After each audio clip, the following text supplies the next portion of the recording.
Well. Hallo, ihr Lieben.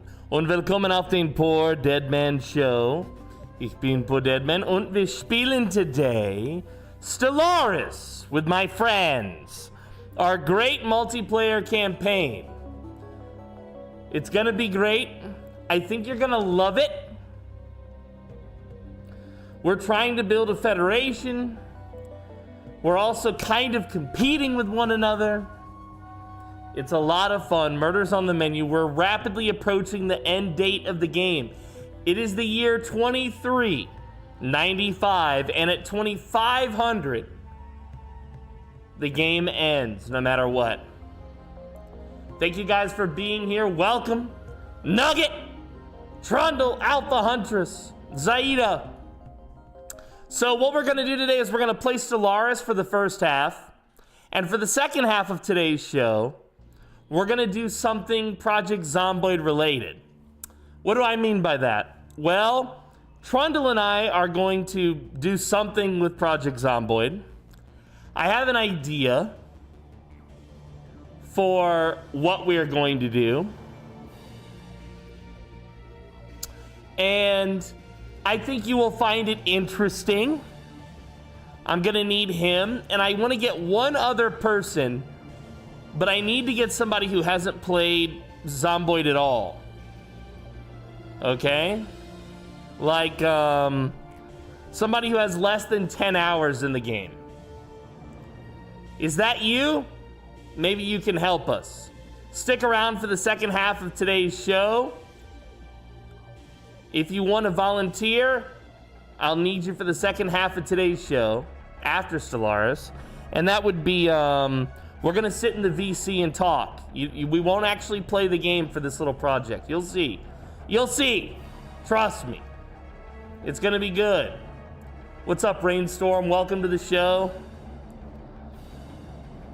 Hello, everyone. Hello! Oh my God, hello. I missed you.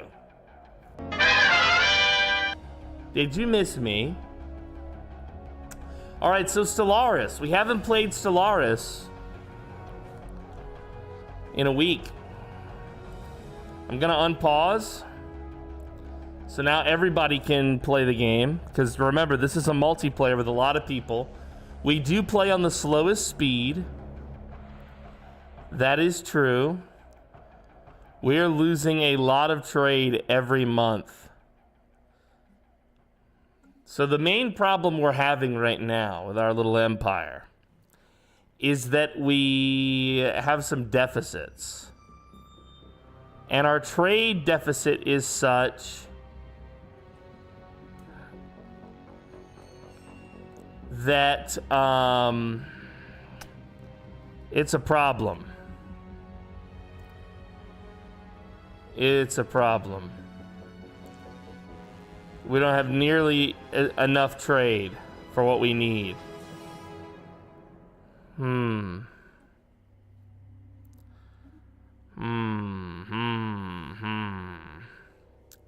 What do we? And we are producing some volatile motes in abundance. I guess we can sell the excess of these. We need to get positive with our trade flow at the very least.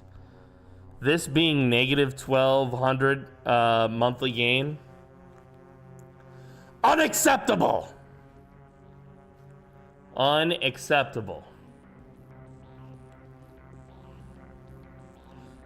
We're campaigning for new presidents, blah, blah, blah, blah. Trade in 5 months. Yeah, we're having a bit of an issue. Let me say hello to everyone. Yeah, that's true. I'm so happy. I think you're a great president. Yeah, do you? Who's our president right Yes. now? That's Definitely. Okay. I don't think my little subgroup is allowed to be president, and I'm so happy about that. Like, I I'm gave so you good with it. freedom and you said take it back.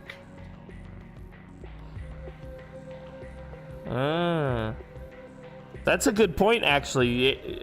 We are currently allowing vassals in the Federation.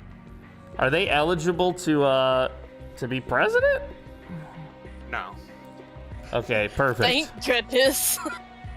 Perfect, perfect. Guys, I'll just be president for life, and then we don't have to worry about this anymore. Sounds more like a dictatorship, but okay. Oh, there will be taters, all right. Everyone will get one free tater. We are one exotic gas in the red. Okay, so we've managed to fix our economy with the exception of energy. We are currently building across many of our major worlds. Oh my god. Oh my goodness. My empire size. No, it's so bad. Yeah. What is it? It's 754. Damn, dude. What's wrong with that? Well, it's the 124% technology cost. He's got that big well. empire badonk. That's what the problem Donk. is. You said it's at 754? Yeah. Oh, first world problems. Yeah. See, but that's the thing. We're not the first world. We're the third world. And yet, Right. and we're not growing. So it's... If you could grow in any direction, what direction would you grow? Well, I'd flip a coin, I guess, because it doesn't much matter. Would you grow using Miracle Grow, the all-new product by Monsanto? This Absolutely. broadcast sponsored by Monsanto. How dare you? How dare you, sir?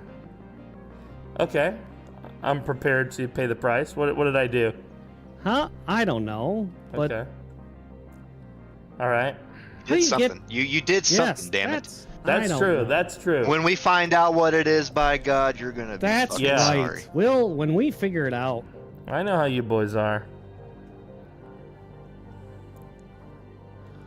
Guys, I'm suffering from success over here.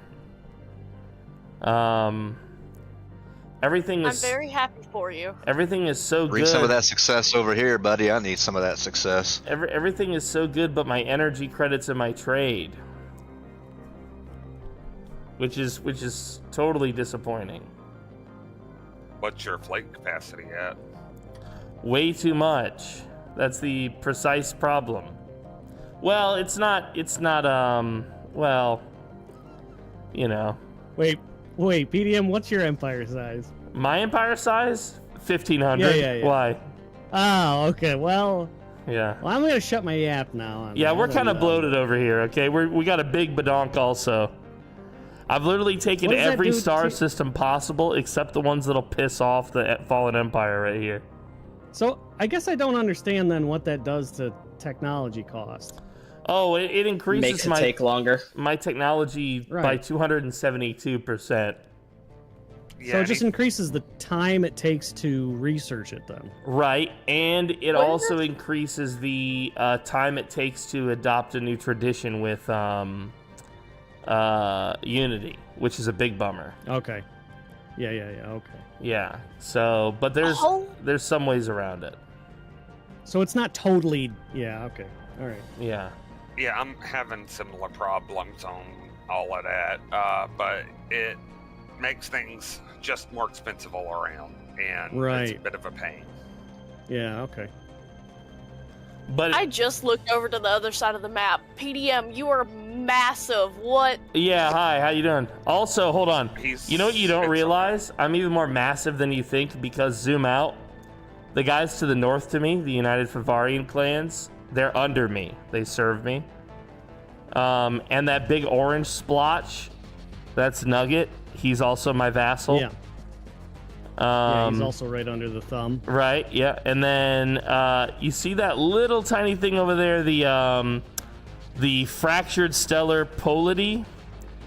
Yeah, they're also they also work for me. But don't worry, he's actually A really shower, good not a boss, dude. grower. I'm world's best boss, number He's a one boss. shower. I'm world's best boss, dude. What's wrong with you? PDM is actually everybody in this game. Empire. Yeah. Actually, if you zoom Buffalo way Man. out, I'm actually the entire galaxy. That's true. All of it. Yeah. Fallen Empire is an empire that reached a massive level of technology and then just sort of fell apart. They're past their prime and don't fully realize it. They're content not to improve. I hope they don't wake up. They're going No, to. I was wondering where it was. Oh, Yeah, they there's, will. there's several. Quite a few. There's several. There's one next to me. Yeah, there's the Falaran Watchers. There's the Newton guys, which are 3 different ones. There's the Beldruin Forerunners.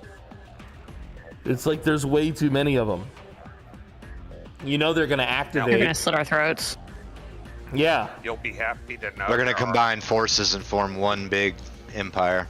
one giant space wiener. There are none near us, so that should make you a little happy to hear that, Huntress. Yeah. Oh, it absolutely is. I know the devastation they can cause. Well, right. One of my right- early playthroughs, I fucked with one and I found out rather quickly not to do that. Right now, we could probably take one, and here's what I mean. Geico and I, based on our current victory score, together, I think we could probably defeat number 2. But it would hurt us. It would put us down to like number 5 and 6, you know? You wouldn't be able to beat number 2 because the, I would the join the Hive fight. Mind Fallen Empires, always fight together. If you attack one of them, the others will show up. I see. Well, in that case, I would recommend that we attack the weakest of them, the Beldrorin Forerunners. They share a border with Chrissy, but we could Yes, get sir. him. Yep, We I'll could- have my fleets on standby. We could park on his border, jump in there, declare war. Whoa. Let's take it easy. Yeah. Hey, What's up, Solo? free Good to peoples see of you, the fall, baby. you will always be free. We know that. We Yeah, will dude. make sure you're Well, free. Yeah. Okay? I'm just gonna saddle up for an ass whooping. Now, 'cause- What we would need to what you I'll would need to protect know you. if we were going to do this. A few Yeah. things. One, we would all want science ships on the border before the war begins, because as we defeat their ships, there's a chance that we can research their debris to learn new technologies or get boosts on technologies that are years ahead of our current level. So you'd want to have science ships already on the border, ready to jump in there and start researching debris. So that's part 1. And then, Shit. yeah. All of my scientists are in astral shit right now. Well, you'd have to pull some off or make new ones. That would be up to you. But the point is, though, that would be part 1, and part 2 would be understanding that we are going to lose some of our fleet to them in this fight because they're going to be powerful. I was looking over some things, and if it came down to it and we did have to fight one, I could beat them by myself. Oh, wow. I'm more than willing to have support for you guys. I just don't know if my fleets could take it. I would happily have your fleets tagging along. If nothing else, get you some combat experience and tag. Yeah, and the thing about it is, like I said earlier, even if I thought like me and Streisand could take one, it would be a Pyrrhic victory because I think we would suffer consequences. But if we were all working together, the cost of those consequences would be spread out more, and so it would hurt individually way less, which would be preferable. I guess I could note, I suppose, that I would be in financial ruin by the time it ended. So you do have a point there on spreading it out. Just depends on the mode, Mithrin, that We we're can in. all be in financial What's up, Gumby? Good to see you. Yeah. Now, one thing to know is that there's a reason why they're the lowest fallen empire on the leaderboard. They're the weakest on that leaderboard. It's because the type that they are, they're enigmatic observers. So they have very powerful technology, but the weakest military capability of all of the fallen empires. I like them. Yeah, so they're actually peaceful. So we would be picking a fight with someone who is otherwise peaceful.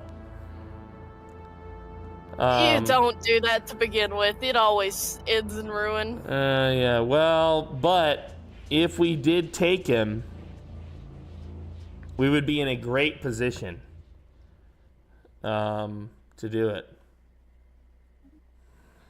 Oh, we just got mega engineering. But we can put off. But the thing is, you know, we do have the end game crisis coming up. The year is 2396. The game will shut off. It will end at 2500, whether or not we've dealt with the final crisis. So we have to be prepared for a big event to occur at any point. But that big event could be those guys waking up and kicking our ass. Just keep that in mind.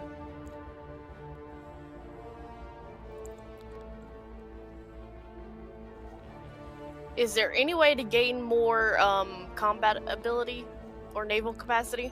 Yes. Well, okay, so for naval capacity, you need one of two ways to go about it. One would be upgrading your existing star bases and adding in anchorages if you can. And the other would be going to your planets and building fortresses to have soldier jobs. Oh, and there's also tech, but yeah. I have a Those question. are your two big ways. What's up? I have a planet that has an orbital ring around it, right? Yeah. Perth Station is what it's called. But when I right-click it with my construction ship, I have the option to build, and he's going to do it, another orbital ring on that planet. Yeah, I've seen that bug. It's annoying. Ignore it. Don't do it. It's a bug? Yeah. He's not going to build one in the vertical, huh? I mean, he'll build one and nothing will happen. You'll just lose the resources. Oh, what a bummer. Okay, I got you.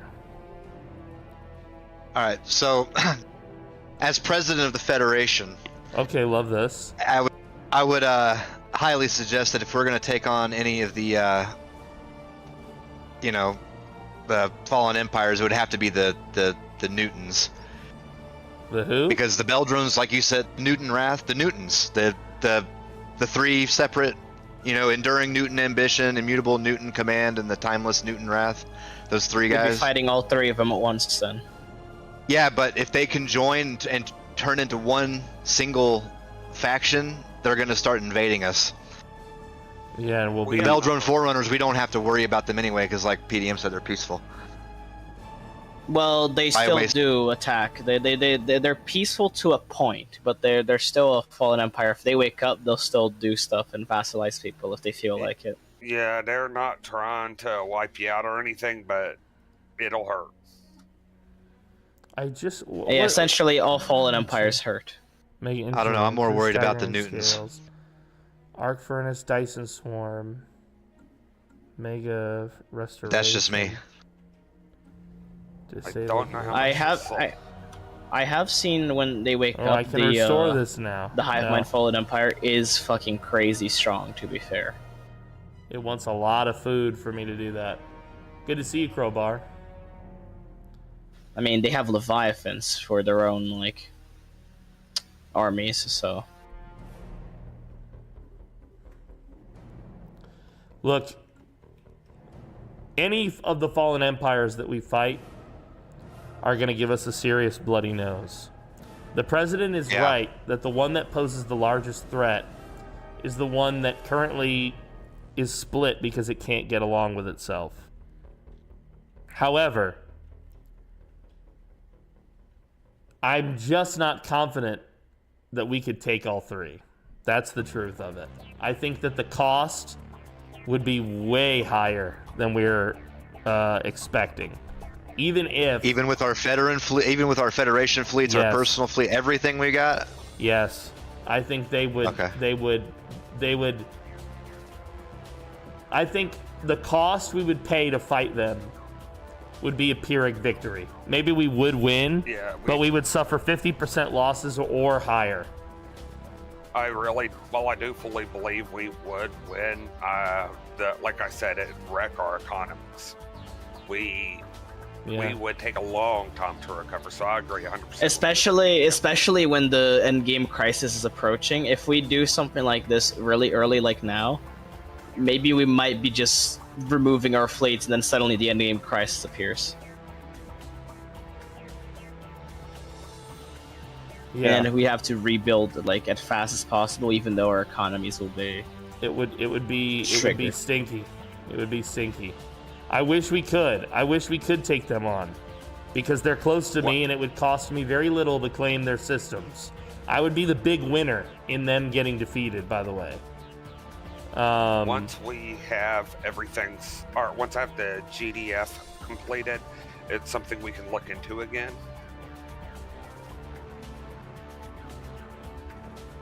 Once I upgrade my mercenaries as well, they'll be able to have like 100k fleets as well, so they'll be a good way to mitigate the forces, I suppose. Because for the moment, the biggest they're getting is 47k, and like around 50k ish, but not good enough yet. I just think that they would. I mean, right now, sitting on their star systems, I can tell you that they have one fleet of 500k, another fleet of 300k, another fleet of 500k.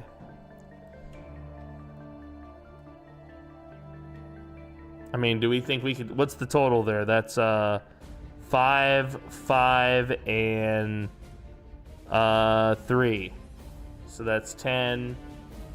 So that's 1,300,000 strength, roughly, if they combine their entire force. Don't count out the Leviathans at the middle. Even though they're primal thought, I don't know what's gonna happen. Like, what if we kill one of the hive mind fallen empires, and the last thought system with the Leviathan suddenly springs up with like vengeance? They might not be like fully united, but they are a hive mind. So if like one of their things get invaded, maybe the middle place will just wake up too. Yeah, we would want to mark the last thought system as do not travel. That way none of our ships accidentally go in there and piss those guys off any further. So we would have to bounce around a little bit to defeat these guys, but I think we could do it. But it would cost us. The Forerunners, I think we could take them out with little cost to ourselves. Enough that we could repair it with relative ease. But if we're going to do it, we have to start making those moves right this moment, because, as was stated, But what's the risk of going after Forerunners? Because if we get devastated fighting them, and then say the Newtons decide to merge, and then we got to deal with them, and we just got fucked taking these guys out. Oh, don't we also have a rival federation like the Star Coalition or something as well watching us? If they see a moment of weakness, they might take it as like an opportunity. Okay, this is somewhere something I need to interject on what y'all are talking about here. If we destroy a fallen empire, then we are waking up another one. Really? Yep. But at this point, there's no. It also matters if we have a fleet of like 200 or something k. If someone has like a combined force 200k, they're gonna wake up eventually, anyways. My bad. You have something that's like around like 200k or above I'm or something. over 500k. Okay, then they're definitely gonna wake up in like at some point then, because that's one of the check marks of why they wake up, because the younger races, as they call us, are getting too strong, and they eventually wake up anyways. Let me check the other things that might trigger it. Well, that all assumes that, yeah, I mean, there's a lot of different ways so they're it could gonna go. whoop our asses no matter what we do here. No, you're safe. There's such an incredible number of fallen empires. I would be surprised if the endgame crisis doesn't somehow relate to them waking up or something. So that could be a war in heaven. That could be Satana. I'm not quite sure. But just because it's likely doesn't mean it's the only thing. There are, 6, 7 total endgame crises that could occur. We do have a number of sentient machine species, so it is possible that we will also get the contingency. Just something to keep in mind.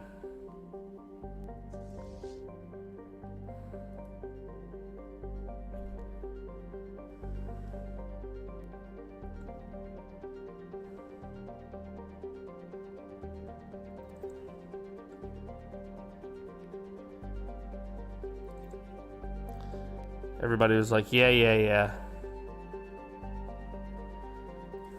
I still have no idea what I'm doing. Well, welcome to space. Why were there so many fallen empires? They didn't read the wet I think it's fitting floor my sign? area so small.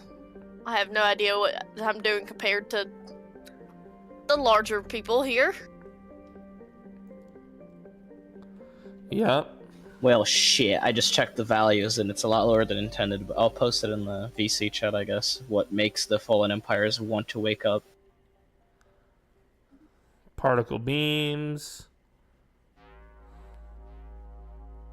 Alright, don't worry. I'm pretty sure we can handle any of them. I do want the quantum catapult. We're gonna activate this L gate. Then again, I was saying that same thing about the con. So maybe you shouldn't listen to me.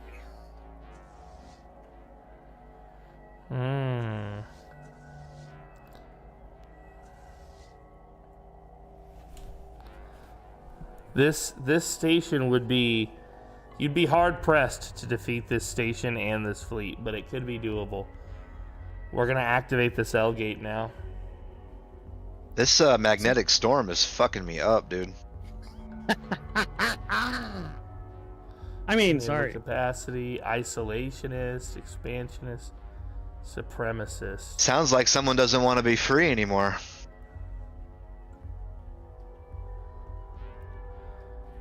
We'll stay where we are. Is there anything in They've this been situation ripping more we through. can do? My whole shit. This entire campaign.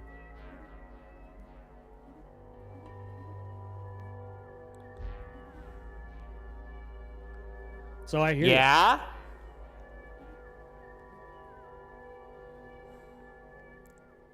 Yeah. Honestly, Yeah. the best and also worst case scenario would be a war in heaven, because one, it would make the other AI empires would help the fallen empire, whichever side they pick, which is kind of bad for us because then we wanted to kill the fallen empire on their own. But on a good thing about it is that the fallen empires will fight one another during a war in heaven. So Okay, I'm gonna warn y'all of this. I thought maybe I should stay quiet, but this does seem like it might be pertinent and you might want to notice. We can have any of the normal in-game crisis and the war in heaven. yep.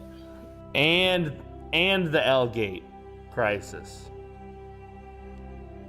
Yeah. Well, okay, the so- LG one is like a mid-game crisis, so it's not really like Right. strong at this point. And at least but nobody's I opened guess it could do something. At least nobody's Yeah. opened one. I mean, if I had one, I would have probably opened it by now, but I don't. It's fine. It's fine. What they don't know won't hurt them, chat. What can't I afford? Planet already has a plan to colony. Okay. Fair enough. Fair enough. Alright, let's go back to our planets, as a matter of The fact. Federation fleet's filled up, isn't it? Last session I donated into that, so hopefully. Yeah, it's max 400 out of He's a 400. donatey boy. Energy grid. Conducive works complex. A lot of the ships aren't on the main Federation fleet yet. They're all Voltaic scattered yard. because they think they're still joining up with it yet. Energy research support. Wait. What? No, energy I know I generation. definitely What donated the to hell? the Federation fleet quite a lot. Yeah, you sure did, didn't you? Yeah, that was like a lot of my resources dumped into that. Wow, we need energy, and we need energy now. What can we do to increase our energy? Maybe at the cost of unity? It could be a government thing. Like a policy. Let's see. Technician output. Energy credits per... Let's increase this and see if this solves some of it. We won't know for a month. Let's keep looking. Recycling.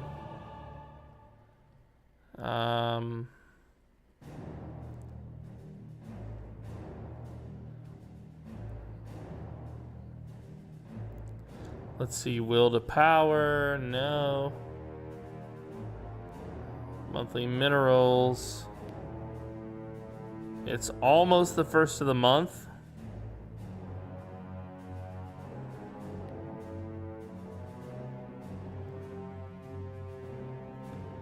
That's when this will go down, I'm hoping. It did not. Okay, so that policy didn't make a difference.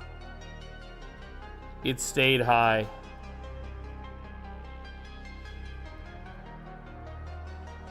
All right, let's take that off. How can we solve this? Our biggest expenditure is buildings and our overlord subsidy. We can solve the subsidy right now. Let's go to our holdings.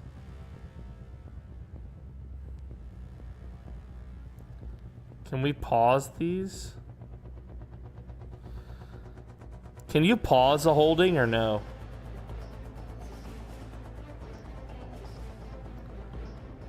Are you able to pause a holding? I don't think you can, right? I'll look. No, I can't see that. I can disable that.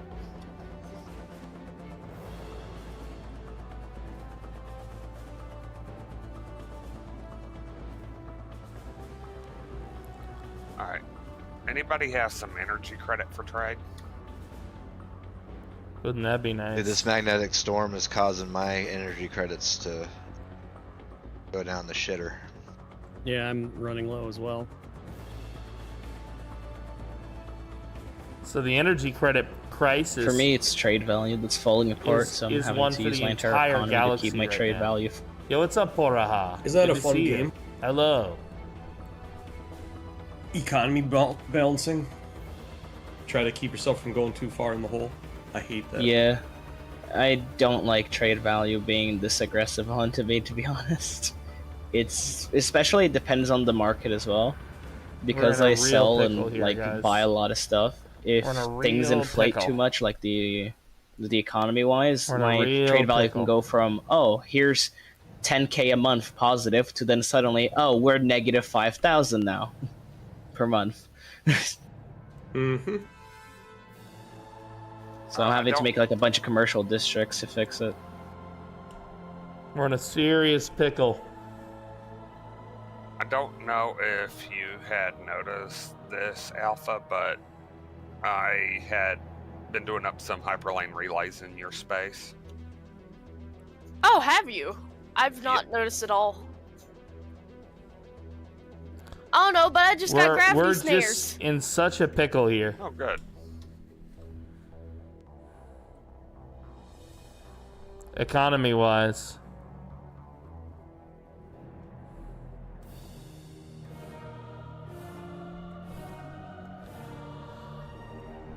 The only thing we're buying now is electricity. I mean, we're just in a pickle. It's the first of the year here coming up.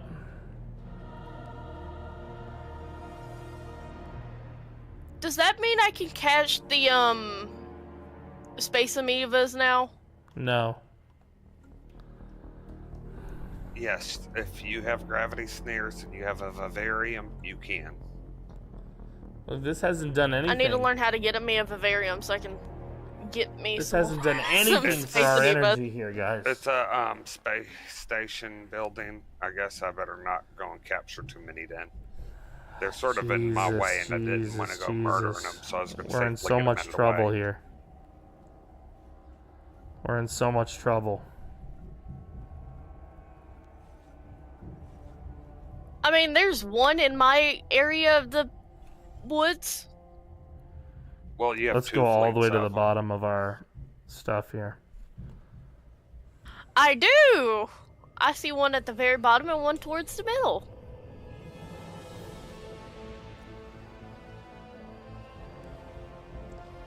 Now, what is the problem? Minerals. We're just in such a pickle here, chat, with our economy. I think it's due to the storm. It does appear to be affecting some of our worlds here. And actually we're a big enough empire that we have 2 major storms ongoing.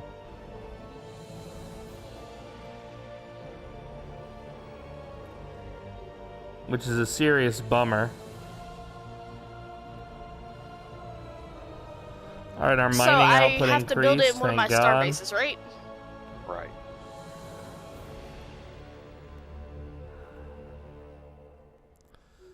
Yeah, Storm Relief Center, Jesus.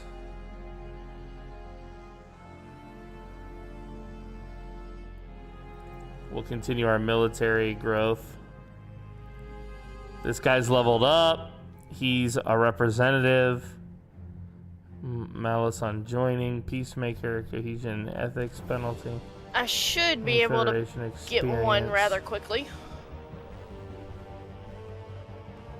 The toxic world. It is now possible to activate a relic.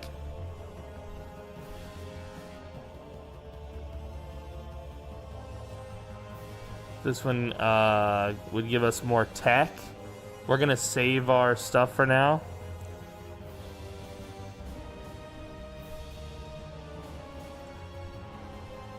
Establish embassy. Yeah, sure, bud. It is now possible to use your relic. Yeah, I know. I don't want to.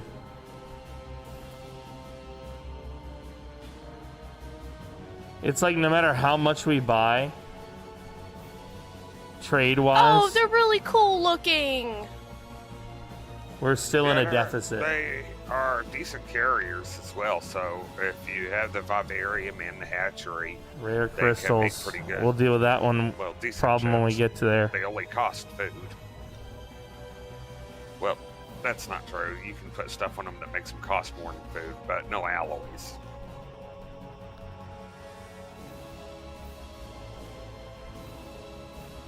Okay. Dyson Sphere, Dyson Sphere. Let's put one here.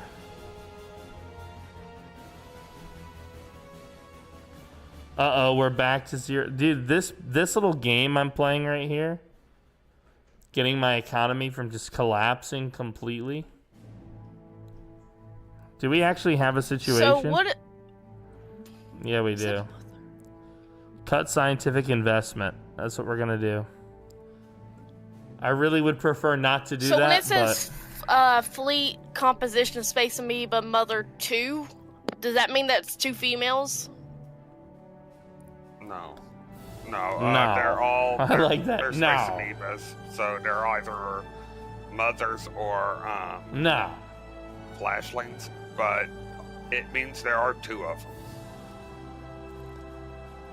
Alright, At another alright. generator district. This guy's about to be ready for one.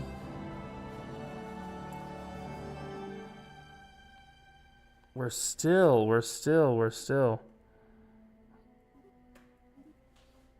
We're buying all of the. How dare you, energy. PDM? What Yeah. happened? Wait, what did I do? Why are you opposing change council size to 4, buddy? Obvious answer. Why? Well, let's hear it.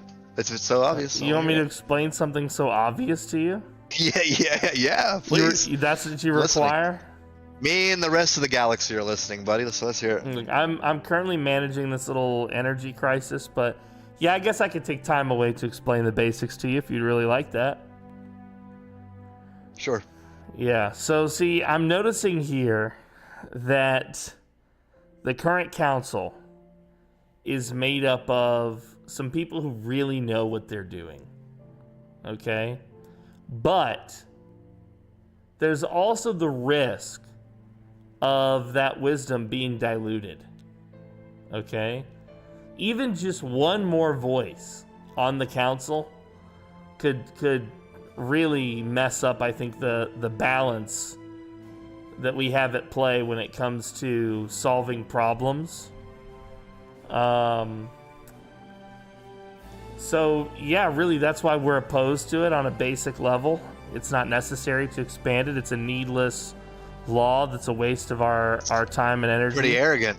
It's a pretty arrogant thing to say. Well, I mean, you know, as is the right of a council member. So, I don't know what else you want me to, you know, it is what it is. In that case, if it makes you feel better, the custodian is the one that brought it up and is supporting it. I know.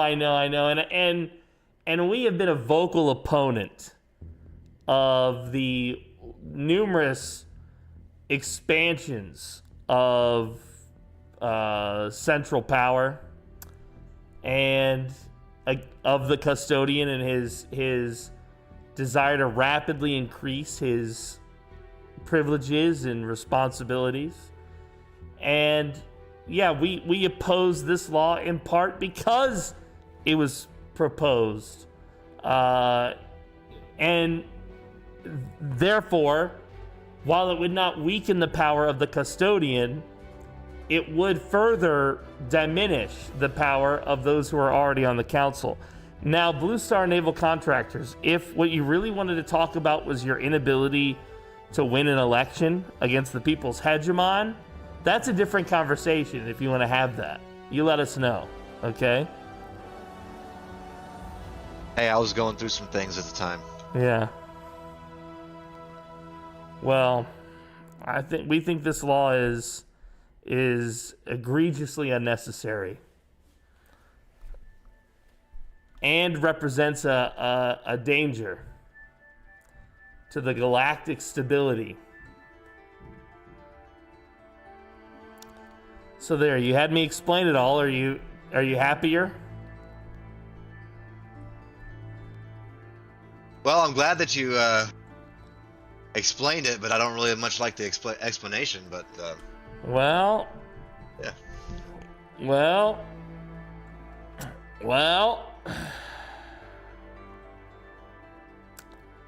I don't know what to say to that, son.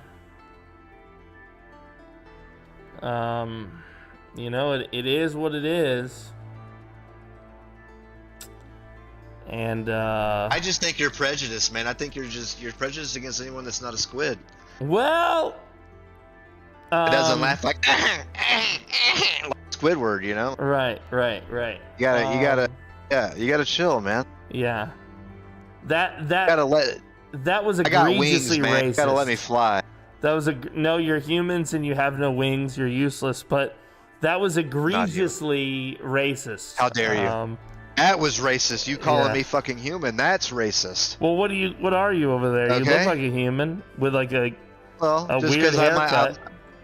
Well, if it walks like a duck, talks like a duck, it doesn't always mean it's duck, buddy. You know. So I'm not human. I think that's a human colloquialism, and I think you also butchered it. But I wouldn't know because I'm a squid, dude.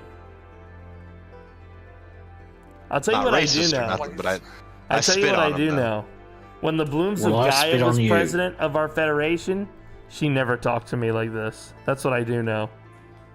That's what I do know. You see, this is our president here. This is the president.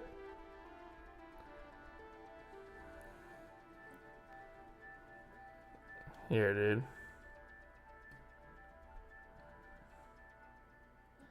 Here, I'm just gonna propose this.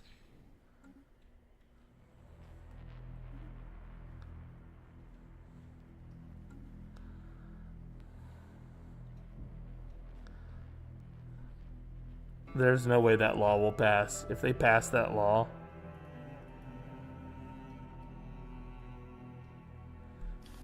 Dude, no matter how many energy right credits back, I have it set to buy, it just can't do it. It can't get us Why'd the vote disappear so quickly? out of the hole because enough people voted against it that it couldn't pass.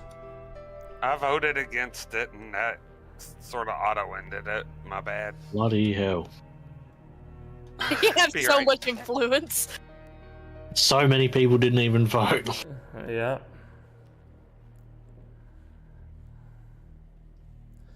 Well, we're getting some jobs here. We need to keep going. Sadly, we're gonna need more. We're just in a serious pickle here, guys. We just can't get out of this pickle fast enough. Pirates sighted, huh? See, look, we just corrected it, and it's already... I mean, we're in trouble. We're really in trouble here. I'm trying my best to solve this in the meantime. And this does I think found that it the funny. crisis I is brought a going friend down. into the stream so they Which could is great. watch. And this has been a very weird first experience. Why? Because one of the first things they heard was you and I forget who else was going at it, but y'all were just going at it about y'all's civilization. That's just politics, man. It's Yeah, nothing that's just- personal. yeah, this is the galactic stage. Okay. It's nothing personal here. Aside from the fact that the Blue Star naval contractors stink. But aside from the fact that they're smelly, I mean... Oh! Oh! Yay! nothing here is personal. It's fine.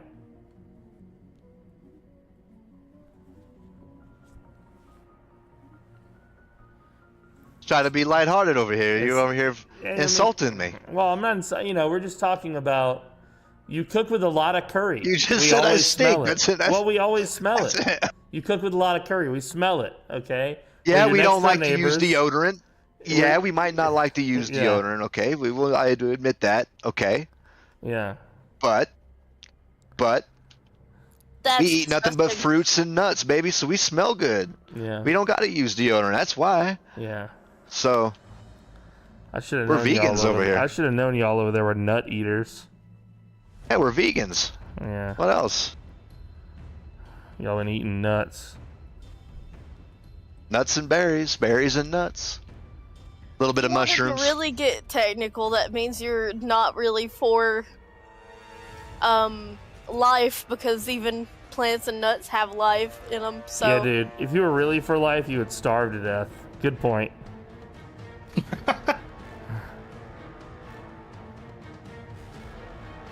Well, it's a good thing I'm not human. All right. What Sure. are you again? I'm trying to remember what you guys are. You're like dickheads of some kind. What kind are you? Yeah, weren't y'all like a normal empire and then you sold out to like Wendy's or something? Wendy's bought your government? Some crazy shit like that? Wendy's? Yeah, what are they? Yeah, some Who company. the hell is Wendy? I've never heard of I don't Wendy. know, some company, dude, bought y'all, right?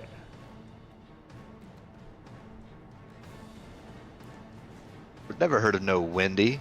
Never done business with no Wendy. I'm just messing with him hard. I'm just messing your with him girlfriend? hard. Oh shit, dude.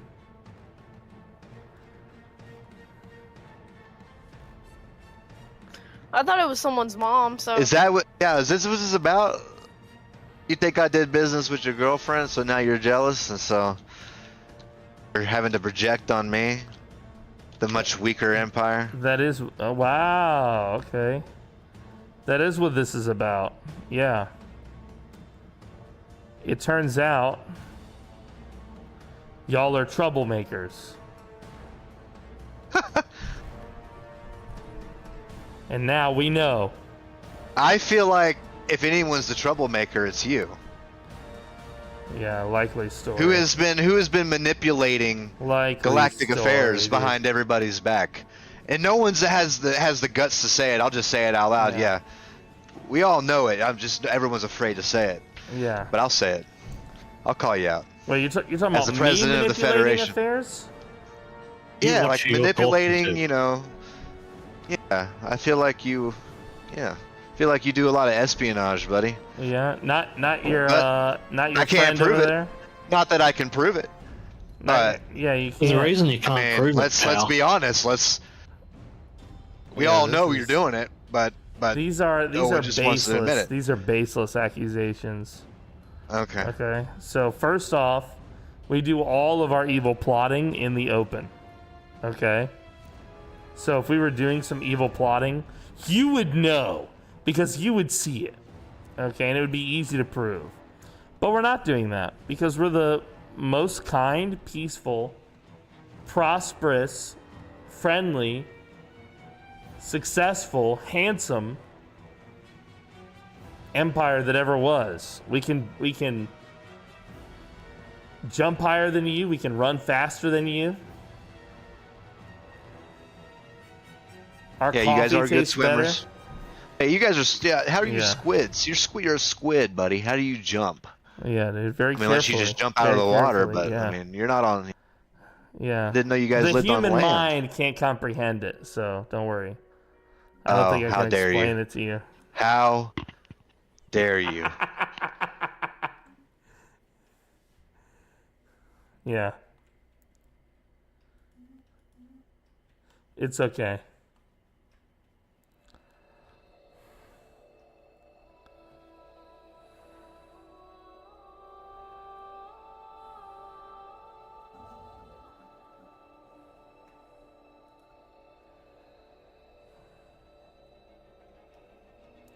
Well,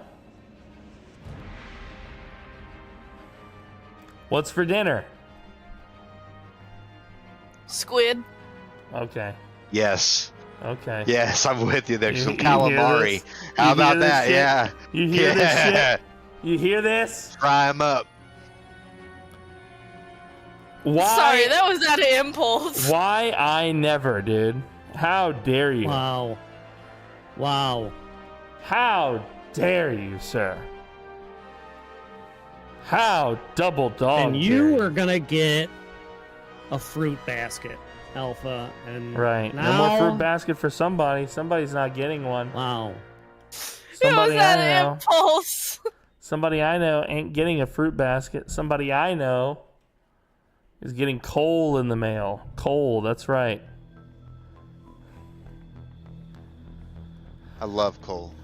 I bet you do.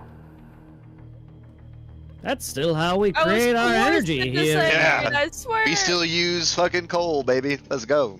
Bring it. Take It's it clean all. coal. Yeah.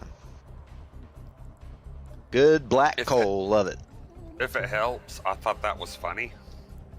It was purely out of impulse. It shot in my head and I couldn't stop it before it You're came not out. making any power, and you need to. How Well, about I'm with you. You're Look, with if who? some sort of conflict were to come down, I'm hiding behind PDM before I ever turn to you. Uh-oh. You'll never have to worry about going and hiding behind PDM. Look, I'll admit, PDM, if me and PDM went to war, he would win. Okay. Yeah? I'm not asking for a war with PDM. That's not what this is about. Yeah, dude. It's just Admitting petty the sky insults is- and the admitting petty sky is insults blue and here, yeah, dude. and the pathetic, you know, demeanor. That's all politics with PDM. You know, that's just him. Well. That's just him. But at the end of the day, like I said, it is politics, right? Right. So Yeah, but this is why everyone should vote against the expansion of the council. your wife looks like a man. Your Well, wife looks like a man. We all know. Well, She's a man. She's a rare breed of fish called a manfish. Leave her alone, okay? I love her, okay? It doesn't bother me that both of her eyes are on one side of her head like a flounder. But Leave see, it that's alone. just. And I didn't mean that though. Yeah. I'm just doing that as an example to the pathetic insults that Right, PDM right. likes to throw out just to Right. But fill you the see, void, this is right? why everyone should click on that Senate is now in session button and vote against changing the council size. Because if it changes, do you know who's number 4? Do you know who's getting added to the council? This guy who's making all this noise. All right. Oppose, oppose, oppose. Hey, Streeson. Streisand, what? I like that. Streisand? Streisand. I'm so sorry. Streaking? Streaking. What's up, though? The space amoebas that have like 1,200, I think. I don't know. They're up by Museum. I don't know if I could capture those or Just- generally do anything with them. They're not going to be hostile if you try and capture them and fail or succeed. It's fine. Just keep trying and you'll get them. If I get to a point I need to knock them out of the way, I will. I'd prefer not to. Okay, I was just Or wondering let if they were in live. your way, so I was just gonna say you can deal with them if you need to. We're in such a pickle here, guys. Economy-wise.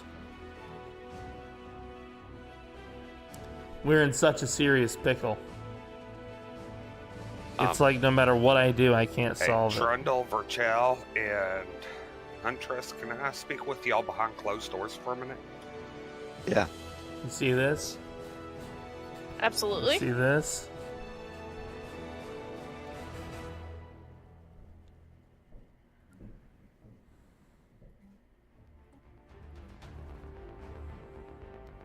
Well, I don't like that. No.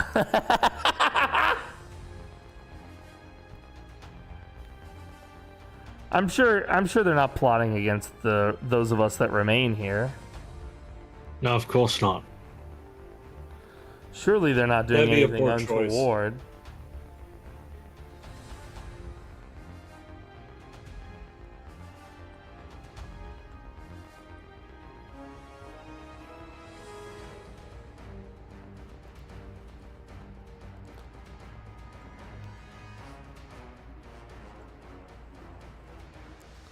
Technology researched. Very nice.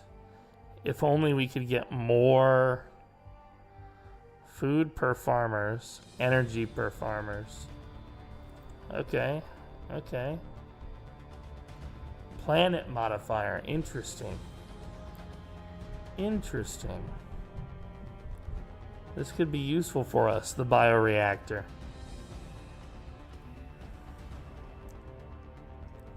We will test this. In the meantime, we will continue to shut down laboratories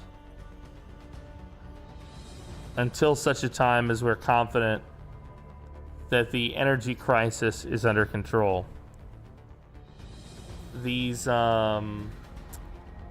science buildings are what's causing most of our energy crisis that is occurring.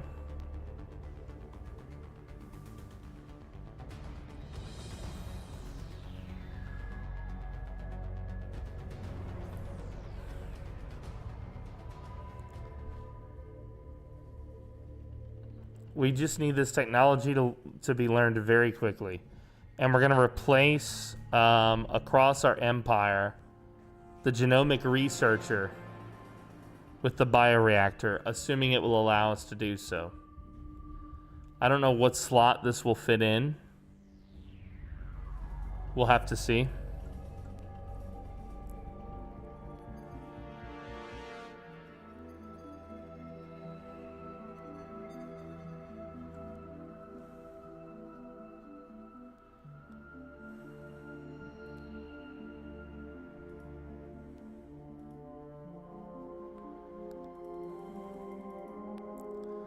We're done selling on the market. We're gonna try and manage our resource situation a little bit closer. Why'd we hop back in here and it's silent? Well, some of us weren't plotting against the rest of us, and some of us were. Can you guess which group? We weren't gone that long. How long were you plotting? Now don't throw this around on us, pal.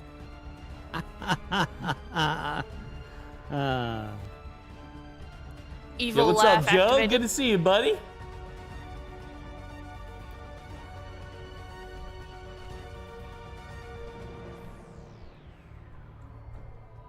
I don't know. I'm just watching my things upgrade and finish completing.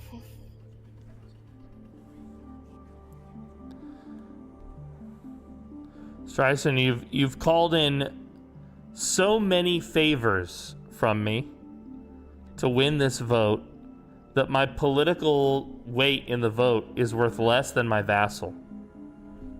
That's sort of amusing. I hadn't called in any political power on this current vote. Someone has. Someone's called in a bunch of mine.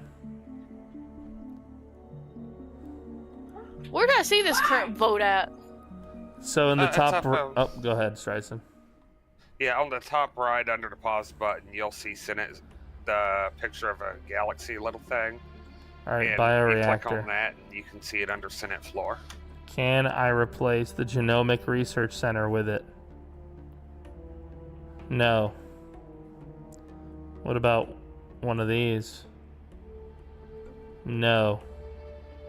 What about one of these? No. One of these? Yes.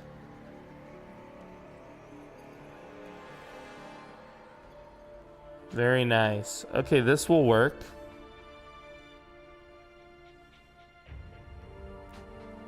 This will work.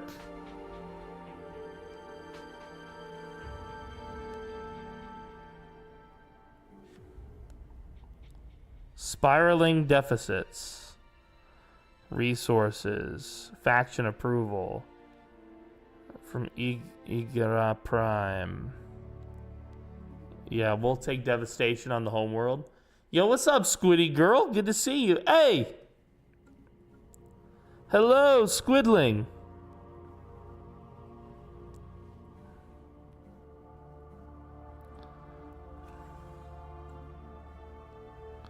Good to see you, Squid. Why does it feel like my research is getting done every other time I turn around? That's a good news. You want that. The more research, the more things you research, the more advanced you are technologically.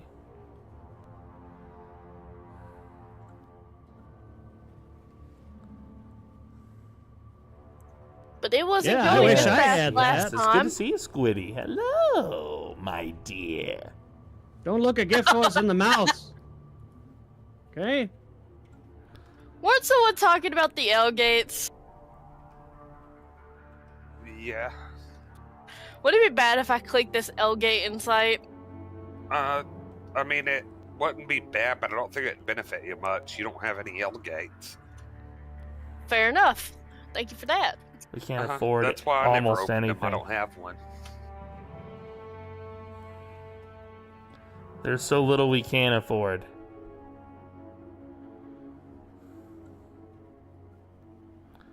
There's so little that we can afford right now. It's honestly crazy. Oh, my stuff is jumped. Yay!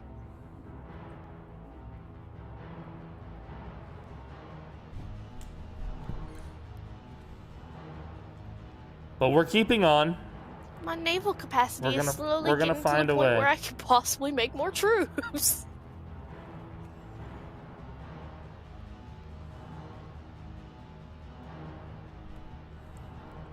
We're building these new bio reactors. So the GDF blade expansion's going well.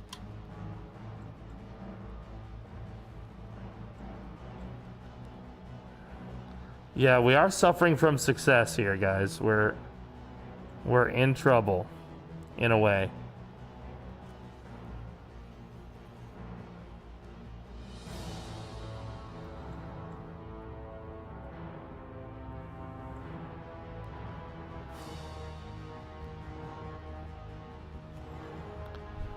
We should just hard focus food even more.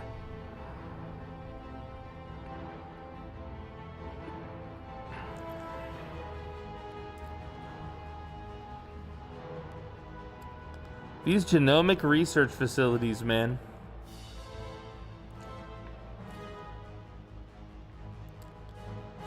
They do a lot, but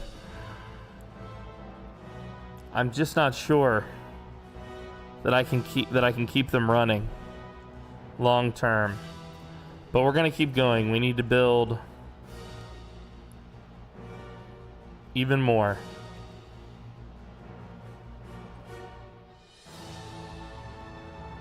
Yeah, we need even more.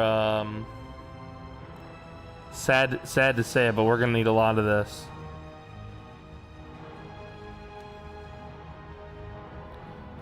The good news is that I'm trying actually, to upgrade to get my vivarium is almost done. You're Bavarian? Whatever it is. she's got a German dude. She loves him. I mean, that's good, but... Or should I say, das ist gut? Yeah. But, Beltharian, that's what you mean, isn't it? No, she means vivarium. Vivarium. Which is what she said. We're just giving her a hard time because of her accent. If you end up needing to borrow a fleet from me at some point, just let me know, Huntress. Rising Well, unemployment. I wanted to go to war with Valken Prime and steal all, like, Earth Miner. the 2 out of the 3 That's star our- systems they have. Who's up for that kind of war? A few criminals are of no concern. I wouldn't mind another go at Star Coalition. What did we learn? Advanced bioreactors. Very nice. We've already increased it substantially. We'll get the naval capacity next. Now we're on some big researches. How They're do gonna I take a while. Is installing the planetary shields basically you go into it and Yeah, it's one of the structures that goes on the planet. Unless you have a planet that you think is going to be bombarded, I don't really recommend it. It's not bad though. If you do have a spot that's going to be it's good defense. Yeah, it's good for a border planet or for your, like, a planet you definitely don't want to lose. Yeah.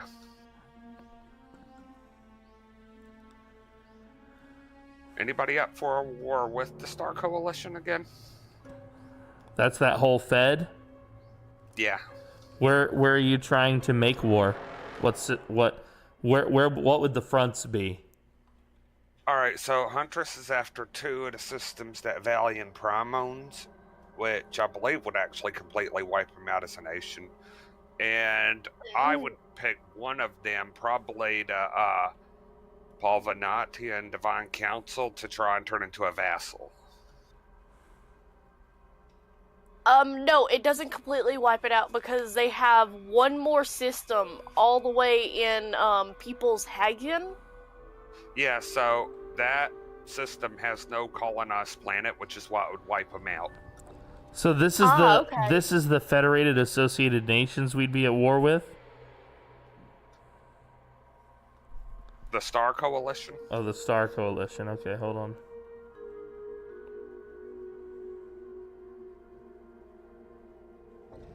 And the Polvantian Divine Council, they're in that, right?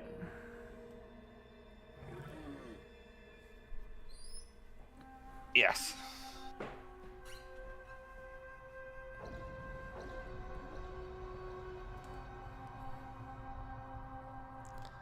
Yeah, let me think about it. All right, while you think about it, I shall be right back. Yes.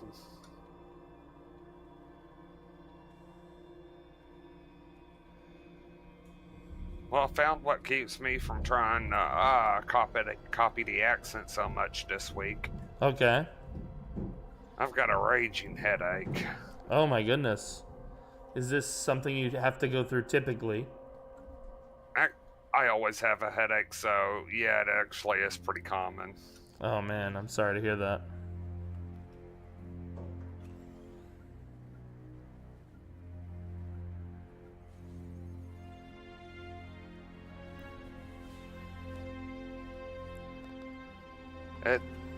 It's okay. It's just one of them things.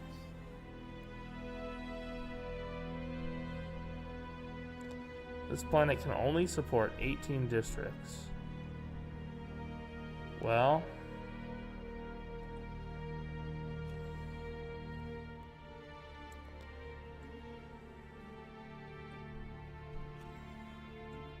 let's do that.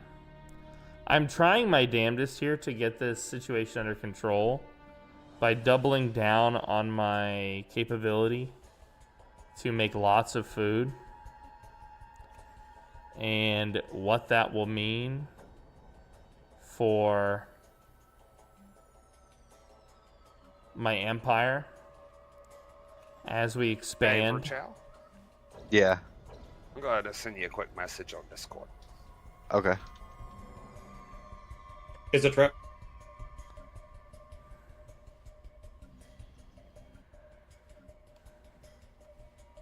Look, they're conniving. These boys are still conniving. You see this?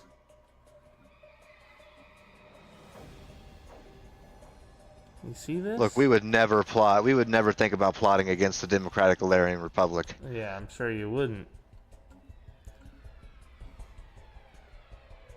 Alright, let me know if you got that.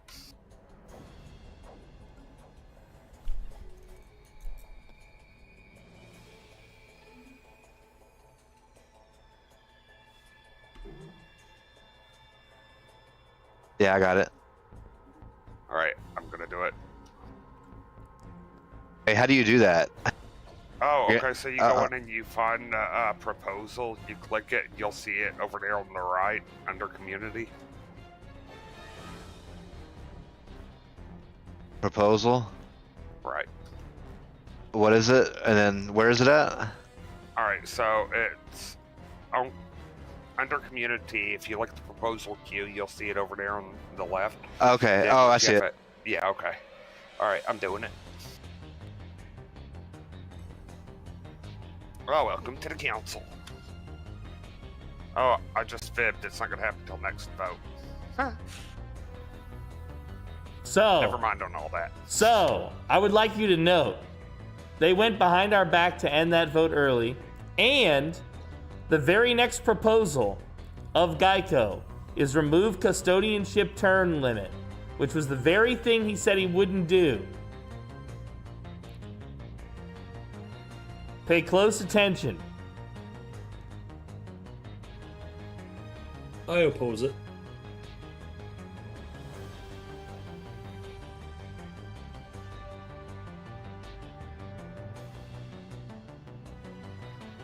His first term isn't even up. He knows that he doesn't have the popular support, but is going to push it through anyway. Wait, if I didn't have the popular support, why would I try and push it through? Exactly. That's why you're engaging in this BS.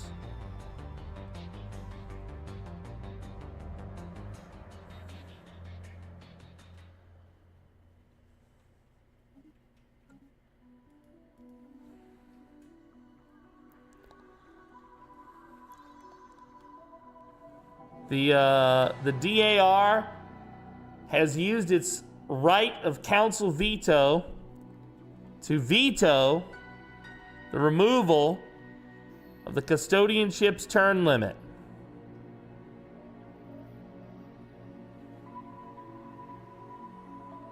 Oh, my game just froze. Mine too. Re-entered lobby due to Same. pending hot join. Oh, yep. Waiting for hot joining I mean, I player. crashed. Oh, well, that'll definitely do it.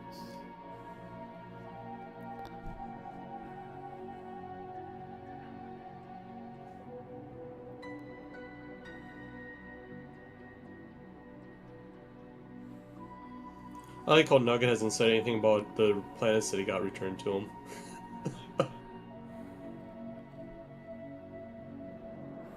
Thank you. There we Hasn't Alright, even no. noticed. So, what you doing with my people on those planets? I haven't touched them. They're citizens, at least, yes? Well, like I said, I haven't touched them. They should be citizens if that's what you left them as. Yeah, well, I don't know how it works when another empire takes over, you know? I mean, just I've assume- only... I think the only people I've ever made less than citizens is the Khan. Well, I mean, that's good. I did something less than I made them more useful, anyway. Well, I can't have them as slaves. What, the cons people? Just because of the way my government's set up. Well, I wasn't using them as that either. I was using them for food. Not food? No, we're like half machine. For fuck's sake! I want to eat them. I mean, have you looked at a picture of them? They don't look tasty at all. No, they are hideous. There is that. What a beautiful machine, boy.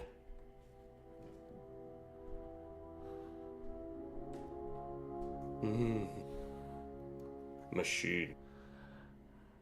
Machine. Speaking of being a machine, PDM, got 60 days and 5,000 kills in my run so far. Oh, congratulations. Sounds like It's your most going fucking successful good. one yet. Oh my god, yeah. Hell yeah, dude. So what's your current goal for your guy? I want him to live 6 months. Kill wise, I don't have a goal. It's a fucking meme at this point.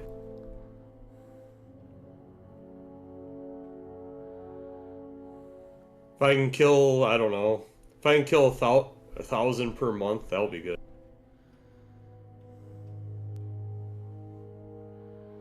Like when you back average it.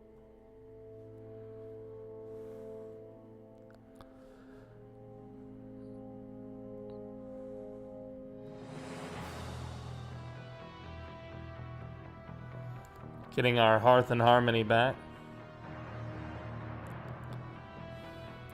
Man, they've got this B42 multiplayer mod, and I love the sound of that, but you have to download like a... It's not like a normal mod. You have to download like a different type of program file onto your computer called a BAT, which that can have a lot of risks. So I just don't feel totally comfortable doing that. But I hear that. Man, I want to do B42 multiplayer so badly.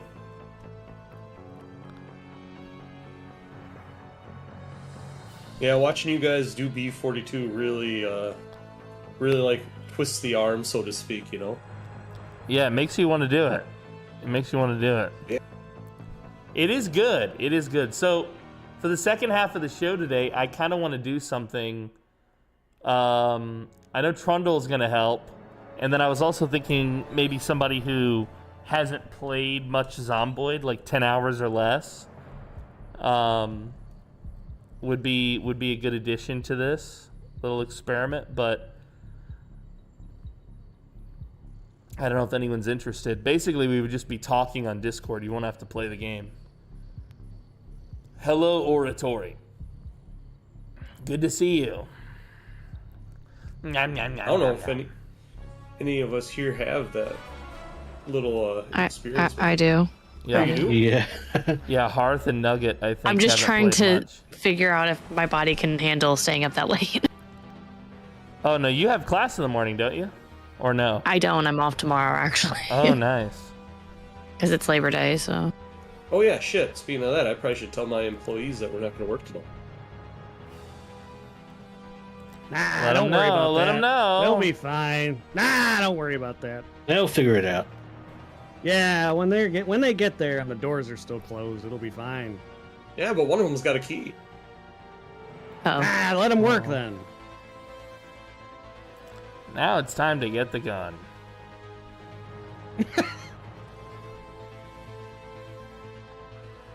Yeah, I mean, I work whenever I feel like. That's kind of the way I like to do it. But, you know, you got to keep some regular hours. Let's see if we can do this.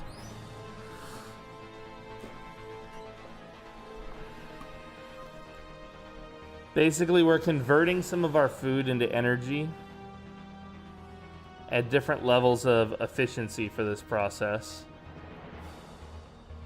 which means we're doubling down on our food production, which is probably where I've gone wrong on my resource management, is I diversified too much, I think. I really think I should have kept most of my infrastructure focused entirely on the food.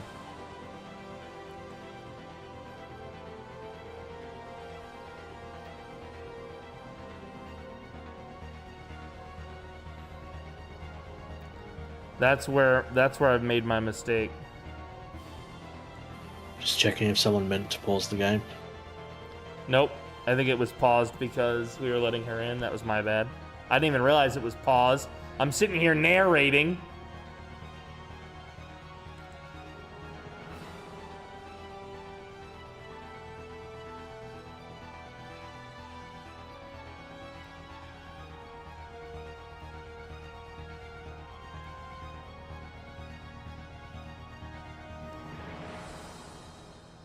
All right, we're slowly lowering our expenditures here.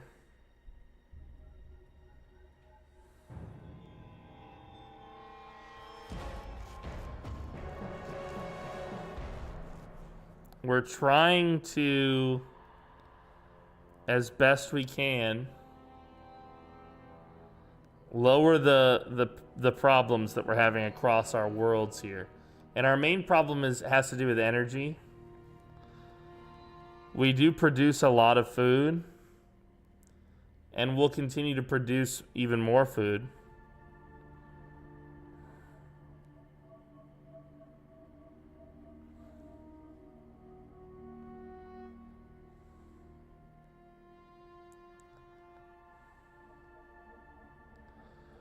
We're going to pull some of these back.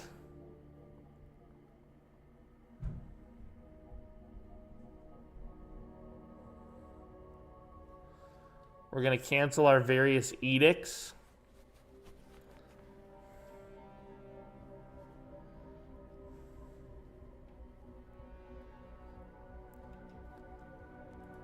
Oh, I do have the game muted. Sorry about that, guys. Because I have the text-to-speech, so when we have a disconnect like that. All right, let's see here.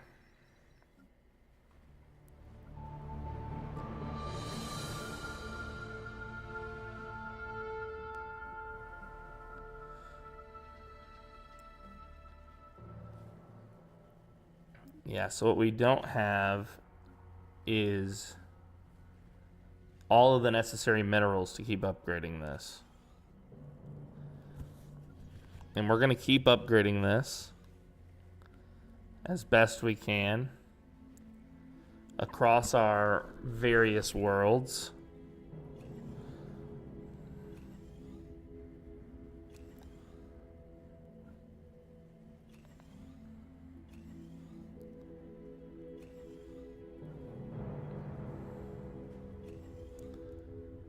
All right, we're down money again. Let's see. We're just building as much as we can across the various worlds. We've got some stuff we're gonna do here once this is proper.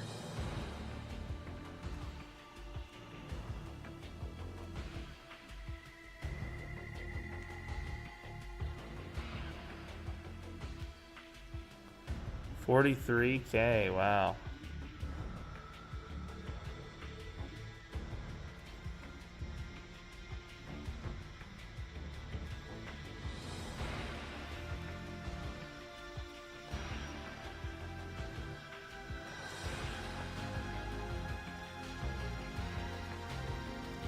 Yeah, wherever possible, we want to make food. Because we are a food-centric thing. So I'm just refocusing my efforts on that, basically. Realizing that I think where we've gone wrong is not using all of our technology to the best of our ability. This world is having a bit of a fit when it comes to government. They're having stability issues. All right, so I was thinking about things, PDM, and discussing it out loud with my chat. Right. So, that a good point might have come to mind in the fact that maybe I should explain to you why I'm feeling the need to seize control of custodianship. Right, and right. end that whole thing. Okay. I don't, as I mentioned before, I have noticed the R4 at that, but I'm worried because every time I'm trying to do something, you're standing directly against me. Okay. Okay. Hold on. Let's go to a private place to talk about this. Okay.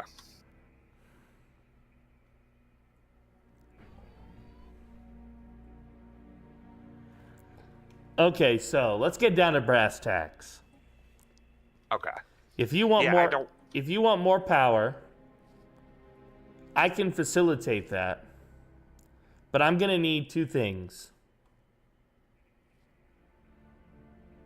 A permanent seat on the council, and the only other seat on the council.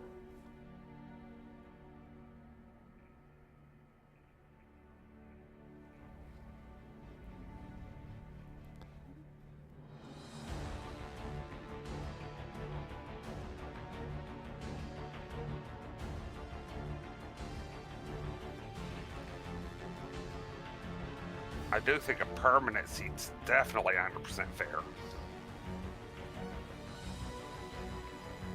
Let's do that, and I'll think about the rest of it. If you put it up as a proposal, I'll back it. I think, given your ask, I think that should be your proposal.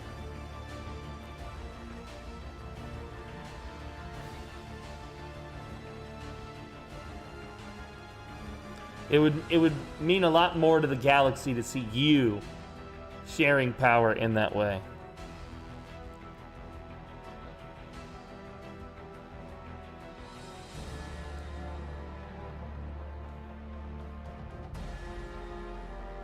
Okay. Let's see. We won't be able to... Well, no, I'll be able to put it up soon.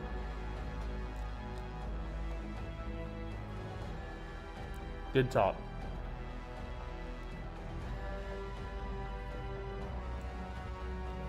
We're making inroads.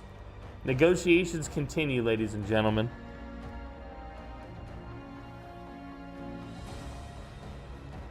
That's good to hear.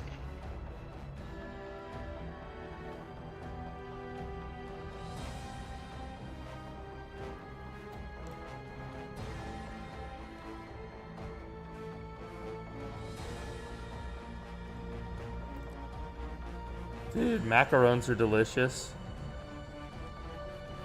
Look, she's spoiled. She gets the nice floofy hotel bed.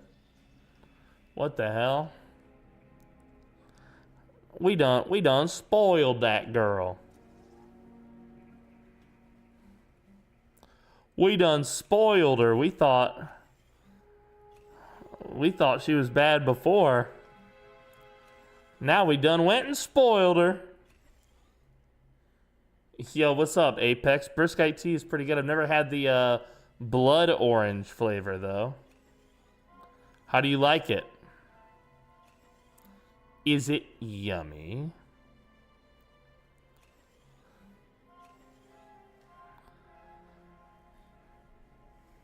It's a sweet. I'm a VIP, which is so silly because I'm just a girl. I'm just a girl. Dun, dun, dun. You're not just a girl, Squiddy. You're our girl.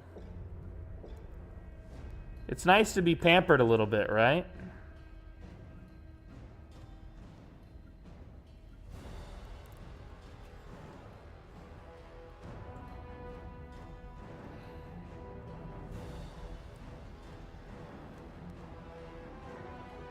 It's so fucking good. I just finished it off after I ate circus peanuts. It's like the orange candy, right? I haven't had those in forever, man. I shot you a message, PDM. Alright, let's see. Before I can. Okay, well, we're waiting. We're waiting. We're waiting. We're waiting. Now, we need him to propose it for a number of reasons.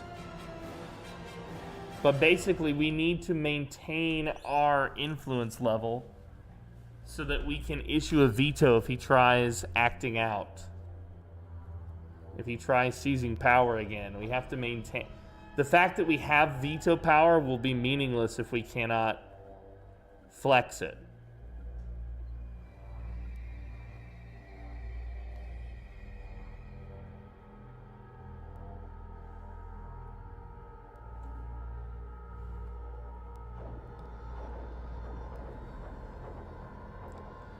Well, I'll say this, man, that it is working. It's fixing our energy crisis, but yeah, it is making even more trouble with regards to the food.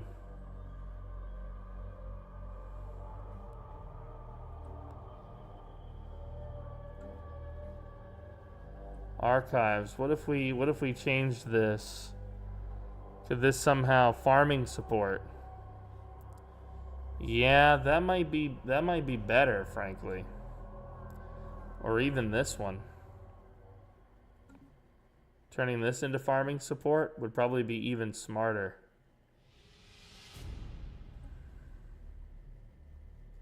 This would require 400 more. Yeah, we'll do it. Farming support.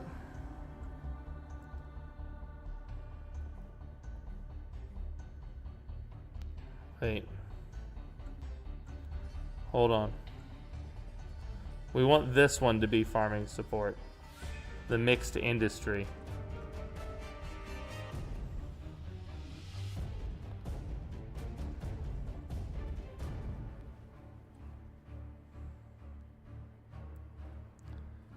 Wait. Maybe not these. Hold on.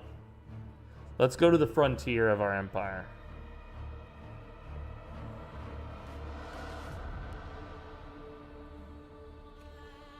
Bioreactor, food processing, hydroponics, farming support. We have all of those, farming support. We have all of those, farming support. We have all of those, farming support. Look at these sweats play Stellaris. Yo, what's up, Kaito? Yeah, we are playing. We are playing, that's true. And we're having a lot of damn fun. We're multiple sessions into our thing here.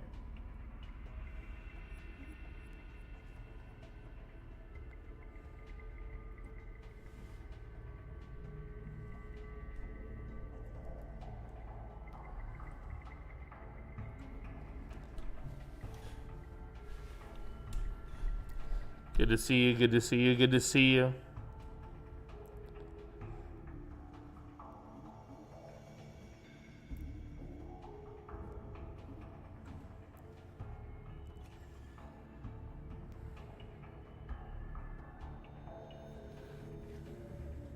Is everyone in call actually in the session? Yep.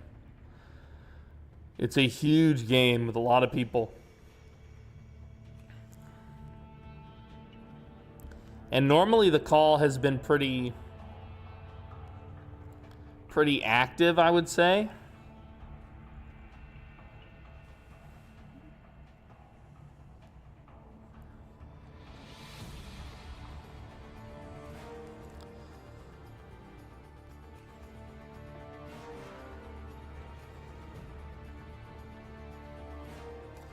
It's kind of chill today, yeah. Which is okay. I don't mind a chill day. Mixed industry.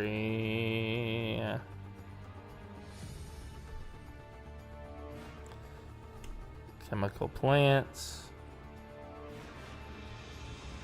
Synthetic crystals. Very nice. Next industry. I don't think so.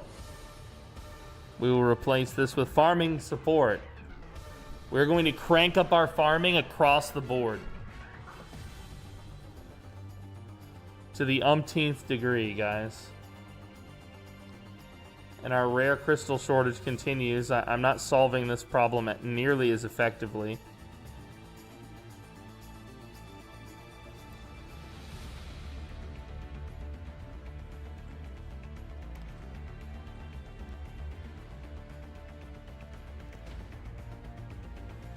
Oh, I think we got a lag spike. Did someone get disconnected? I had a feeling that happened because I got like a... Re-entered lobby due to pending hot join. Yeah, I had a thing. Waiting for hot joining player. Allegedly. I didn't crash this time. Yay!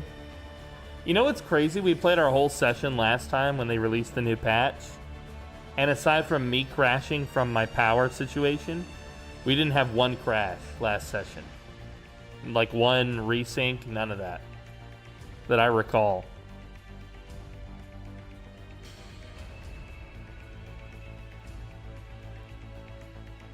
Well, guys, we're getting back to our agriculture roots. You know, I was once the king of food, and I kind of split my focus a little too much. And, yeah, so now we're getting back to it, and that seems to be solving a myriad of other problems. Okay, so my advice is leave the cities and start a farm. That does sound nice.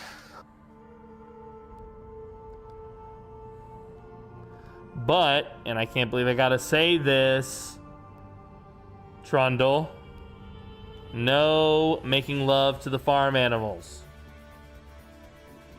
You told me a thing about boots and hooves, and that was your advice, okay? I didn't know that till you said it, so...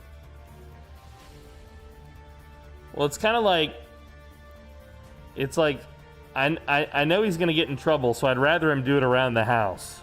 You know what I mean? So, as opposed to out in public. Yeah, you know. So I did give him advice. That's true, but it was for his own good, his own safety. Now, how did you come up with that? Doesn't sound like something.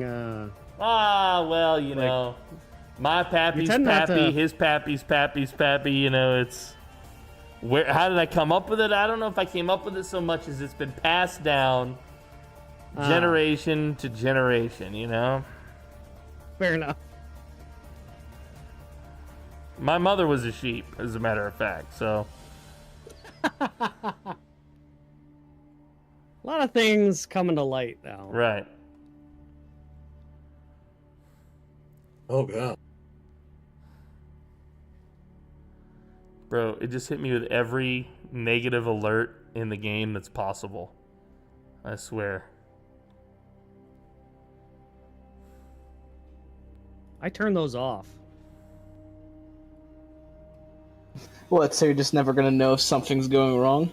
I don't worry about them. Yeah. See, the thing is, when you're they'll figure them out. When your civilization is a trailer park, you just let them post the bill on the gate. You don't worry about that shit, dude. You just that's right.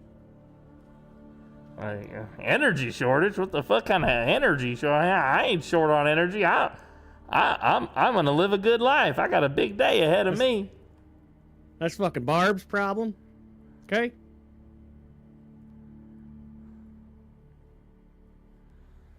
All right.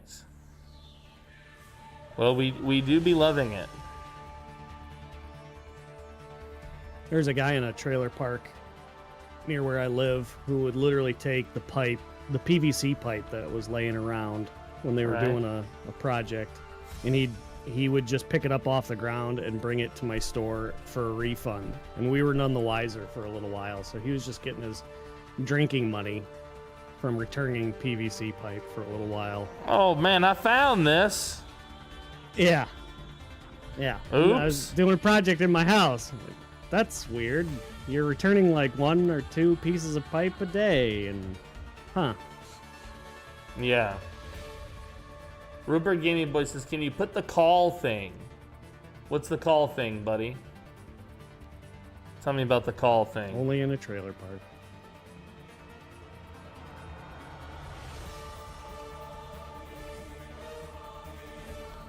New Kurth Factory World. Yeah.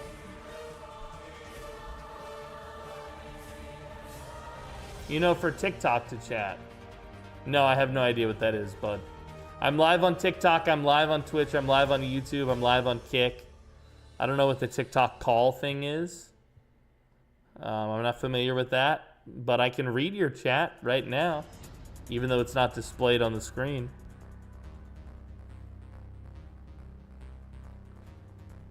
Yeah, I don't know what he's talking about, Kaito.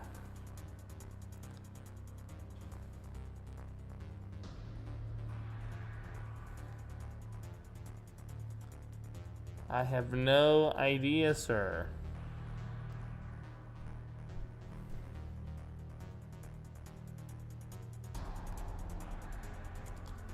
Lots of farming support. We need all of the farming support.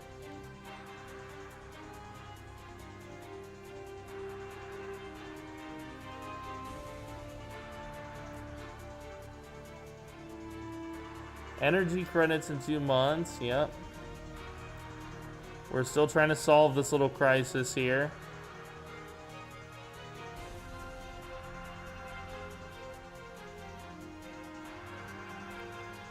But it is coming together. This planet has very low Does anybody have any stability. alloy? They're just, I got you. How much you need? well, you know, needs a funny number, funny word. Food, 4 months? Yeah, we gotta hope that some of this I don't have an exact solves a little bit number. quicker. Trying to just upgrade, build defenses, increase my fleet.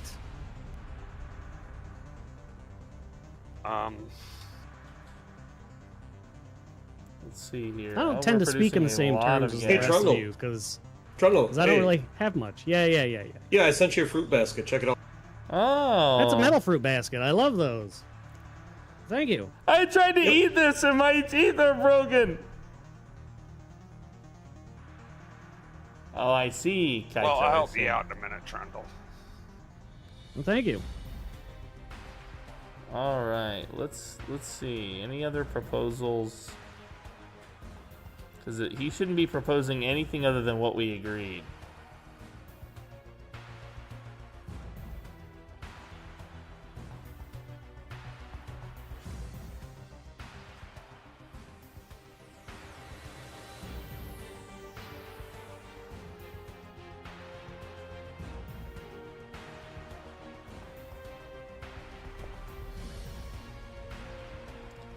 Wow.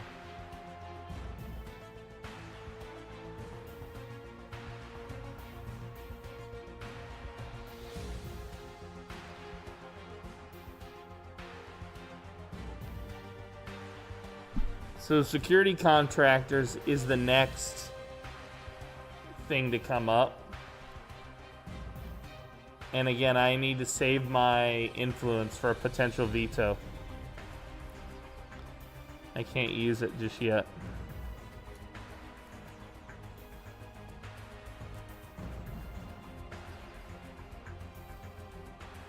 Missing scientists.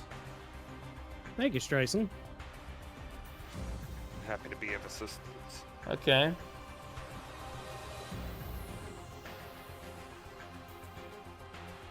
Let's go to the top of the hour here.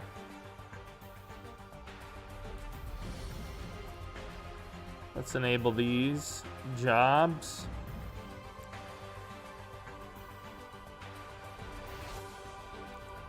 Let's see here if we have anything that can Hollow Museum of History. Yeah, we'll place that. And then we'll build another one of those. We'll upgrade that. Enable that.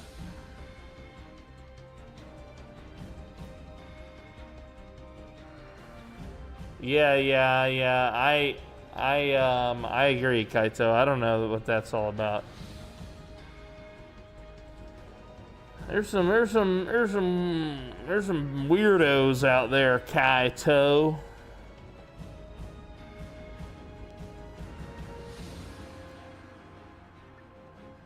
Yeah, let's replace this. No, not the whole district. Or yeah, the whole district, sorry.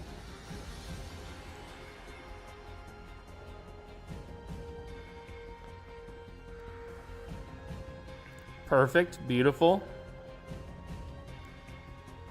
It's slowly coming together now.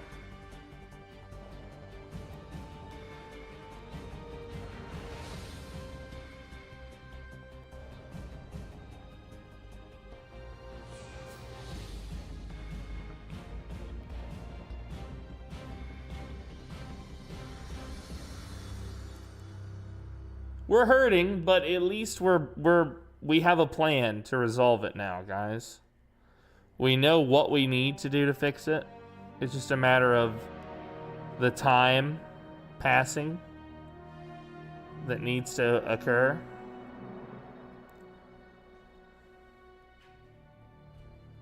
Yeah. Is there anywhere that has overpopulation? Yeah, so this is like unemployment. So there's 6 on that planet, and that's it, huh? That's all of our unemployment is 6 pops on one planet. We love that.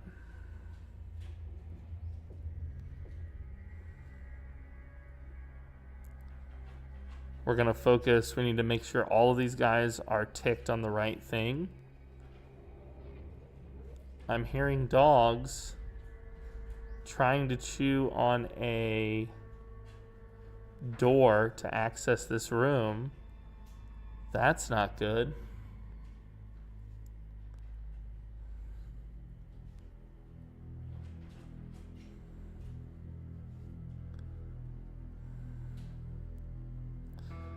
We need to make sure that the appropriate jobs are selected.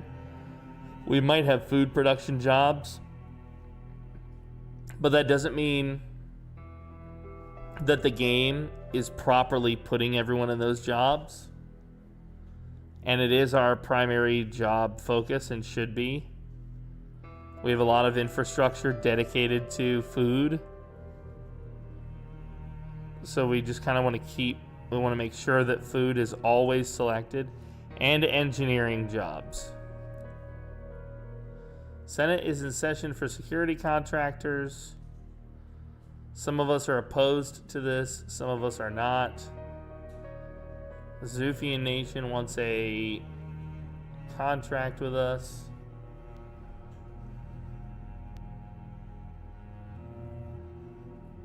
Those silly Zoofians. They're always zoofing around, those guys. Alright, we're gonna sell more of these in order to buy some more of that. I'm playing a very careful game right here where I'm trying to balance my economy. And of course the problem is that we just don't have, like, even though we have the most populous species in the galaxy, there are more of us here. I'll show you, I'll prove it. Species, all species, sort by populace. Okay, so one of the fallen empires has more than us, but otherwise we dominate the galaxy. There is more Alari biomass than any other species, but yet we still struggle to have the jobs necessary to do what we're trying to do. All right.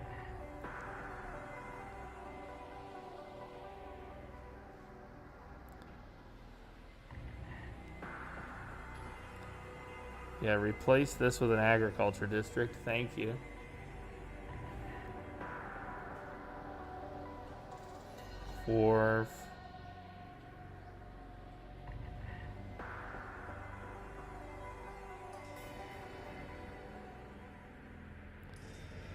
Yeah. We basically just have to keep going here. Hollow Museum of History, that should be good. Mizar Prime. We'll upgrade this guy. And these guys should be 1.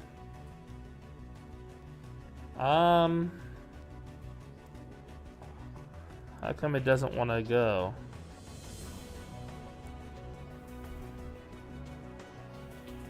Mizar Prime doesn't want to let us replace more of these generator fields here. I wonder why. Replace. This type of district cannot be demolished. Why?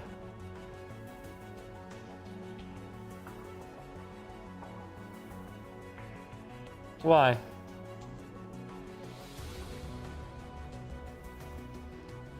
I don't understand that world. I should be permitted to do what I'm trying to do here. No, thank you. Mm-hmm.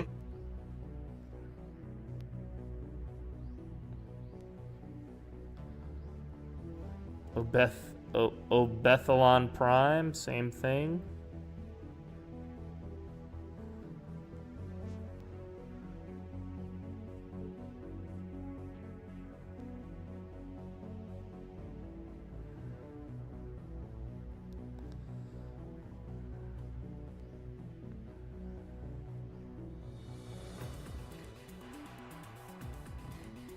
Nice. Do we have any other planets where the capital itself can upgrade? Because if so, we should do that right away. That's one of the most important upgrades you can do on your planet. Alright, the rare crystal shortage is getting worse. Once again, I haven't managed it properly.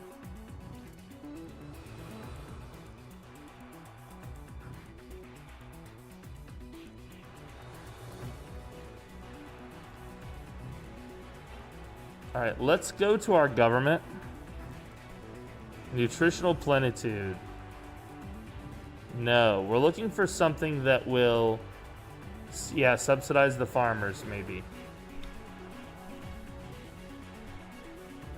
Yeah, let's subsidize the farmers. Is there anything else we can do to increase farming output?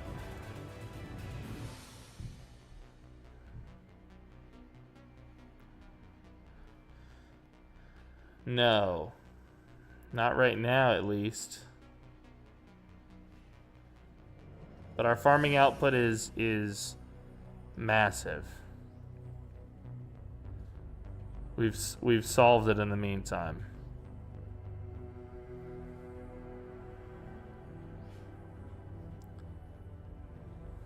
Oh, we got another disconnect. I feel it. Wow, dude. Well, that's crazy. We go through one session, none. The next session, many. The only difference I can think of is, Stryson, weren't you hosting last time for most of it? Yeah. I wonder if me hosting is the problem.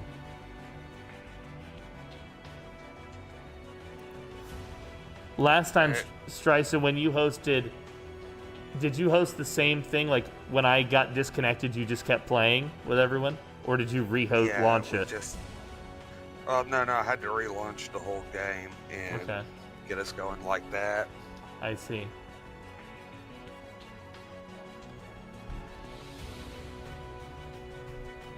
I don't know about the rest of you, but I am pretty excited to see what we end up choosing for the next playthrough of this. Right? All I know is that I'm becoming a planet hive mind. Dealing with people and pobs is too much hassle. I just want to be the planet itself. That's the wilderness playthrough, right? Yep, wilderness origin. Is that what Hearth and Harmony is doing? The Blooms of Gaia? I don't think so. Since she's a pacifist and not a hive mind. A hive mind would have to be necessary for a wilderness. I see. Okay. One of these days I'm going to play my killer bots. You guys are going to love them. They sound friendly. Extremely. Are they friendly with their hand? Yeah. They like to use their hands to separate organic matter in a process called rapid decompression.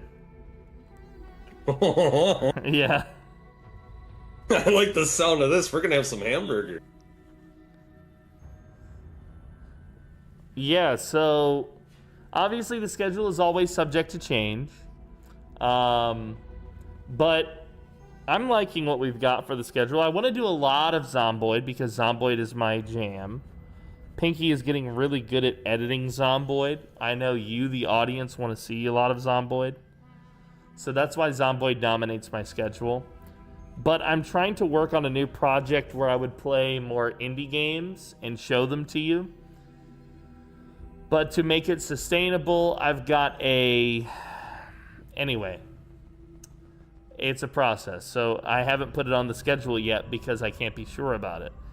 But I can be sure that I can play Zomboid on those days, basically. And I love Zomboid. And I'm loving Baldur's Gate 3. I played BG3 all weekend. Unfortunately, the boy was very ill this weekend. He got very suddenly sick. High fever, vomit. So I had to spend the weekend kind of caring for him. I basically threw up BG on the big screen and sat there, you know, taking care of him pretty much all weekend.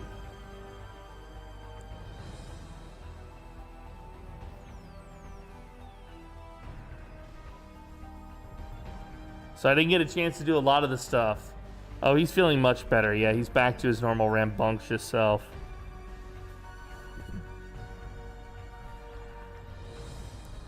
But of course, dear Pinky was very worried for him. Oh, so worried. So worried.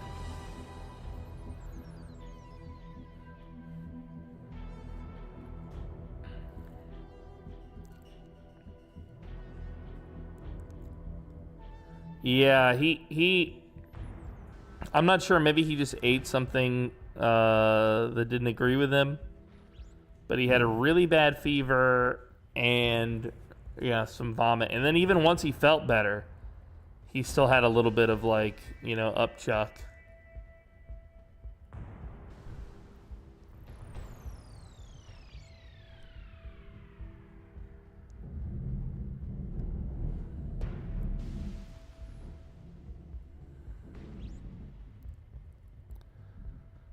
Alright, let's do 1, 2, 3. And let's do 1, 2, 3. Oh, we're out. 2.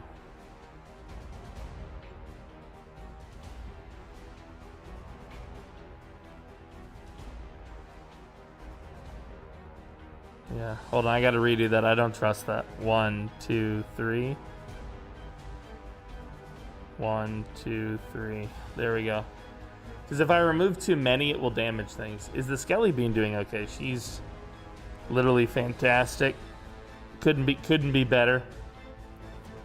You know. I wish she would learn to communicate through something other than a grunt. That's her favorite thing to do right now is just go, ugh. And it's like, okay, we get it.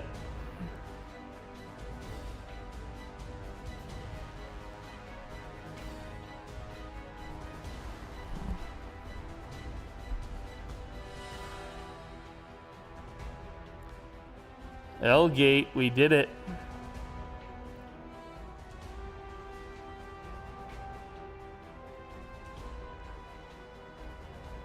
We did it, L-Gate.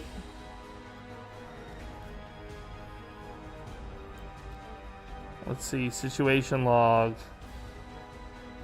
Activate L-Gate, has 1 science ship in orbit.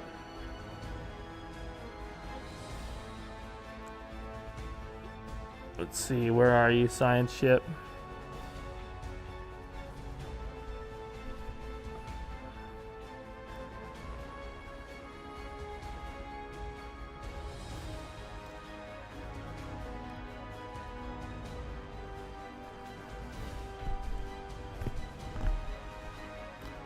Let's bring all of our vessels here.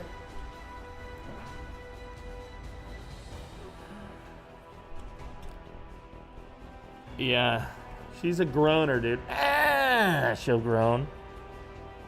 Hold on.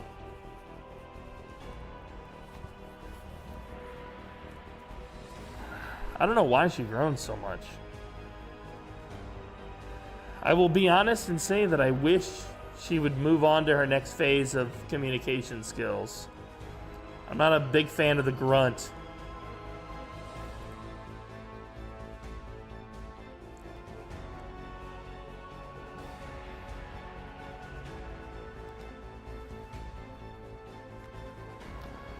All right. Penal colony. You need more jobs.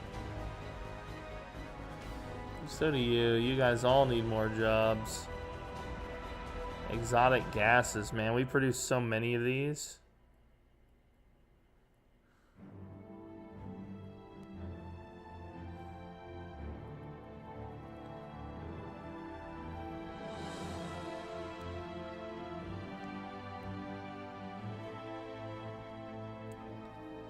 Let's replace this.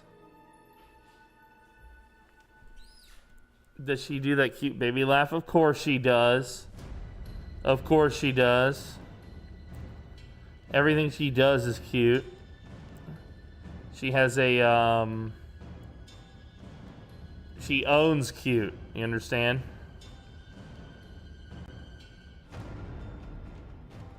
Cute is her entire brand.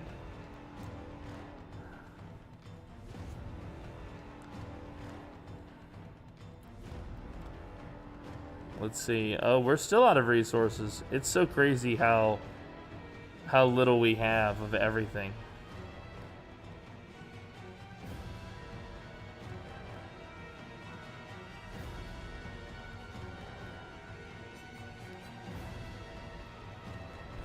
Can we replace this with this? And these with 1, 2, 3. We're trying to make as many farms as possible and convert as many jobs to farming jobs as possible. From there, we're hoping everything else will kind of figure itself out.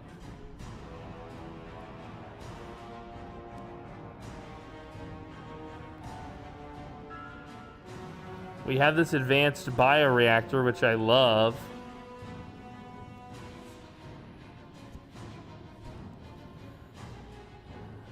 I'll be right back, y'all. Story Prime. Plenty of these are doing what they should be doing, honestly. This guy can't build more because the planet can only support 14 districts. Okay. Bone Man, are you in track with The Conjuring? If so, are you going to watch The Conjuring: The Last Rites? The Conjuring, you're talking about the horror films, right? I don't know if I've seen them all. I think I like them, though, based on if I'm remembering them correctly. Yeah, I think I do like them.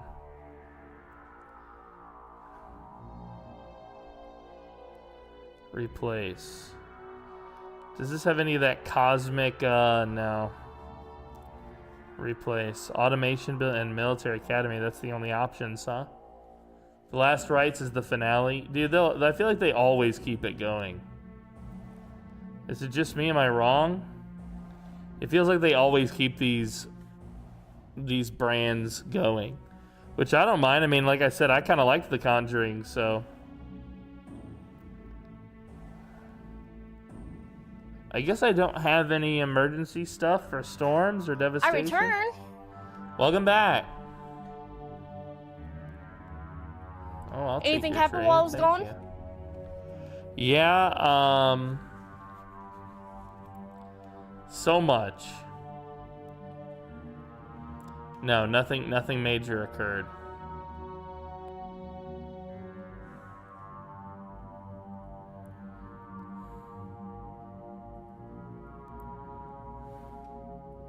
I got dragged into a conversation I just couldn't leave.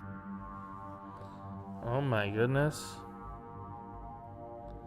What was it about? What were we talking about? So many different things.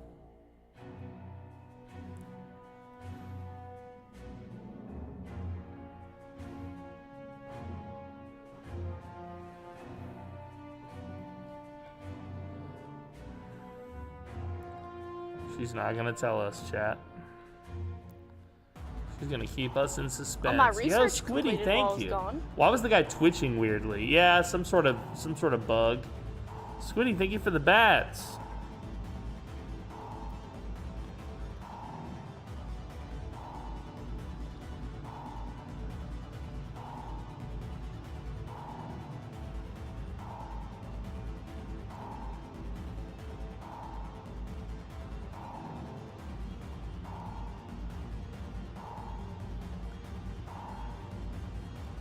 There is a governor, but this planet is having trouble.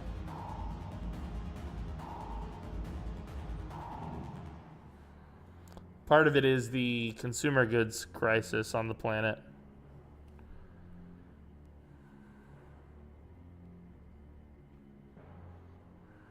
Yeah, that's a big part of it.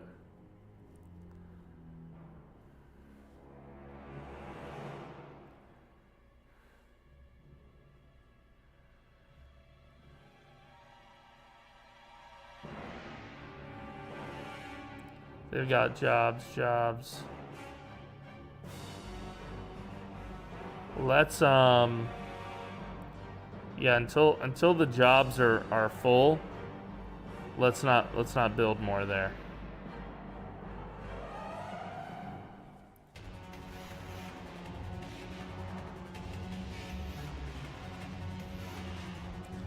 All right, well, we've partially fixed some of our troubles. We're back to overproducing food.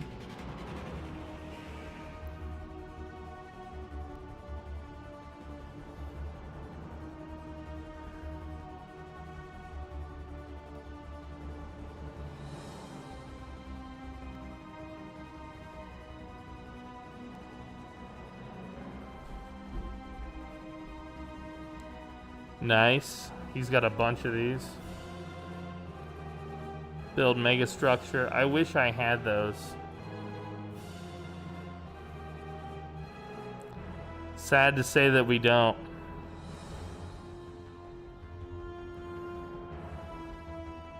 How about Grand Archive, disabled gateway, ruin, quantum catapult. If only we had a quantum catapult. What is the 24-hour Blood Moon sub goal?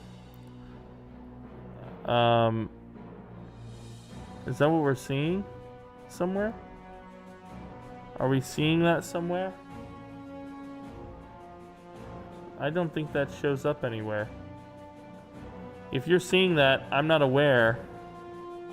I think that was for like my last 24-hour stream, but I don't think I've I don't think any of that is set up. Subs to Twitch.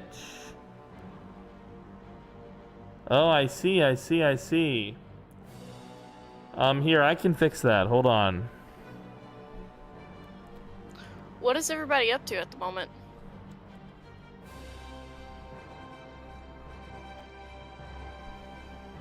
Playing with my big weapon.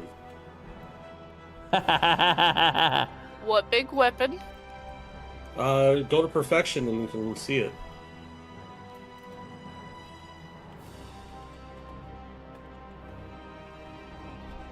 Ah, I can't wait to see it.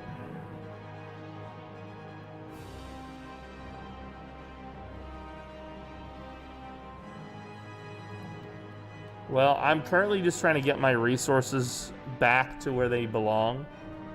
I was having a major energy crisis, so I had to really micro my situation here.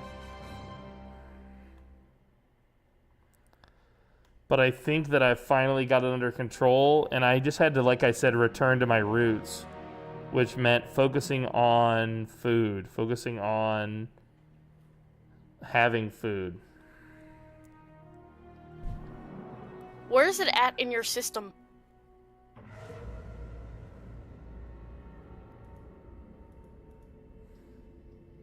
Right by the main star Perfection A.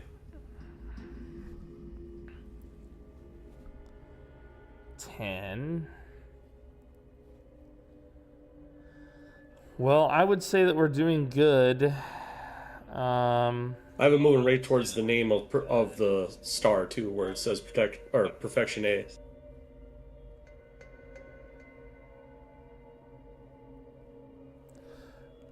We'll do 1, 2, 3.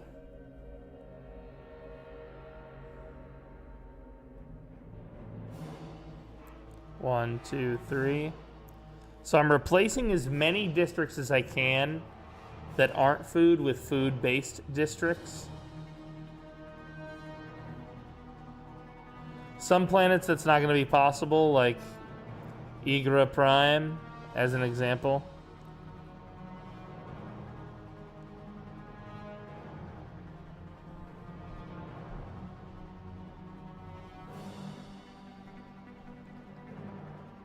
But where it is possible, that's what we're going to do. Wherever we can find that it is possible. Quantum fisheries. So, on my frontier sectors, I have one person assigned as a governor. Yeah. But they're not assigned to any other governorships, like... That's the other planet. Not actually, yes. Yeah, that's just a planet. Because it's not a sector. Right. Okay. You figured it out right away, correct. Now, could I make that? I can't make that a sector. Okay. Go to the planet and then click on management. And then you'll see an option to add, to like create a sector from it. Gotcha. And it will automatically... Is it the Colossus? What? Oh yeah, it just did that automatically. Oh. I hate it. It's better than nothing. Alright, let's see. Government. Time to launch. Click to pay a cost and launch the agenda early. Yeah, why not?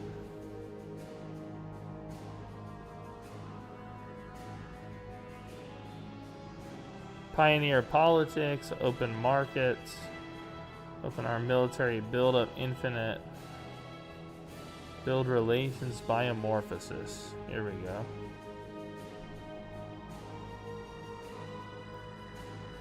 Yeah. What does storm manipulation mean, by the way? She literally said to me yesterday, Kaiser, she said, oh, it's the Burr months now. It's Christmas here in the Philippines now.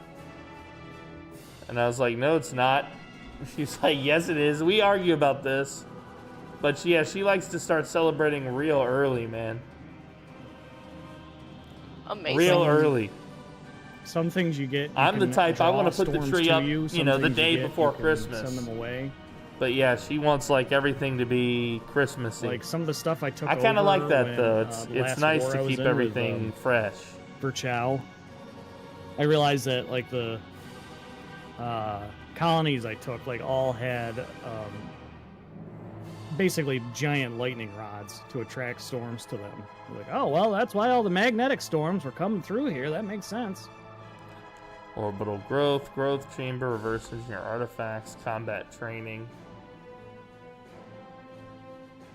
Yeah, that's the way. The soundtrack we're listening to, by the way, is the soundtrack for Mass Effect.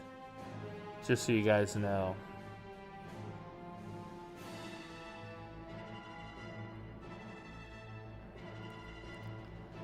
Yeah, the Newton border. Alright, so this is where we enter into these worlds. Archives. Let's replace this. Can we change it to farming support?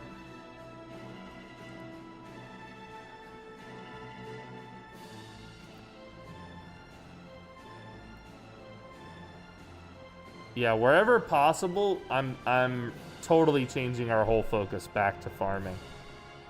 Back to having food on demand.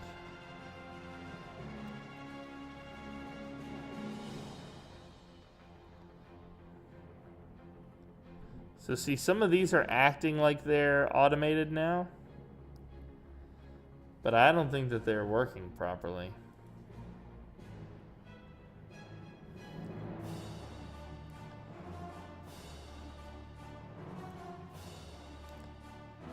Yeah, see? There's a lot of jobs here, though.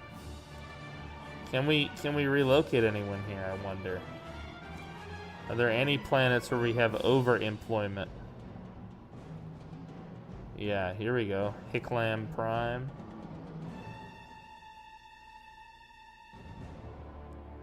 Who's unemployed on Hicklam Prime?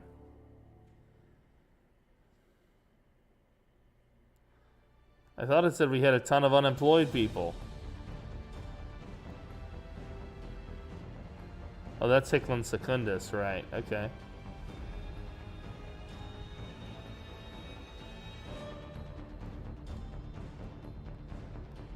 Alright. Where do we resettle these guys? Onto Durasclim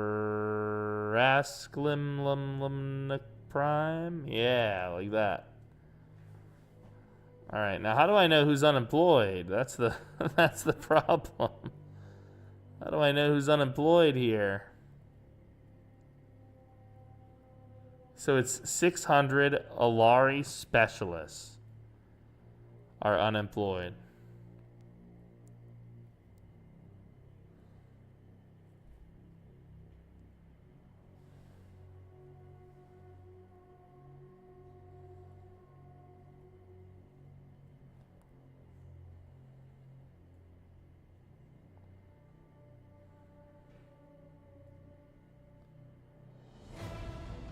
Yeah. Alright, we're officially out of money to do this. It still says 600. I don't fully understand where these unemployed guys are coming from. A bunch of people now are unemployed here. So I don't think I solved the problem. In fact, I think I've made it somehow worse.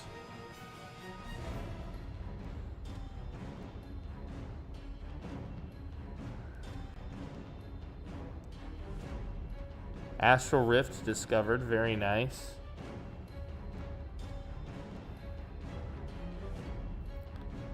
Yeah, it is true that what we need is maybe automation. Maybe that's how we solve this crisis in part. Guys, is automation.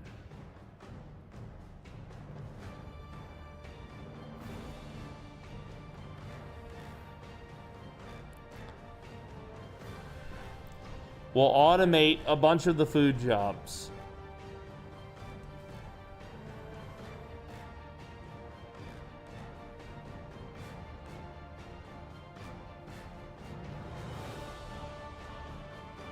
See, I think this is a great idea. This isn't going to lead to mass unemployment. Don't worry. We're the government and we know what we're doing. We're going to automate a bunch of the farm jobs. Everybody's going to love it. If only we had space Mexicans, things would be even better. But alas, here we are. You know PDM. Oh, I love this. Yes. What do I know? The government in charge of farms, that's a bad idea. It's a real bad idea, and you know it. You know you love this idea, dude. We're going to subsidize the farms by owning all of them. No. Okay. You're going to lose so many people. Don't kill your squid. No, it's totally legitimate.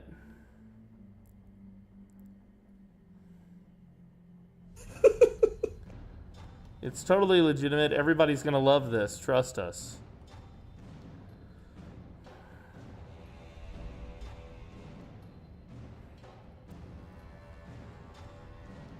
Planetary cultivation grid. See, that thing is expensive. The fuck is an enigmatic cat? You have an enigmatic cache? Now that's something you're gonna love. You're gonna love that thing. Wait till you. Might I recommend? Put your proboscis in it. Yeah. Try and got one. Try and hump it. Mm-hmm. It's like the angels in Sodom and Gomorrah, dude. It's gonna burn down the whole sieve. Yo, what's up, Shorty Gray Fox? Good to see you. 7 months. Hey, Shorty. Got another sub today. I appreciate you all the way. Without subs, I'd be real broke. Thank you every single day. Another sub, hip hip hooray. It means the most to me, okay. And it means that I still matter. I appreciate you all the way. It has been a while, Shorty. I was off camera and everybody thought I died. Welcome back. Good to see you again. Hello. Welcome.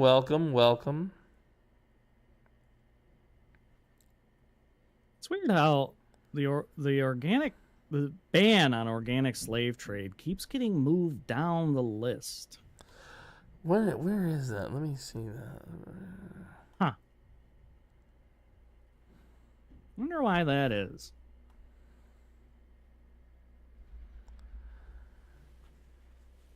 And that really hasn't felt like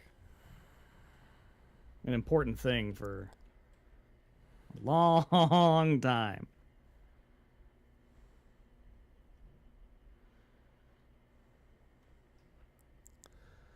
We need to cut some of our packs loose.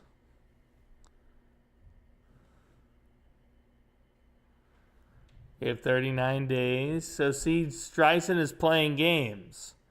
He voted to extend his custodianship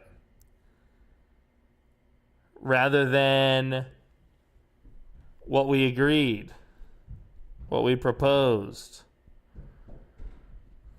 You see? You see how foul? You see how the boy behaves?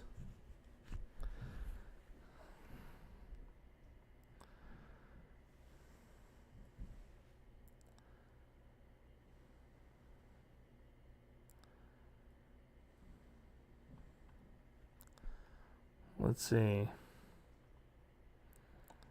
Status. Diplomacy. Form. Yeah.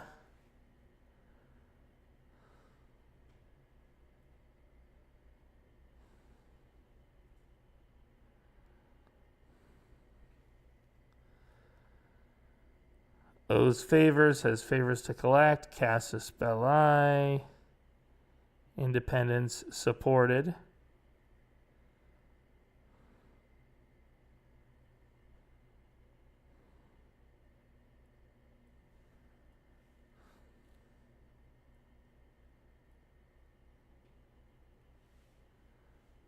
We have just 15 days. What you been busy with, Shorty?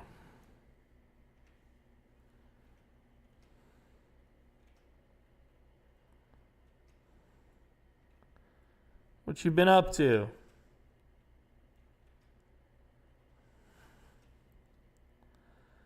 There's so many exotic gases.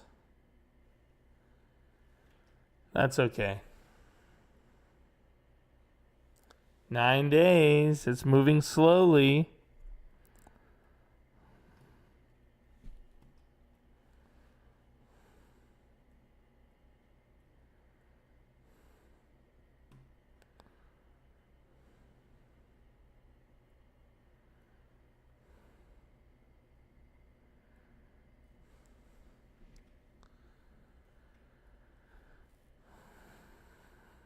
3 days.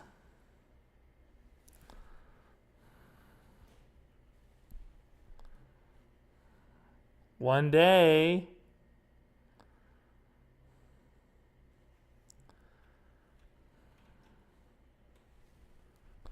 We need more time.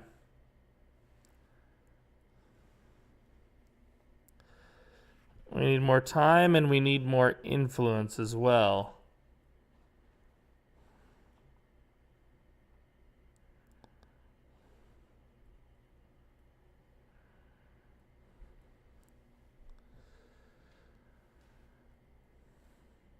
Oh, here's our music. Sorry about that. There's a research agreement.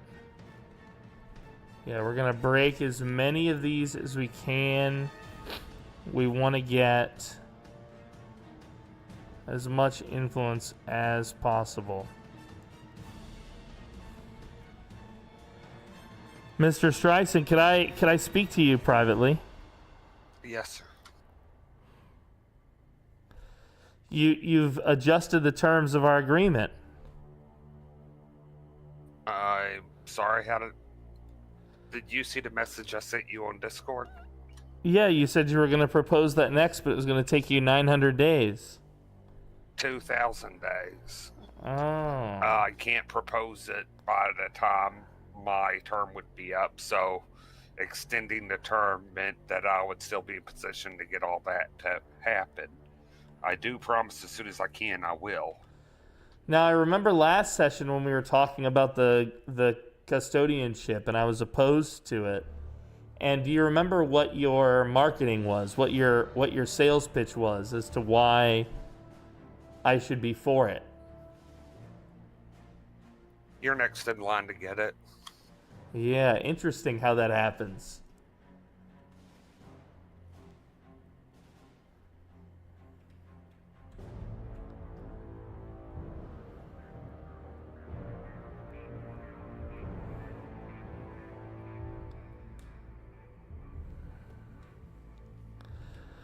All right.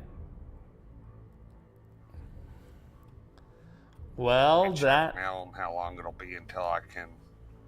You see the prickliness. See. You cannot trust these space peoples. Okay, trust me.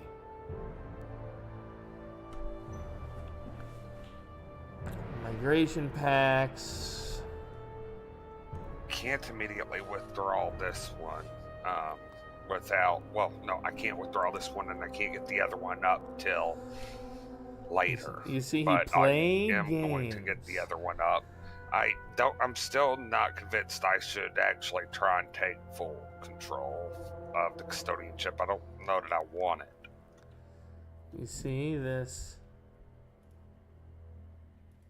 poo-poo? How come they're no longer a valid, hold on, situation log victory?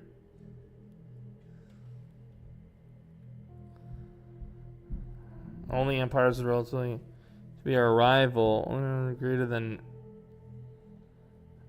pathetic and less than overwhelming. So what's his deal compared to me? Anybody still having trouble with trade? Status, let's see. Superior. Okay, well, it doesn't appear that... Should I be trading? I've not really done anything with that. Well, I just mean with the resource itself. If somebody was needing some, I was going to offer them some. Oh, he really got into here over here. Look at that. I'm doing good on everything. Senate has voted and failed. Only thing is red is in my naval capacity, but I'm trying to fix that.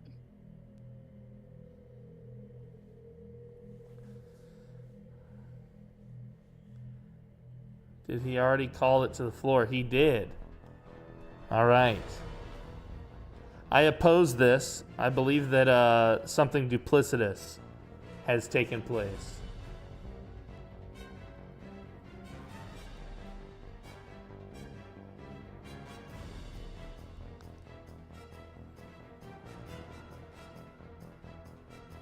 Oh man, the defense privatization thing got like screwed over. Sad. Yep. I wanted it I as wanted well. that. I was about to hire all my mercenaries to see if there was enough diplomatic weight to save it, but guess not. These are the empires we can still call favors in with. Can I convince you, Nugget, to oppose this vote? I would like to convince everyone to oppose this vote personally. Normally I would have opposed it, but since he tried to get the defense privatization and helped me in that way, I feel compelled to help him rather than be rude to him. Oh, yeah. Done.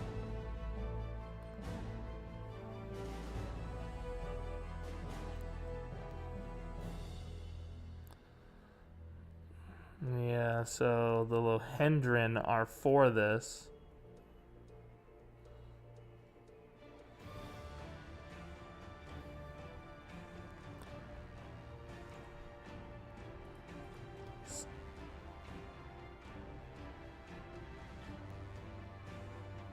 He knows what he agreed to, and yet he's changed things up.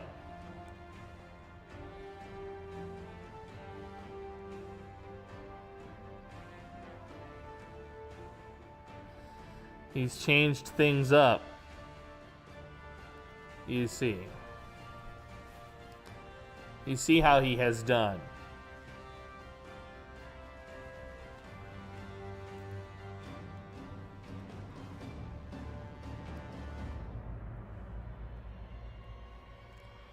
Alright, let's go back to the top. Status. Here we go. We don't want an embassy with them. I think. Wait. Member of... Yeah. They're a subsidiary. They just have association status with us, I see.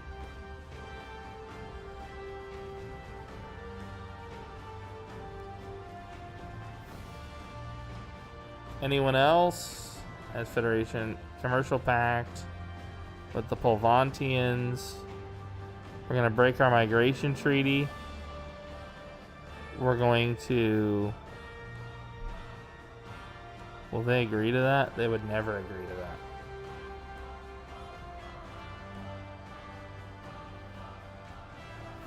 Commercial Pact. We'll break that. We have to really hard focus on our influence now.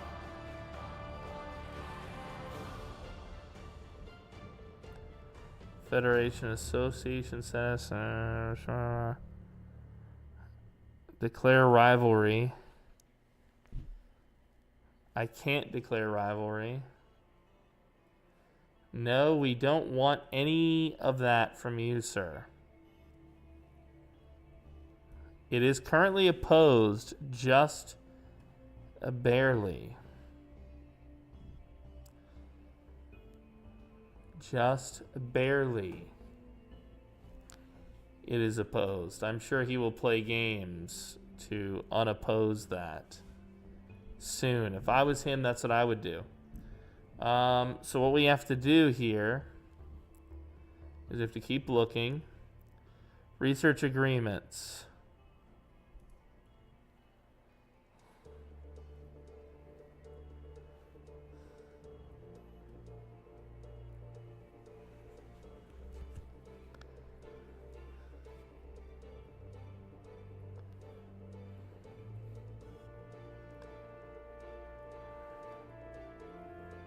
Okay, I see how it is. Yeah, sorry about that.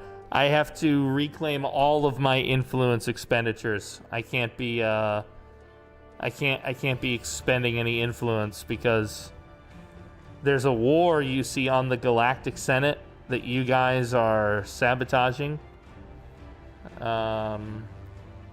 There's duplicitous behavior occurring, and I can't put any resources out there that aren't strictly being useful.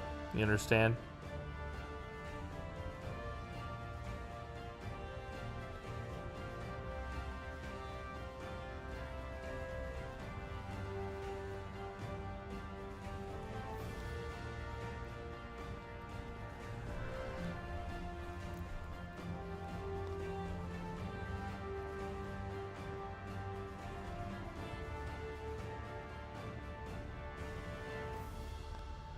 Alright. Where is our... Okay, it's almost there. Are all of our fleets there? No. Some of them are still coming.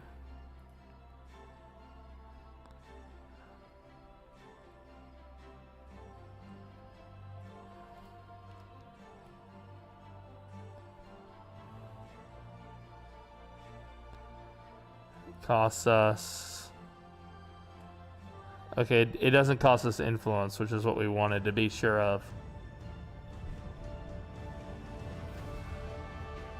We have to continue fighting this. We have to fight this. We have to fight this. The Free Peoples are throwing themselves in with an oopsie poopsie here. Oh, you mean I need to break some agreements with them? Well, I mean, there's a force at work here that is trying to undermine democracy. Blah, blah, blah. Yeah, and they're among it. Those guys right there.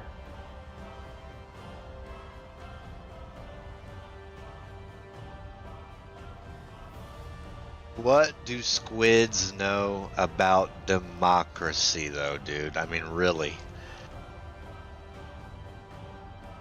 Yeah. Well, we know that what is currently happening on the council is an affront to mankind.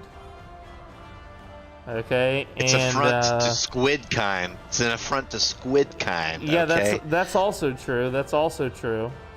But nobody cares about squids. All right, let's just be honest. Second-class citizens.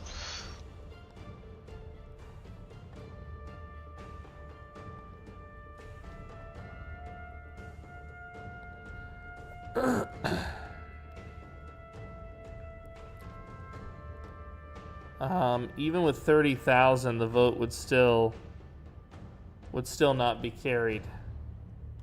I really want to convince you to come over here, Virchow. You know, I understand you have a loyalty to your fellow corporation, but I'm telling you that the corporation has now behaved in a duplicitous way. Okay, and what you're doing by extending the custodianship for 30 more years, by the way, is you're setting us up for oopsie poopsie. You're setting us up for 30 more years of conflict. And I'm setting us up for 30 more years of good leadership. And, yeah, I mean... I'm also doing he supports mercenaries.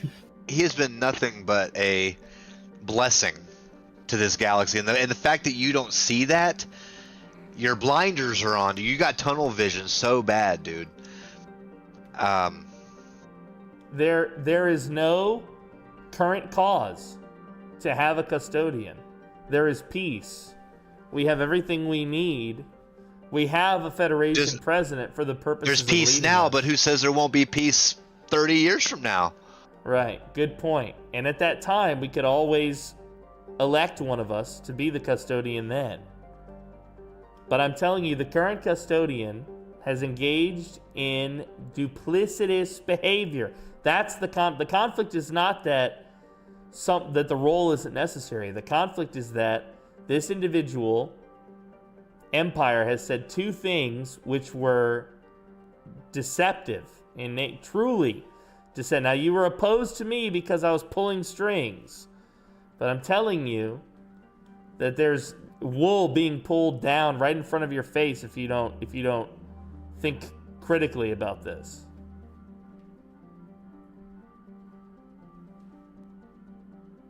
You know, I gotta say, PDM, one of my favorite things right now is since you started speaking out against this, I watched the vote shoot up like 90K in my favor.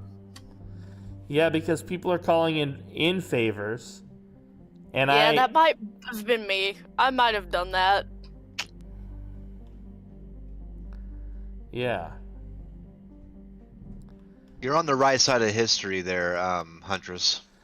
The reason why this is a wrong side is because, again, there's deception that has taken place. If deception hadn't taken place, it would be a different thing.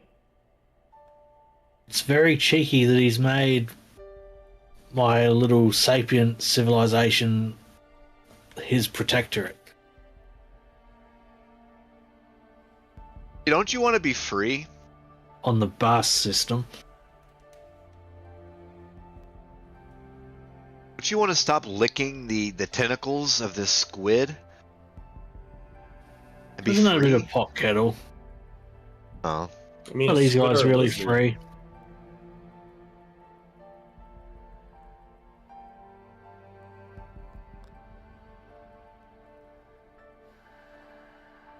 I will say that I did give full voting rights to the Usanicon Star Confederacy.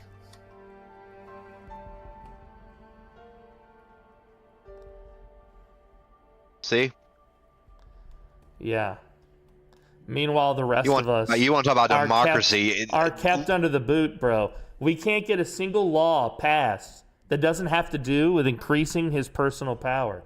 Every single law that comes up has to do with his personal power. None of it is the stuff that we propose, that we want to see. Why?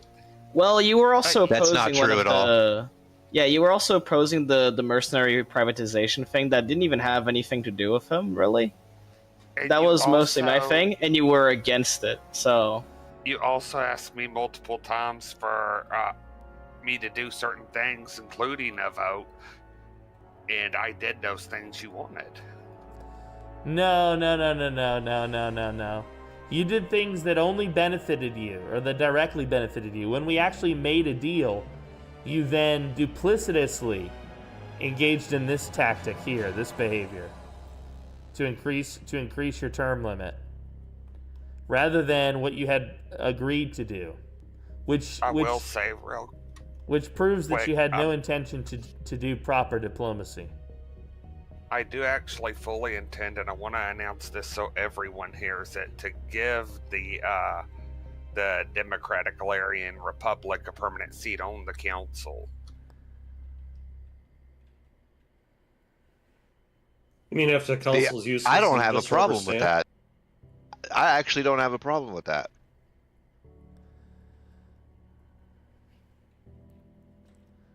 I have to oppose this. He's too much engaged in, like I said, duplicitous shit. I have to oppose it. Otherwise, it would be foolish of us. It would be foolish of us to trust at this point. I'll be right back.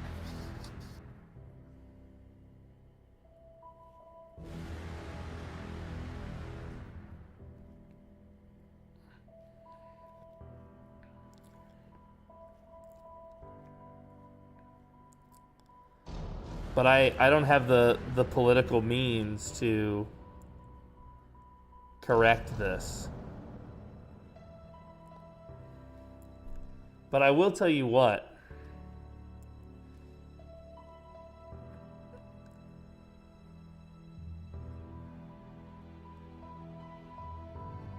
I don't know what harming my thing with him would do. But I tell you what.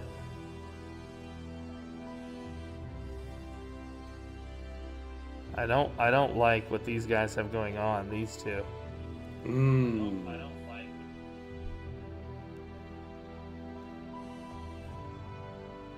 The machine spirit's about to fire up.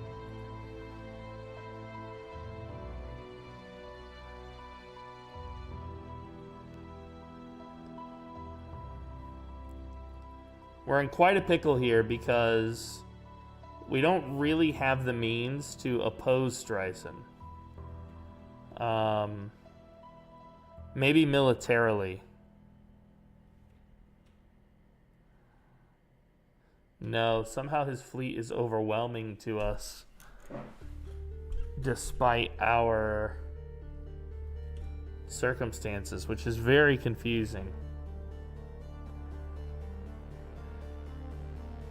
He's done something really interesting with his fleets here, where he's so powerful. I don't know exactly what has taken place.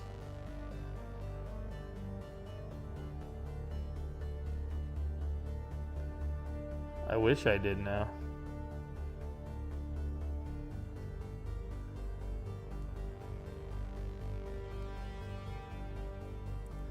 But basically, he cannot be trusted at this point. Because he's heard my objections, but yet he's forging on to increase his own personal power. And the fact that the Blue Star Naval Contractors are cooperating with that, and the Free Peoples of the Fall, mean that they are as close to an enemy as we can get.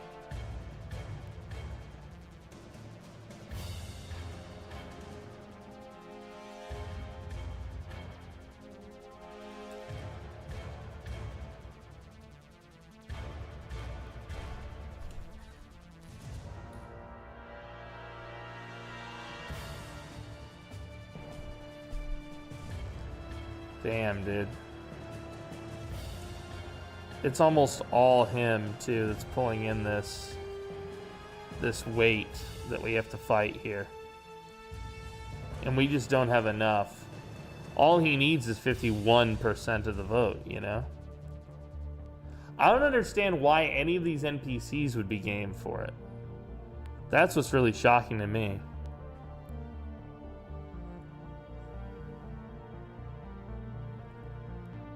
I'm confused about why he wants to extend it. It's increasing his own personal power. He gets to be the custodian for another 30 years. Okay. It's increasing his own, he's guaranteed he's guaranteed to be king for another 30 years. Why not? Why wouldn't he want to extend it?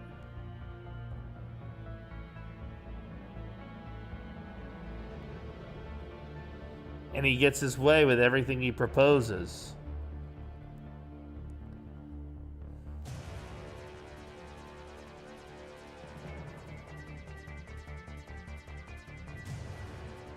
And I have to save what little influence I can get just to veto his shit over and over. And I can't get enough.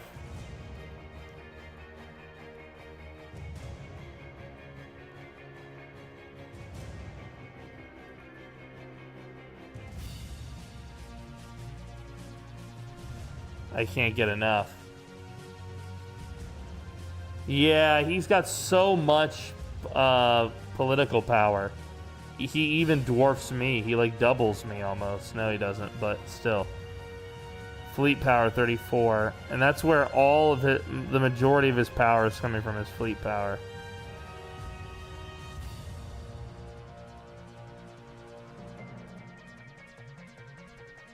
Yeah, I don't know how he's got so much fleet power. I can't comprehend it. I can't begin to comprehend it.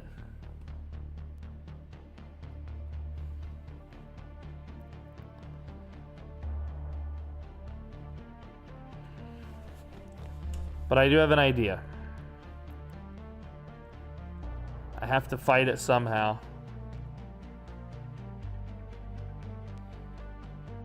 I am here again.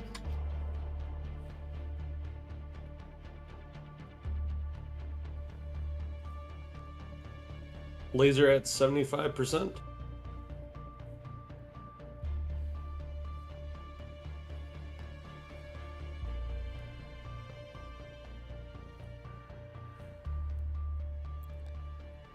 We're gonna try and replace a bunch of our Core trade locked. with anchorages. 80%. That will increase our military capacity. Will cost us our prosperity in terms of trade. But at this point, we have to begin to defend ourselves against the potential of a conflict.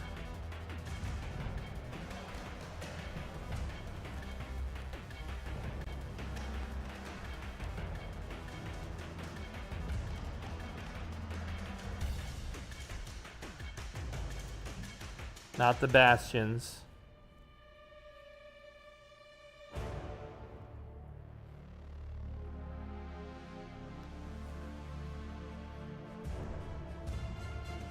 Defensive stations, starbase design, guardian of luck.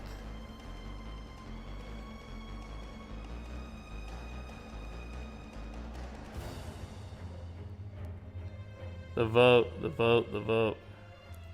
We just don't have the means.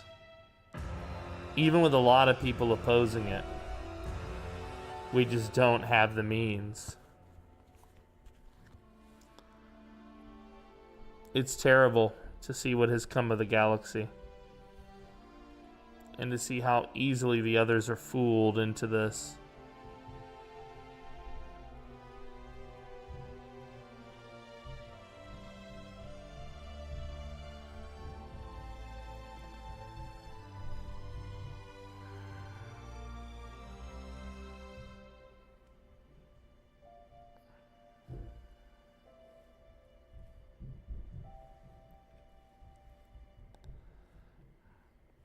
Alright.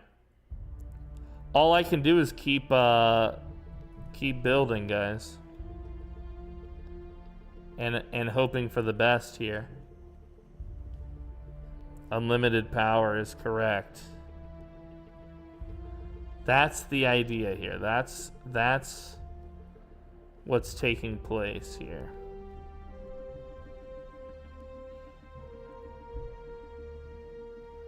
Optimization building. I see. Cracking a planet in process. What's the name of the planet? L-Core. Test firing. Where is this? Near perfection.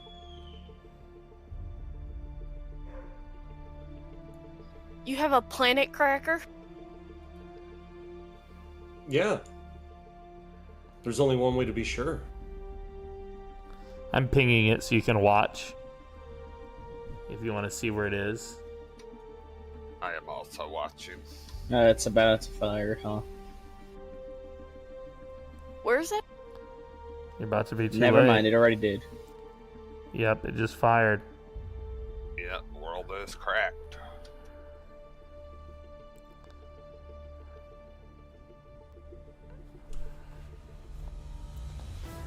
Well, they did it. You may fire when ready. Oh wait, we already fired.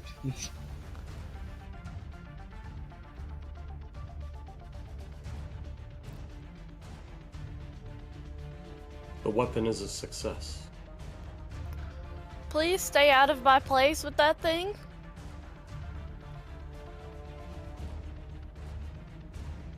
I love how there was this like no response to it. Well, you see, the Omnicide goes where it pleases. I don't tell it where to go. It was like, I need to kill something, and it went there. Oh, shit. So it's sentient, it has like a mind of its own. Well, isn't everybody using sentient combat AI? Not me yet, unfortunately. My people already are, technically, if you think about it, but... bleh. I mean, I guess I'm not. I'm using a psionic one, but that's not the point. Diplomatic weight, Fair water enough. friction. We're switching to supremacists. Let's see what that does to our our power. Our fleet power.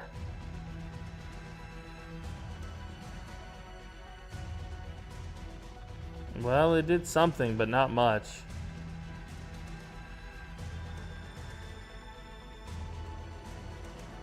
It did something, but not much. Yo, good night, Squiddy girl.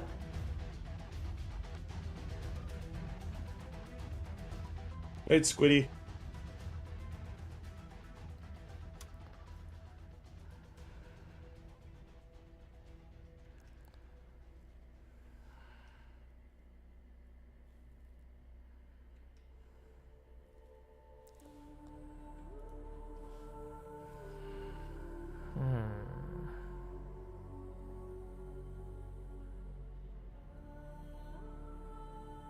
Wow, y'all a bunch of peekers. Peekers. What happened?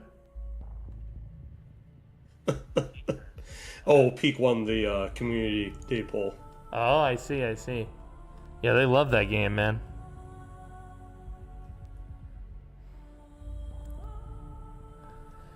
I don't mind watching it. Game.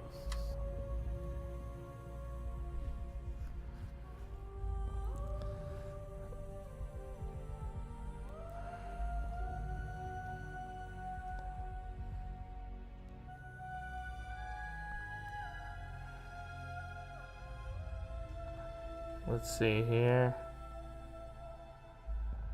Yeah, these all cost influence.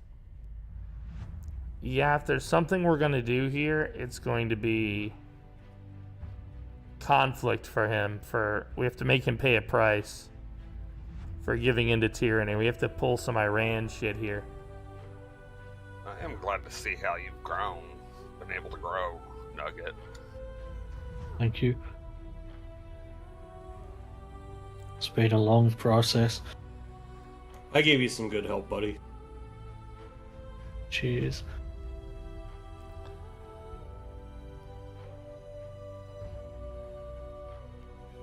I'm sorry I didn't feel like help at first.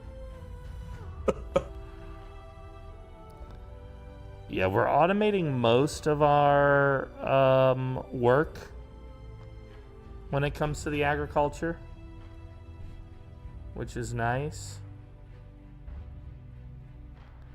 But we still have more to do. That much is clear to me.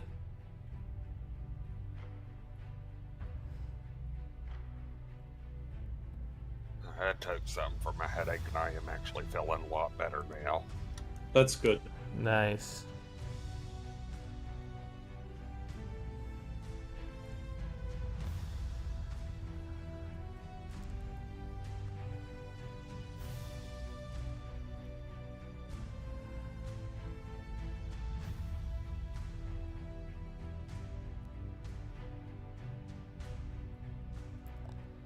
I'm just trying to get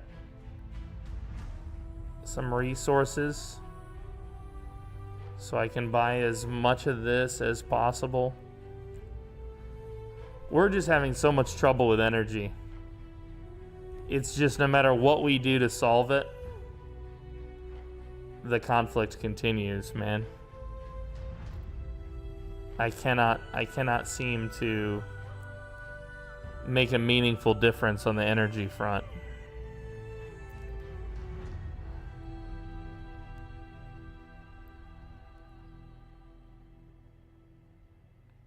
Planetary cultivation grid gives additional districts, but this one gives additional food per farmer.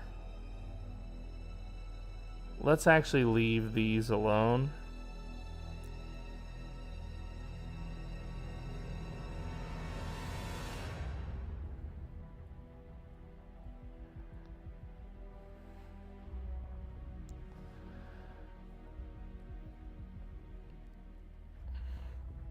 Some of these we won't automate, just based upon what we know about them.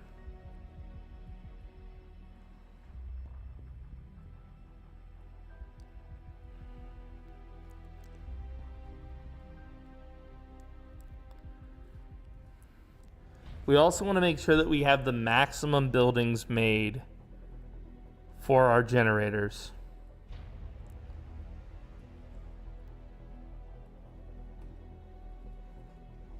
That way, whatever is going on here with creating energy will continue at a high level.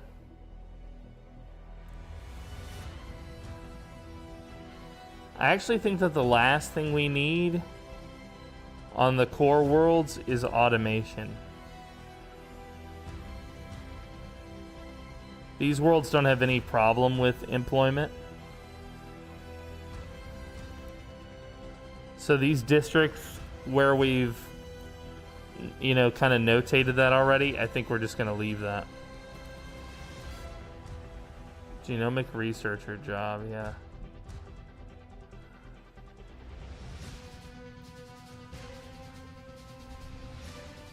Researcher upkeep.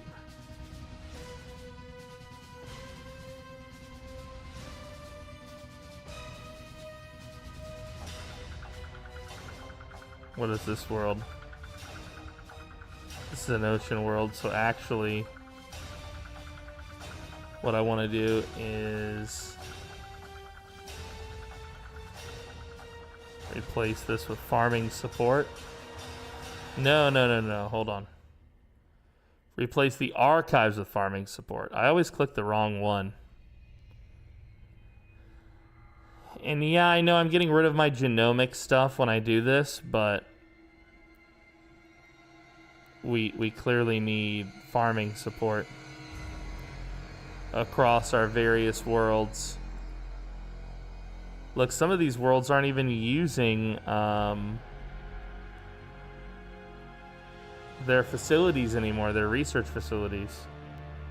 Yeah, if it's an ocean world, I think for the most part it needs to have farming support.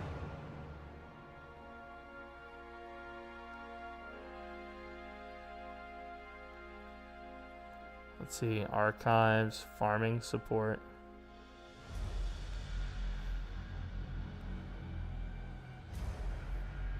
Yeah, we do have plenty of researchers, but the farming support needs to be major.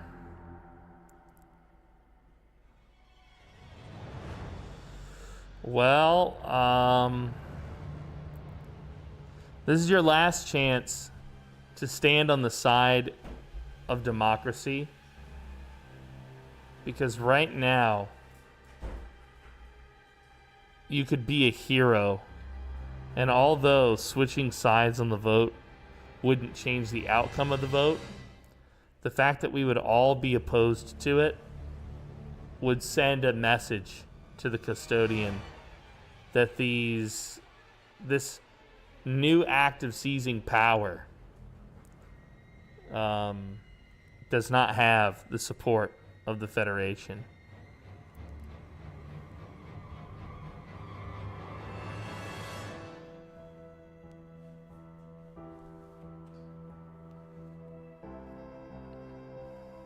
Trundle, my boy. Yes. Why are you opposing this? Me. Why? Well, although I agree with 99% of what Streisand says, this is, in fact, going away from the core tenet of the Free Peoples of the Fall, which is freedom. But there's nothing free about opposing this galactic law, though. No, it's one step towards an emperor that I don't want to go. If he wishes to vote against this, it's okay. He should vote in a way that fits what he wants. Yeah, we all have voting rights. It saddens me, but I didn't see this coming.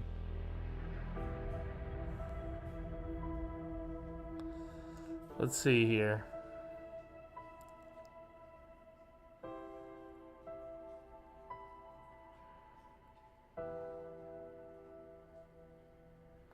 I 100% understand your concerns.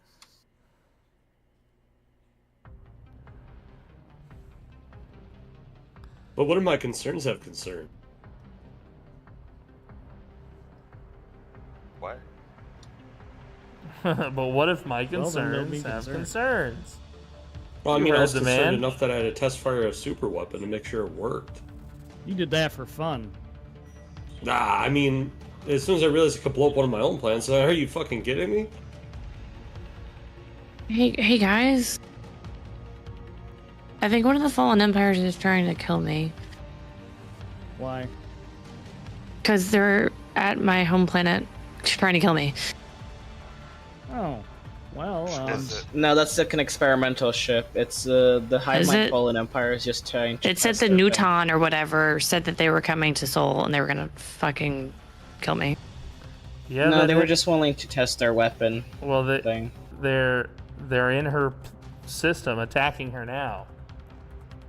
Well, yeah, it's an event. They inform you like, hey, we're about to send you an experimental ship to attack you to test its capabilities, and then you just kind of accept it, I guess. And then it spawns where your fleets are. It's not like it does any good to say no. Yeah. But you're not being attacked. Trust me, if you were being attacked by the Fallen Empire, it would be so much worse.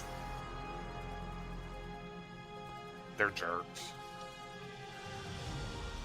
All right.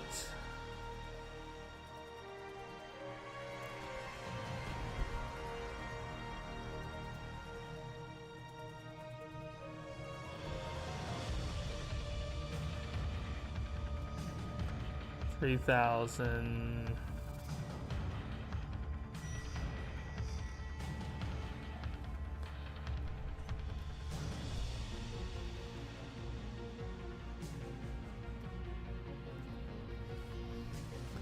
Let's see if this makes any difference when the year or the month comes up.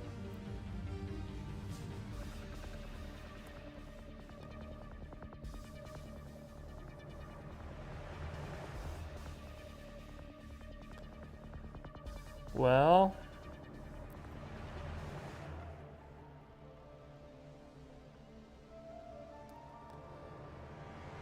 commercial zones. We need entertainment. Where's the entertainment? The Holo Theaters.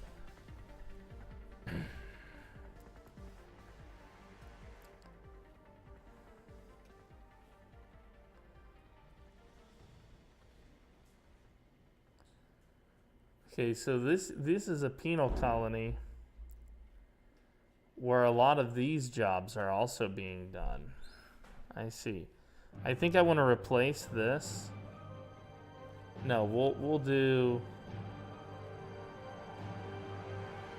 commerce megaplexes here instead, if it lets me. Then I have this storm that keeps popping up in my space, and I have to move my fleet away because it's costing me a fortune we to keep can't. it in that storm. What would make amenities? Frustrating. What would make Is it like damaging your ships?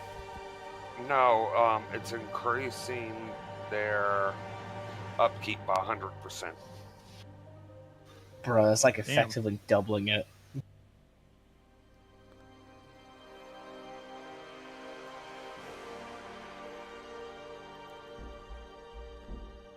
Yeah, it's making me run around with it, trying to get it out of reach. But what can you do, right?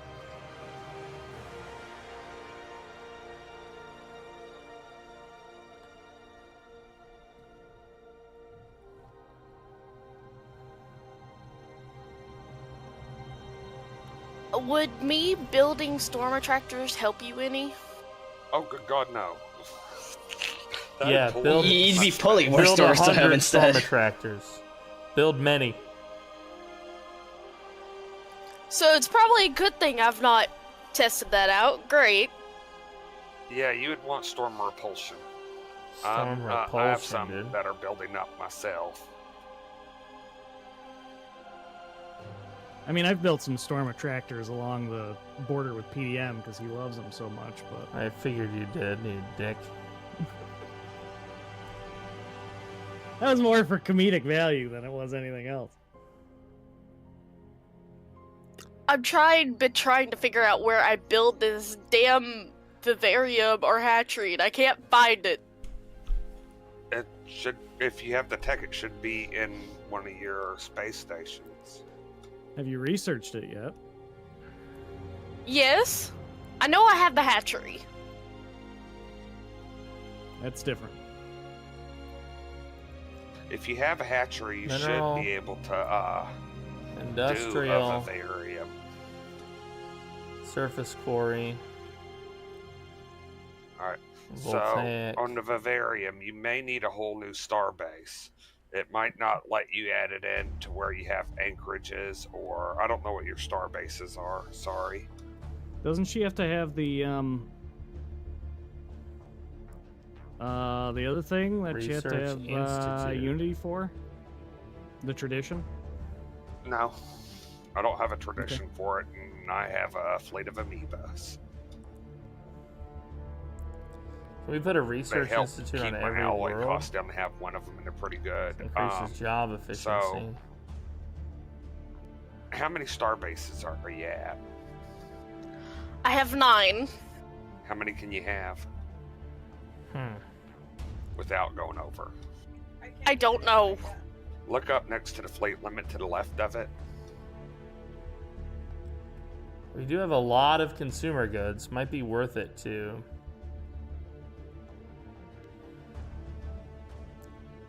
Research lab. Are you watching my stream right now? No, I can switch over to it real quick. Yeah, switch over to it. I'll leave my mouse over what you need to look at.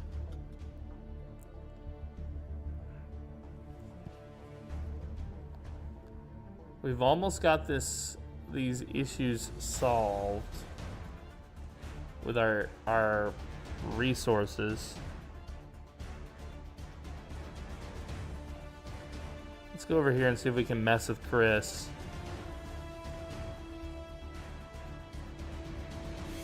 It would cost us influence. That's the only problem.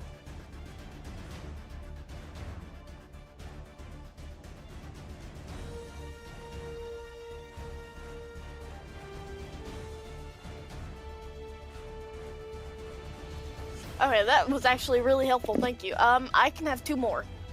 Okay, then go on and start upgrading those.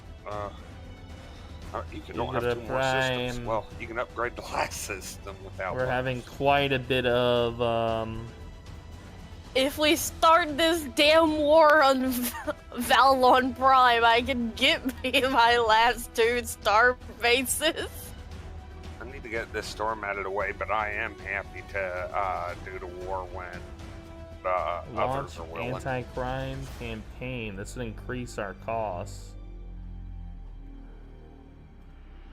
Hopefully it helps.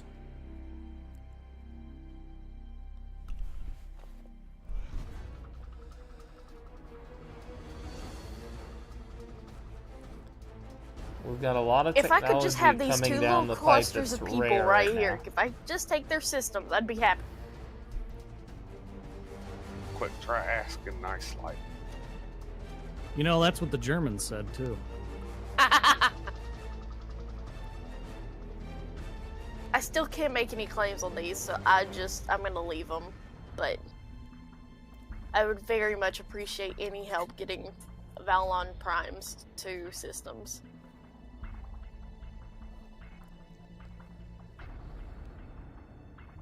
It'll even get you a Dyson swarm array. That'll help. Well, A what? A We're Dyson hoping. swarm array. It's a research one, but that'll boost your physics research a lot.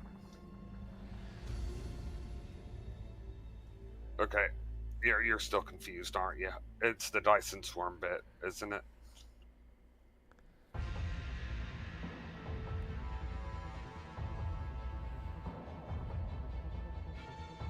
I'm gonna look on your stream. Alright, I ain't looking at it right now, but I will. I'm in a doing minute. so much upgrading. Just across the board.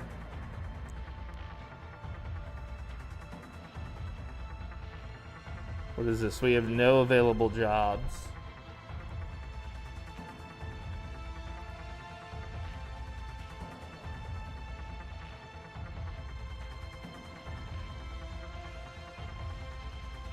It's like a Dyson Sphere, except instead of fully encasing a star, it's a swarm of satellites.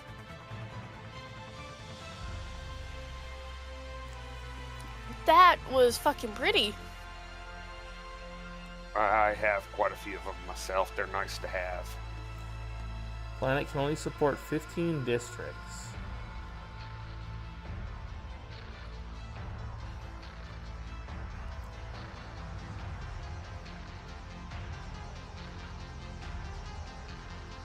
No, not agriculture. That was my mistake.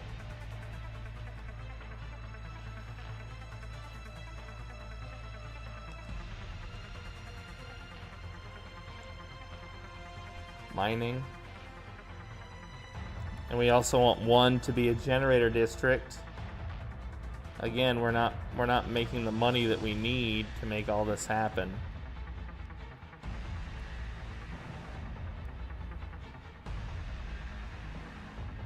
Oh wow, now we're down 2, huh?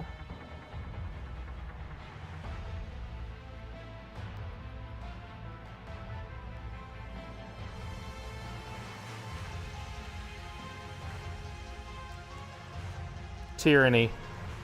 This is the day that the I would like to Federation congratulate failed. Streisand on his fabulous victory. Wonderful victory. Tyranny. Tyranny. Yay, victory! Shame. Yes. Shame. Shame. Get a load of all these suckers, huh? Duplicitous. This is a great day for the galaxy, and this is a great day for everybody, including the ones who even hate the custodian. The idea of him being a custodian the next 30 years. He's even going to do good for you guys too. So Doubtful. I hope you know. Okay. Doubtful. I spit on your custodian. Please don't spit on me. That's really gross. I don't deserve that.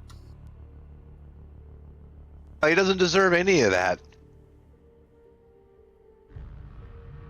You're right, he should give it all up. The DAR has his tentacles wrapped around you guys. And it's sad to see.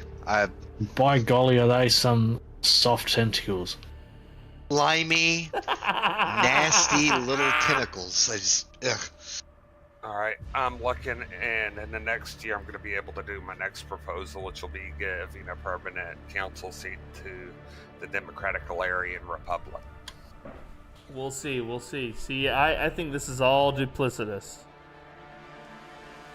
I think we're dealing with somebody who is duplicitous.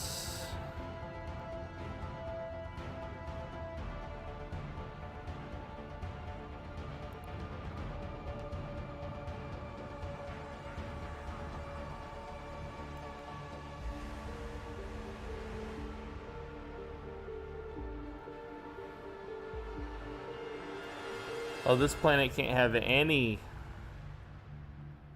mining. Okay, good to know, good to know.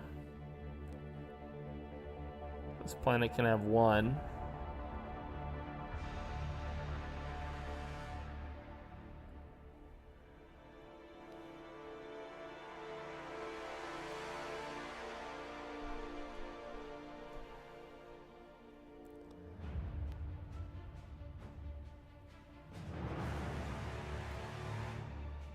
Our economic situation is so bungled. It's so crazy. It's so crazy.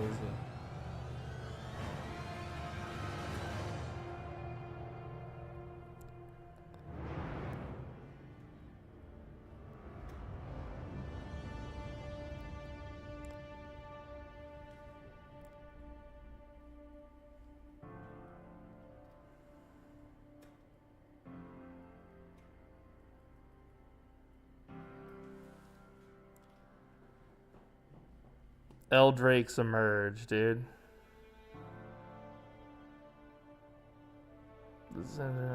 They're hostile. Oh.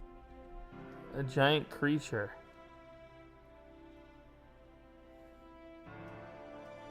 Now, what have you done? Oh, that's weird. Oh, it's the Something's- Space Dragon version. Something stinky came out of that black hole there.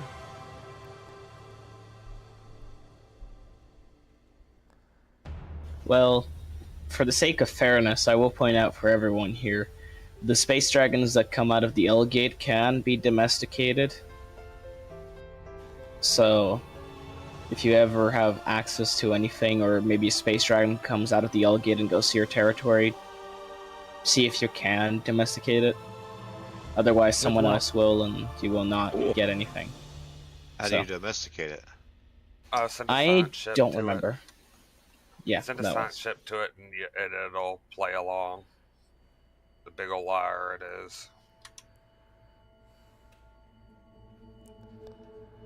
All right.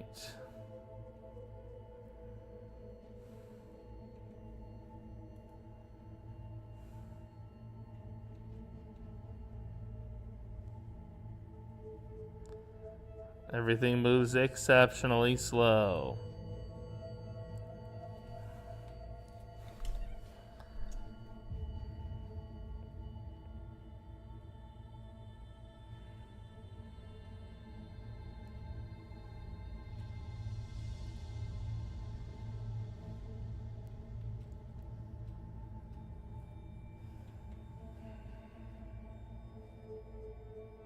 Yeah, energy is still our main issue.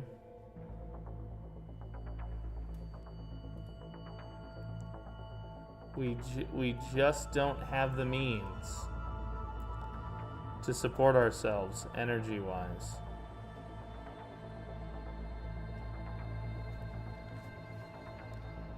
I wish it was different. I wish the reality of it was different. But our economy is just suffering.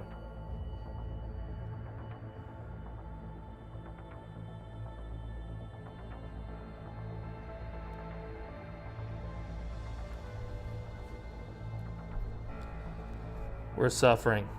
We're suffering bad.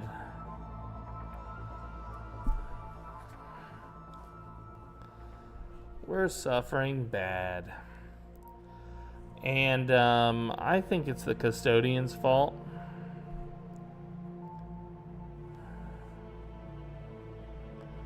I want to be abundantly clear. I agree, PDM, I agree. About where I'm pointing the blame.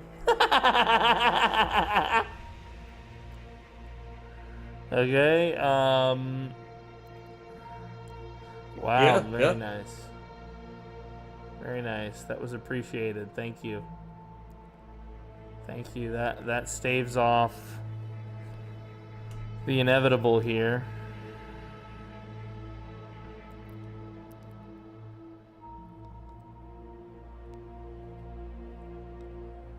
Well, there's good news and there's bad news. The bad news is the shit continues with regards to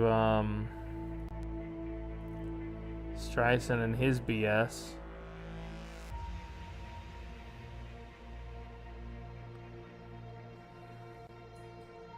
Do we Who's have all the way any- out there and who knows where? TDM. TDM. PDM. Sorry. Hello. This is our new spot.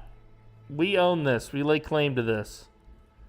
I'm happy that you found it. We did a lot of research and it cost us a lot of resources to get this.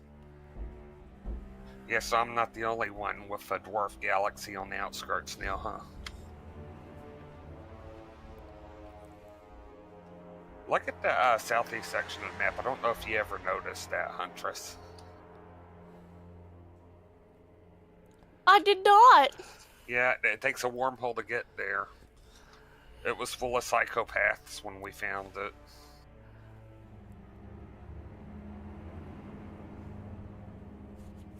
Yo, what's up, Canix? Good to see you, baby boy. Joe, it's a part of the Fat Turnstiller facility, which is a vassal of PDM. Never mind, I can't attack him.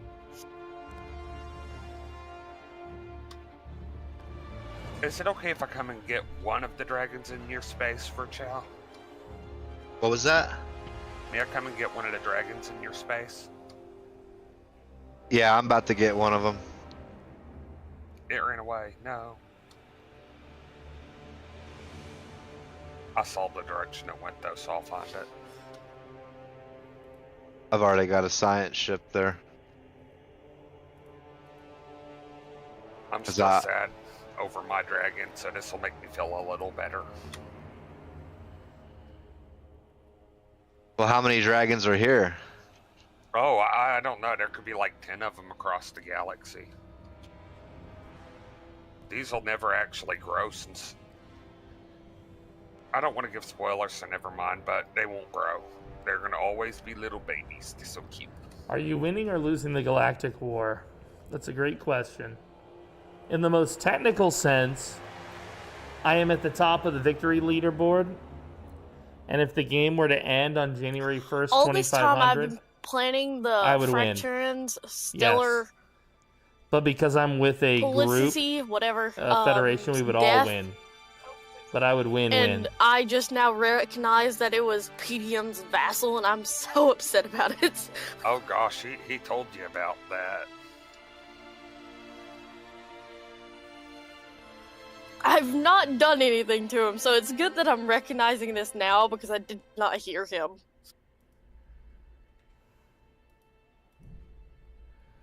Or I forgot. I get forgetting. I also have ADHD. I get forgetting. ADD on my part. That almost sounded German. I am also in the ADD crowd. Yay. Yay! Oh god, we're going to be terrible when we finally go to the zoo. There's going to be nobody in control. Ugh. Exactly. I'm invited I'm winning, to the but zoo my with you guys. economy I'd is love so that. bungled You're near us. Yay. that I need to find a way up there, but it's so troubling. I do have to warn you. Like, I don't can't think take my this part ever foot off came the up, gas but at I all. actually can't drive and I use a wheelchair. I didn't know that. that's perfectly fine with me. I didn't know that about Streisand. He's wheelchair bound. That shouldn't be an issue, you know? Okay. Yeah, You- I can walk with a cane, but long term, I'll never last. I'm sorry, what? Somebody was saying something? Yeah, I just didn't know that about you, Streisand. I was gonna ask, is it something you use all the time, or only when you're out of the house, or what?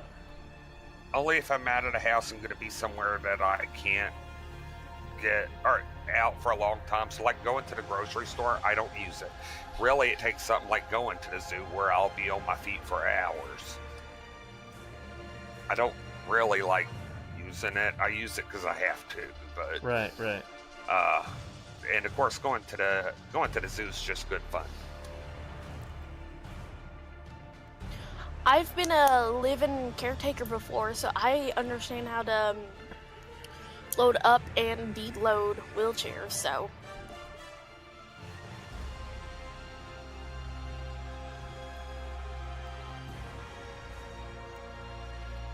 I'm almost curious if these things are causing us more.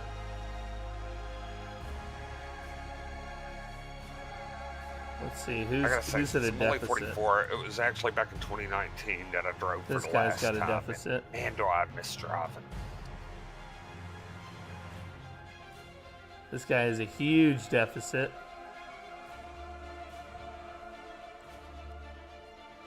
I'm looking for places that I have feel a for you with deficit that. of energy. I really do. This is one such structure.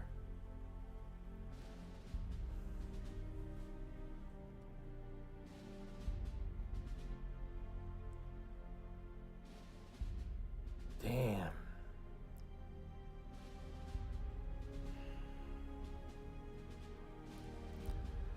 We're struggling, we're struggling, we're struggling. We're barely keeping our head out from underwater.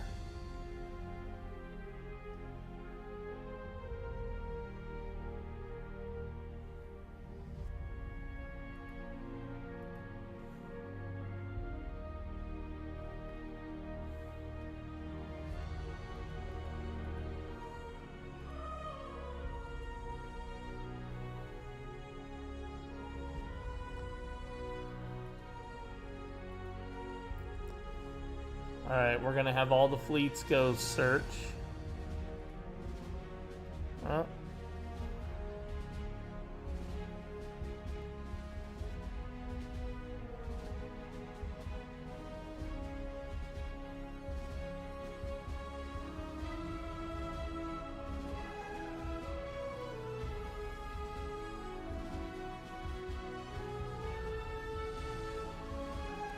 It went where? No, no, no. Survey the system.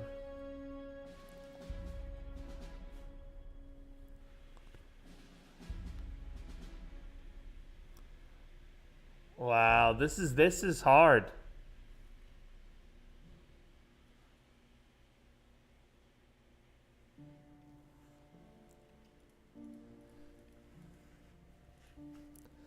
This situation with the energy is defying me in a way. All right, let's see if we can't. I'm trying to think of what I could build here that would be not hydroponics bays. There's like a an energy one, but I can't remember the name of it. Oh, it's like solar panels. I must not have it unlocked.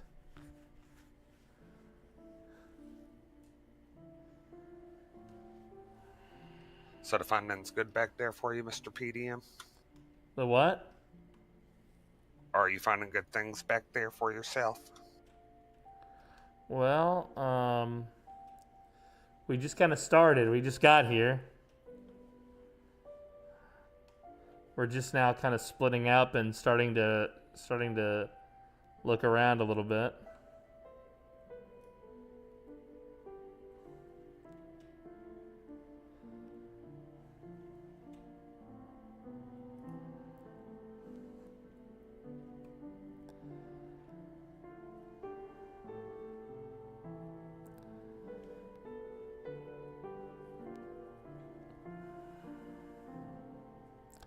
We're just going to turn this off so that we can hastily get through this next section.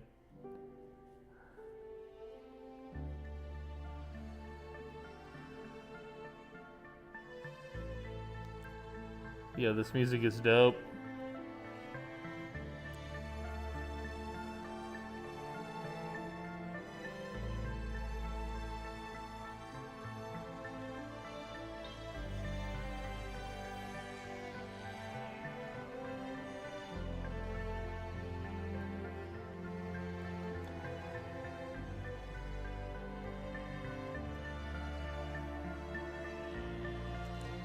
We need amenities here. Amenities is going to come from into trade and amenities.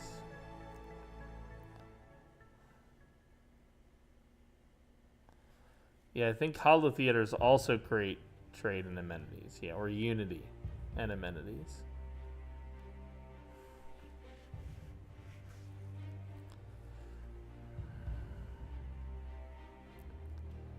Yeah, we have an awful lot of crap, guys, and I'm just not sure that it's all working exactly as we want.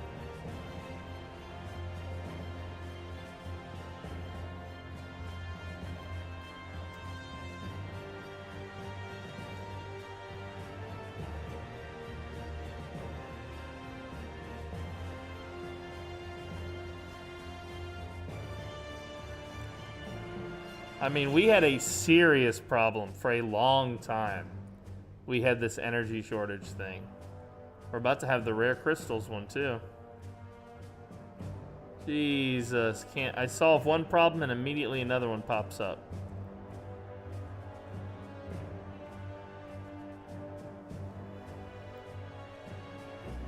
Alright, I've put up a resolution for a permanent council seat for the Democratic Galarian Republic. If I could get people to support it, I'd be appreciative. Did he already he proposed it?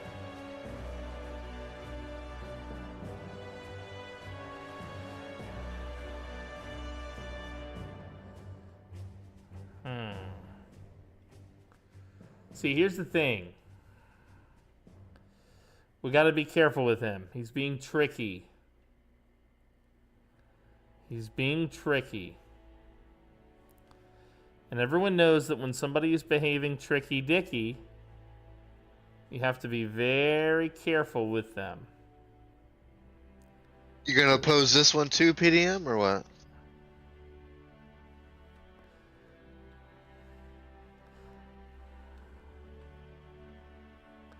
Oh, hold on 1 second. I'm sorry. Oh, Yeah? oh, Chris, is this the first law you bothered to read before voting?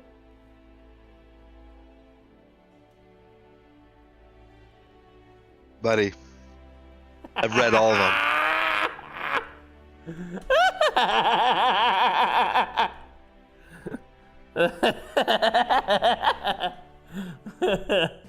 Buddy. I am supporting this initiative, by the way. I bet you are. I bet you are. I bet you is.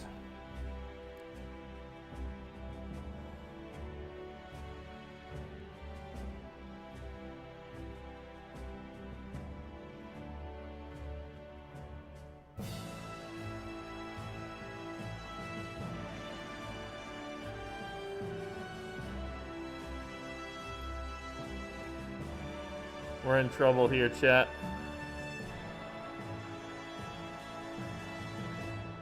We're in trouble. We're in trouble. We are in trouble. What little bit we have, chat, is just rough. Let me put it to you that way. Rough.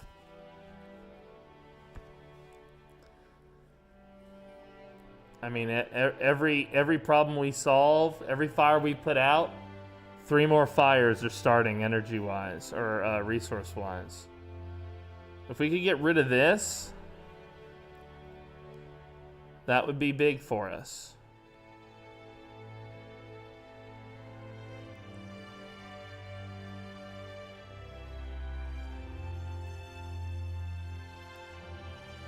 That would be big.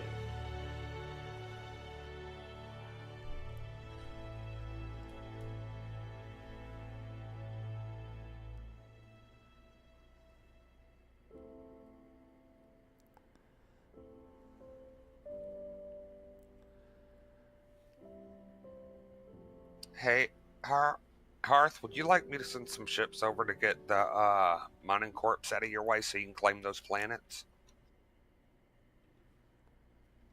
Which planets?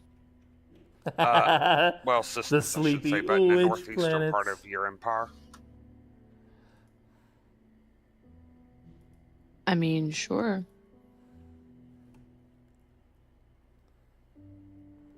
I don't think I can claim them because those people got angry before.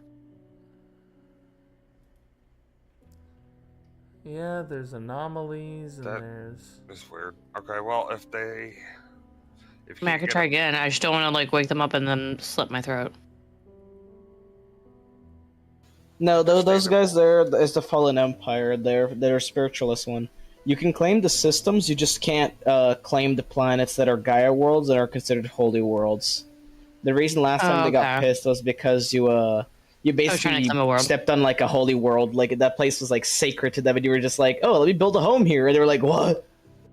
Okay, yeah. Yeah, they freak out over silly things. Those silly ancient civilizations, those guys, silly guys, those...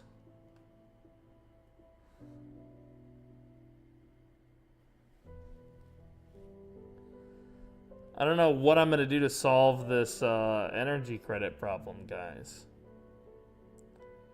I haven't yet figured out the solution to that.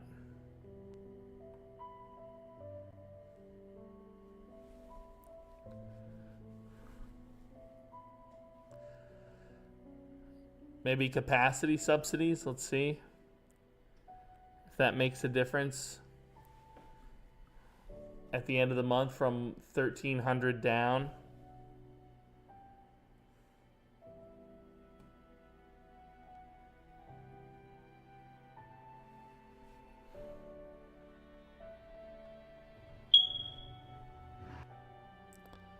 Beautiful. Artie just jumped in here.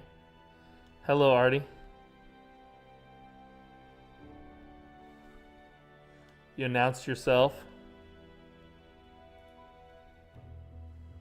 Artie joins, and then I hear spaceborne life form detected. That's Artie. I realized this was the Stellaris thing. I don't have the Stellaris. I joined because Alpha Huntress was in here. I see. My bad. I'll be going now. Ciao.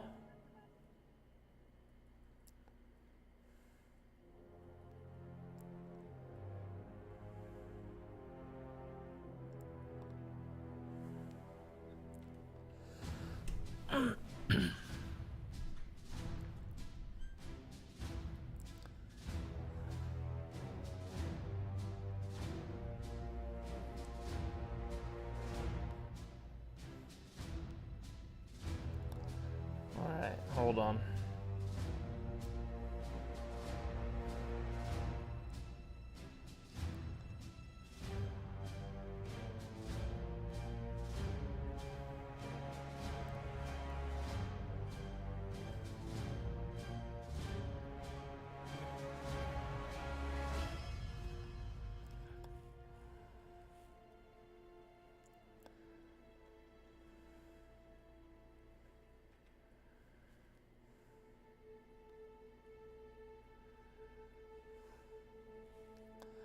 I'm trying to turn off as many of these buildings as possible because that's where the majority of my cost is coming from. And I'm hoping that doing so will mean reduced costs across the board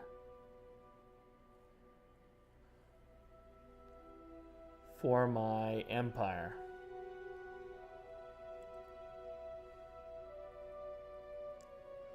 I mean, we're running really low on gas here. And it seems like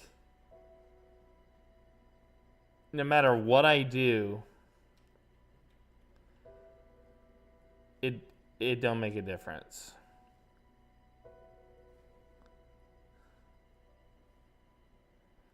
That's how it feels.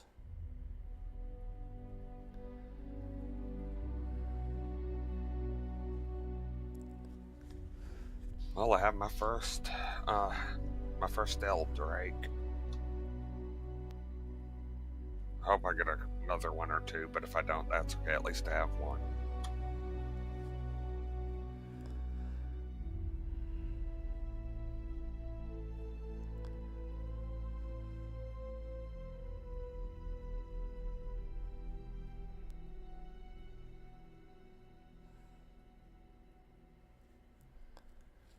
I mean, we're just suffering.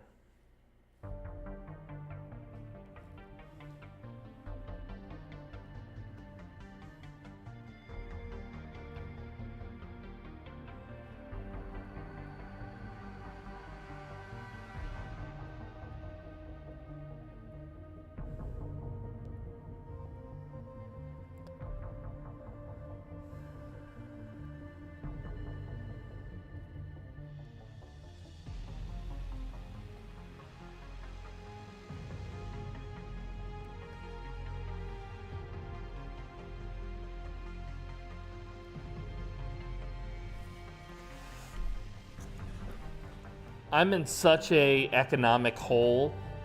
I don't know how I'm gonna even dig myself out. I don't even understand what has happened to me here.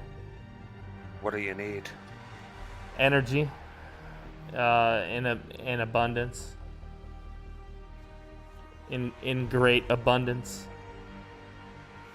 Are you running capacity? You know what? I gotta look at it because my brain's capacity subsidies. I am. How much are you losing? 1K a month. Oh yeah, I failed that. You don't have a magnetic storm where your fleet is, do you? No.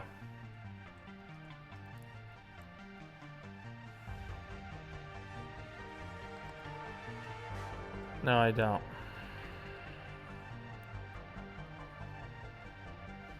Alright, I wish I could help on that. I don't have the stuff right now.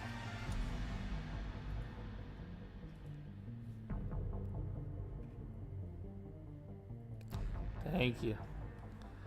Mm-hmm. It helps, but I need to solve the problem economically, you know what I mean? Like, I have to... What the fuck is going on here, basically, buddy? Yeah, the hope is that maybe that gives you enough time to solve it. Yeah, it does. It does. It gives me something. Thank you, guys. I also have to pee. BRB.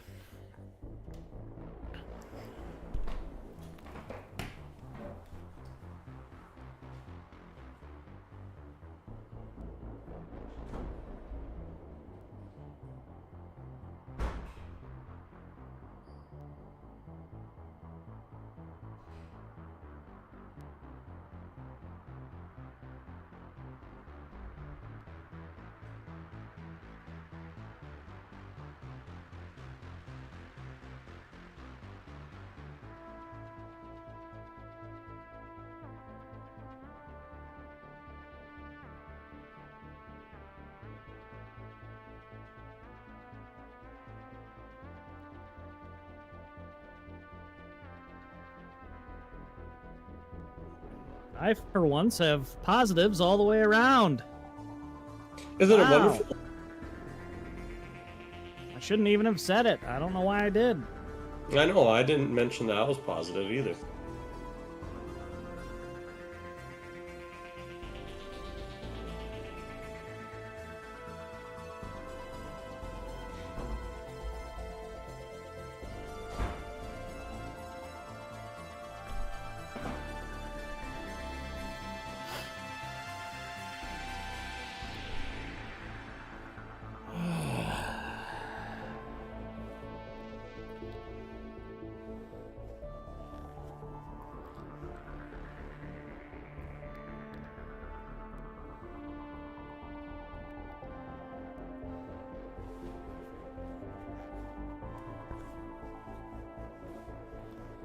Alright.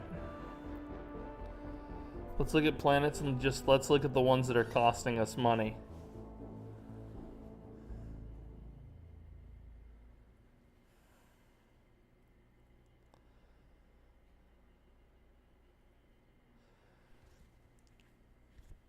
Alright.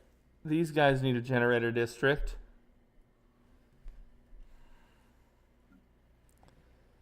These guys need a generator district. They need one. These guys have one. These guys have two.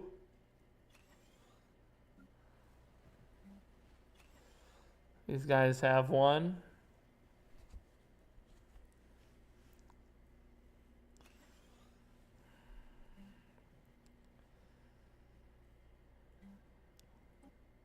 Can we replace these archives with farming support?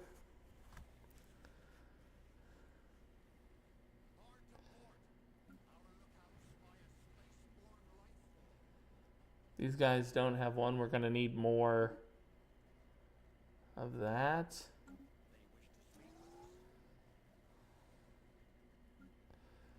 Wherever we can, we're trying to build at least some infrastructure for energy. Look, the whole crew is carrying me right now. I appreciate them so much. The whole crew is carrying me. Do you understand? Collective, energy grid, automation.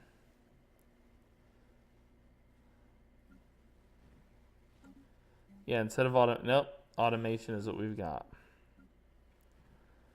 Julao, that's got it. These guys need some of that as well. It's still costing them energy, even with, wow.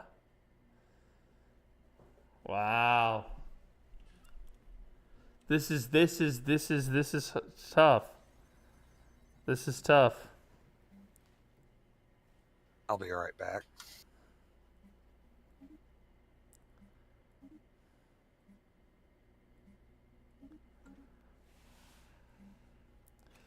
All right, energy grid, conducive works, moat harvesting, energy generation,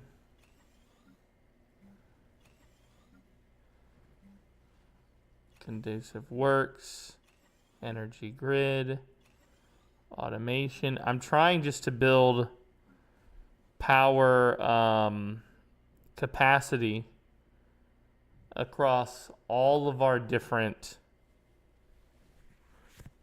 places here.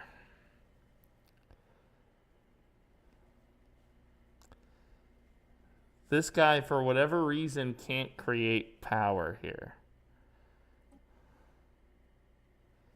So if we do generator support, well, the problem is that this rising unemployment will do increased benefits for now. All right, we got hyperlane relays.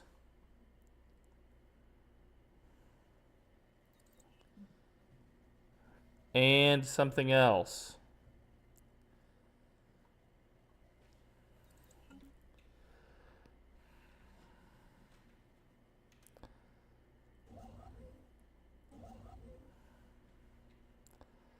Let's do this guy. Build hyper relay. What are we lacking? Okay, so we actually need way more of this to build those. Okay, good to know.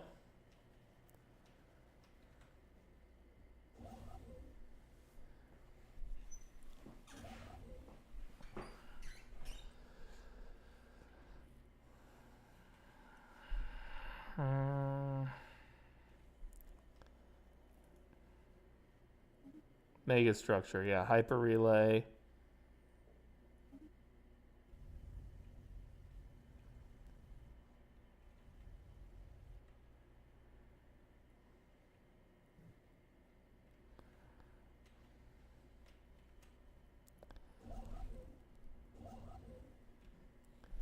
Judge of the Abyss 2. So that's Xantares. Porabim.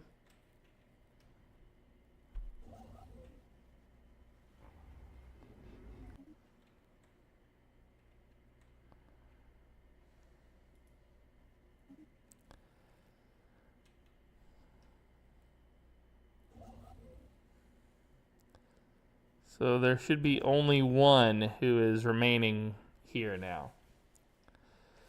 So we can build 3 at a time. 1, 2, 3, and then 4, 5. So 3 phases, and we will have some of what we need here. We're still losing quite a bit at every tick on energy, but at least we've started the process of resolving it.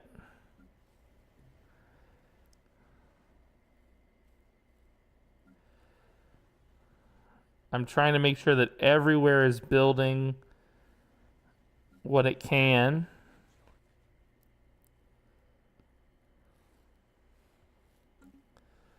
Where else can we lower the cost? So buildings is our highest cost.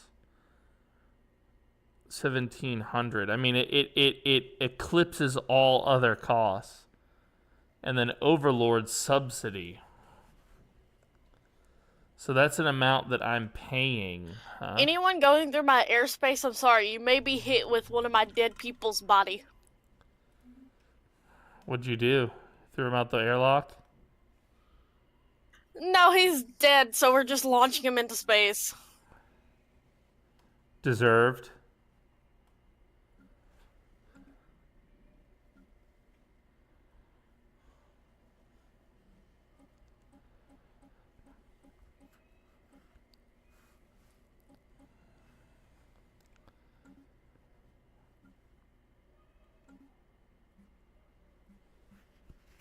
Planet sectors. Yeah, here we go.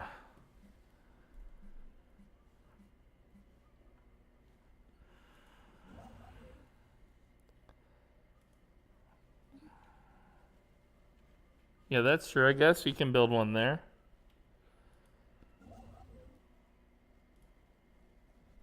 Starbase outpost.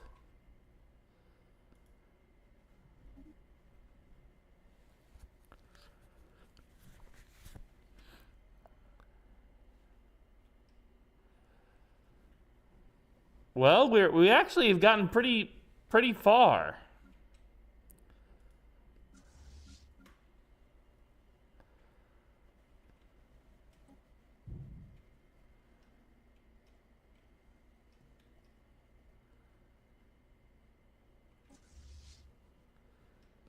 Where's their home? Does it say?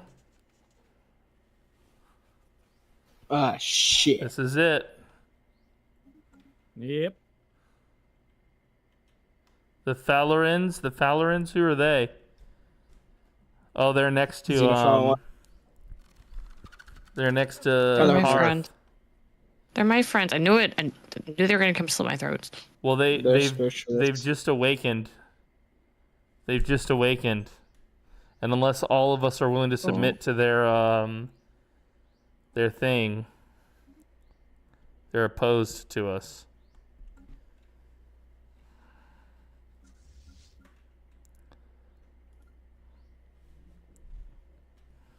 And what a good timing too, because look at what time it is.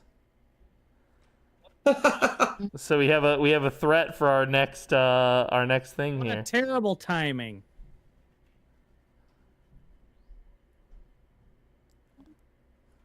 Damn it.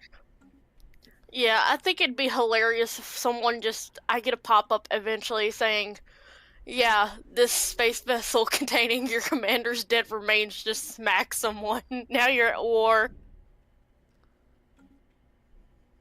Oh, hey, look, a permanent seat vote just came up too on the floor.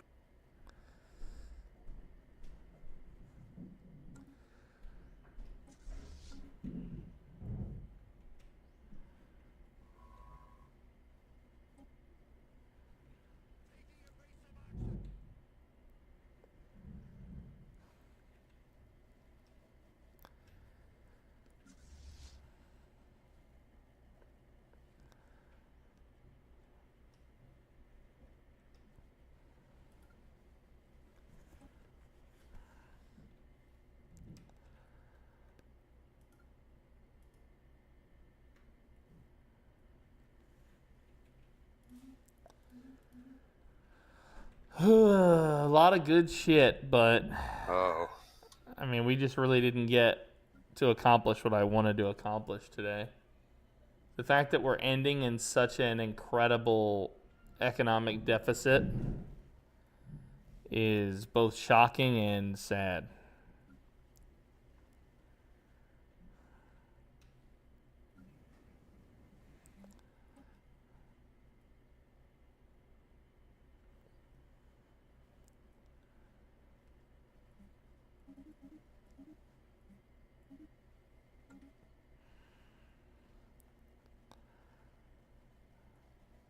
Yeah, we'll do synthetic crystal plants and chemical plants here.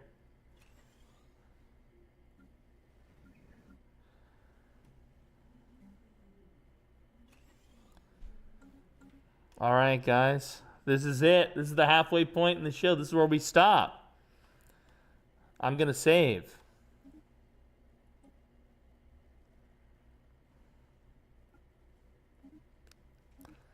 All right, we are saved. Nugget, I'll send you a Hearth. I assume you're going to bed, huh? Maybe. I actually have to go somewhere. Okay.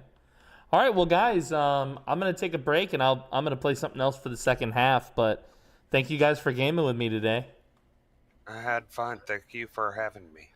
Thank you, guys. I have had amazing fun. I had fun. Thank you. Big blast. Great session. Great session, yep.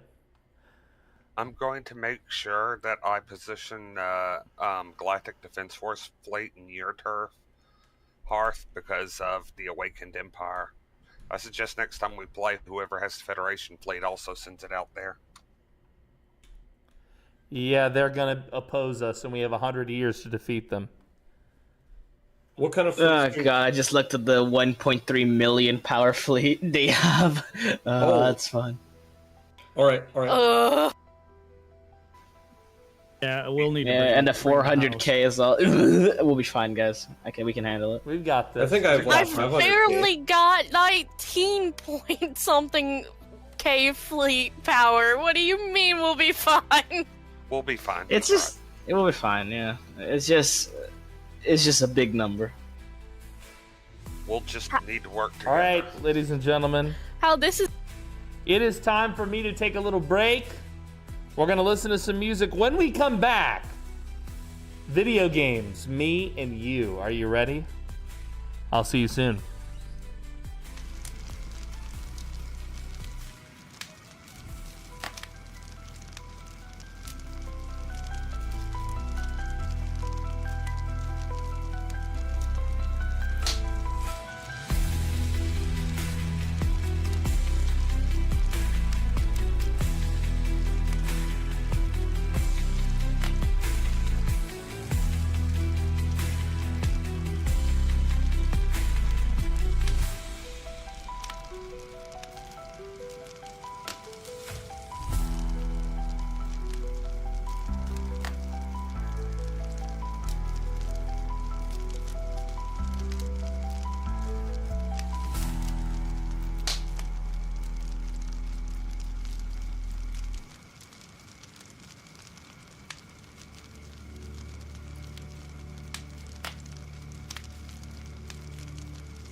Welcome back.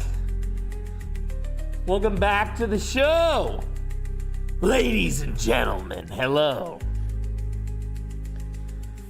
All right, so for this next part, Project Zomboid. Now,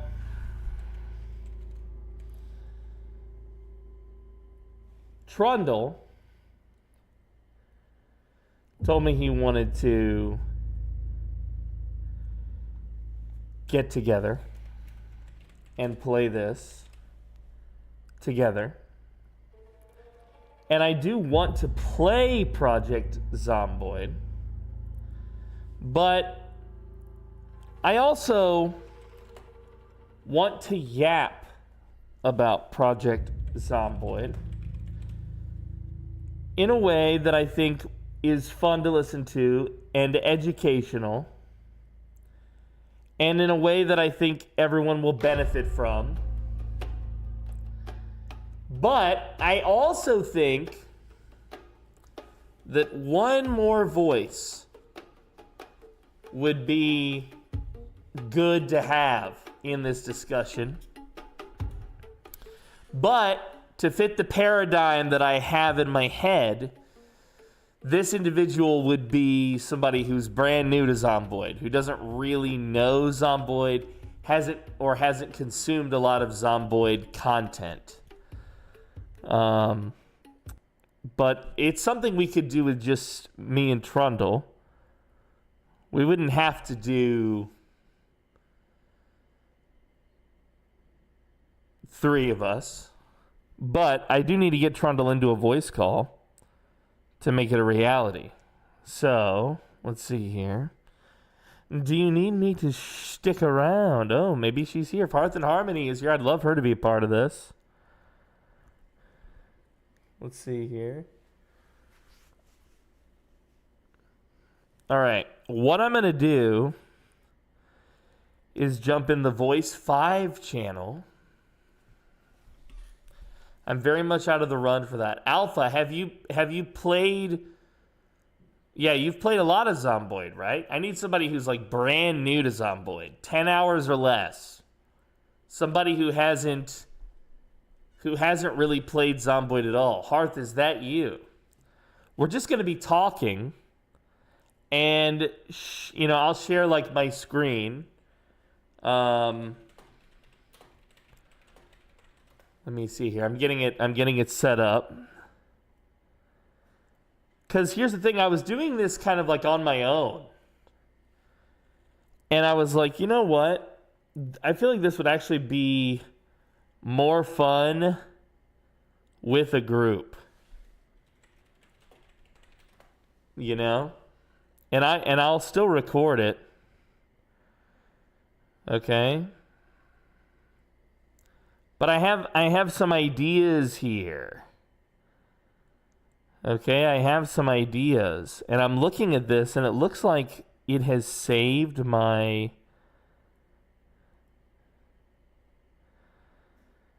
thing. Hold on.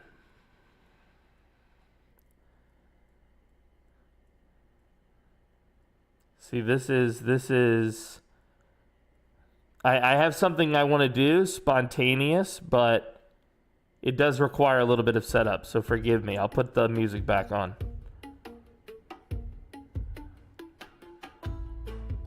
Okay, here we go. All right, this works. Oh, and look, Pinky's bringing a dog. Apparently I've played 10 hours. I don't feel like that's true. Hearth, I would love for you to participate in this. I'm probably going to make this into a YouTube video, so you'd be a part of it. Look at this dog. Look at this animal.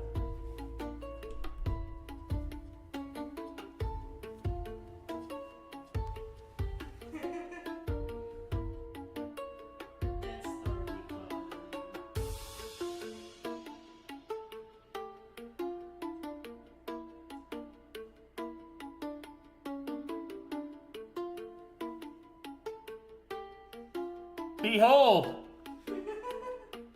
Simba.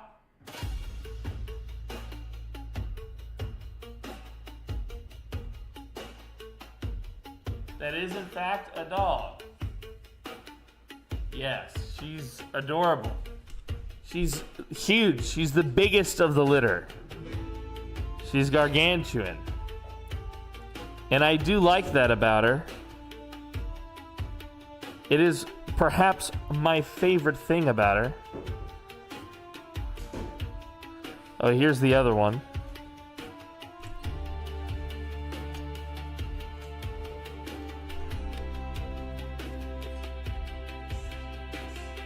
Here's the other one. This one's a mischief.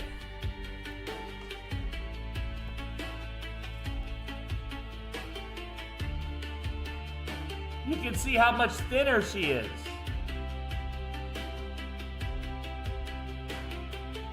She's much thinner.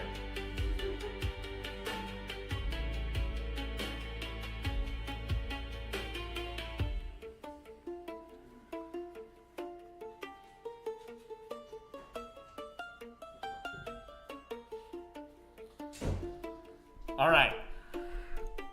Okay, I'm ready to do the thing I want to do.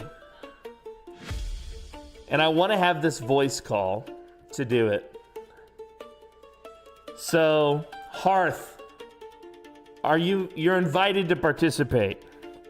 And if you jump into, oh, she's already in here. Wow, I'm a dingleberry. All right, here we go. All right.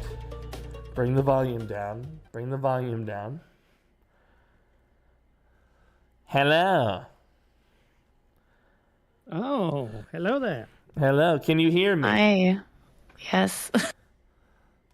All right, so tomorrow is a holiday, right? Yes, it is. What's the holiday? Labor Day? Labor Day, yeah. Laborious day.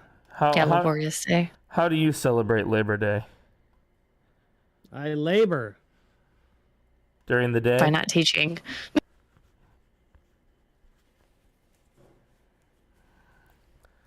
Okay, remind me, is Labor Day one of those days where everything closes? I don't think so. Stuart and I were talking about that. Like, we couldn't figure out what was open or not tomorrow. I think a lot of things do. I know I have shortened hours at my store. Can I still get Taco Bell? Oh, yeah. Probably. Can I still buy an inflatable teacup pool at Walmart? Yeah, I'm sure of that too. Okay. Can I go to the bar?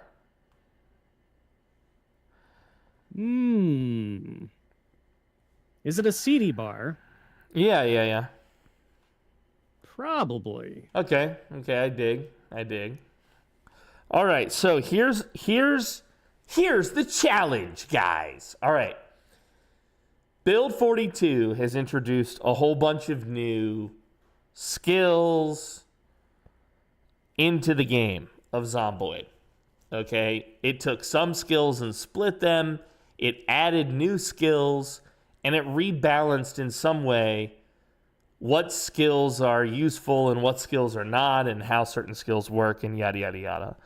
But what's great about Zomboid is it's a game that tries to represent survival in the apocalypse as true to form as possible.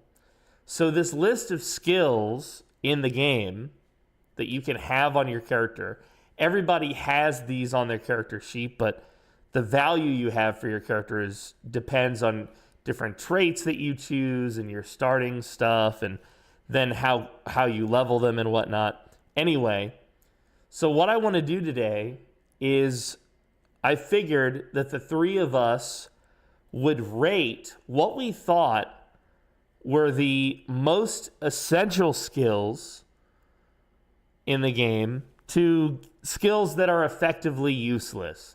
Now, what's essential to me is obviously going to be different from you guys. What criteria I, consider when I say essential is probably going to be different from you guys.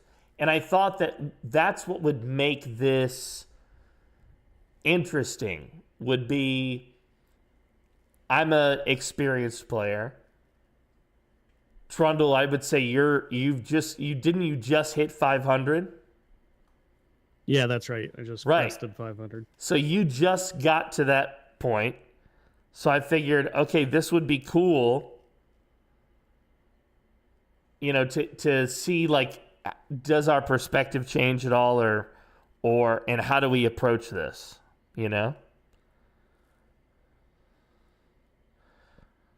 But Okay. it's in a browser, and it's being very me, picky. who doesn't know what I'm doing. Right. Well, and of course, I don't think it should just be based on, if it was just based on your knowledge of the game, it would just be my tier list. Okay, which I'll still put my selections visually on here so that everybody can see, like, what my tier list would be. But I thought it would just be interesting for the three of us to kind of discuss it. And I don't know, maybe we would learn something along the way. What do you think? Okay. Sounds fun to me. Okay, cool. I thought this could be cool. Okay, so let's start with the first one on the list. And they're all currently in the useless category, so if we think it's a useless skill, we can leave it there. Otherwise, we'll sort it with the tier of essential, meaning, in your opinion, this is a skill that you will not survive very long without. You will have to develop this skill in the game. You know, it's essential maybe to your play style, you know, and how you would advise others to play if you did.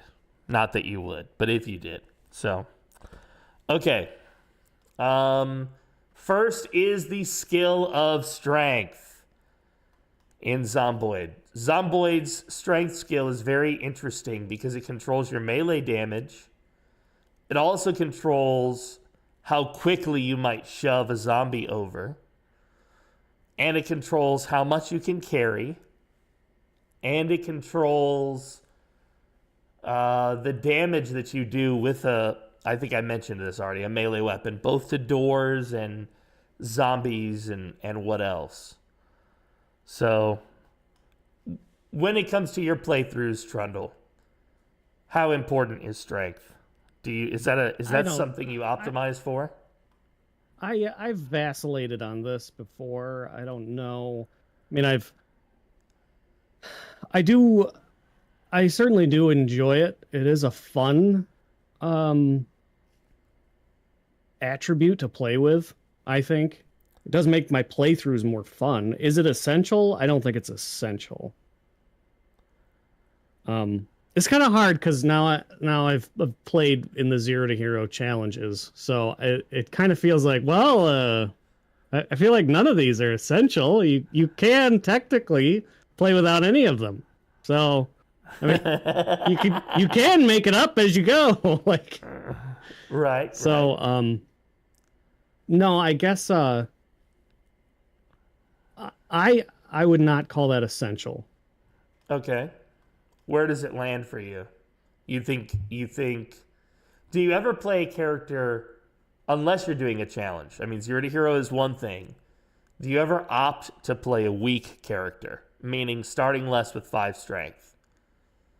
No, you're right. I do not generally for fun's sake and ease of use, I don't generally pick a weak character. So I would definitely say at least beneficial would be where I'd rank it.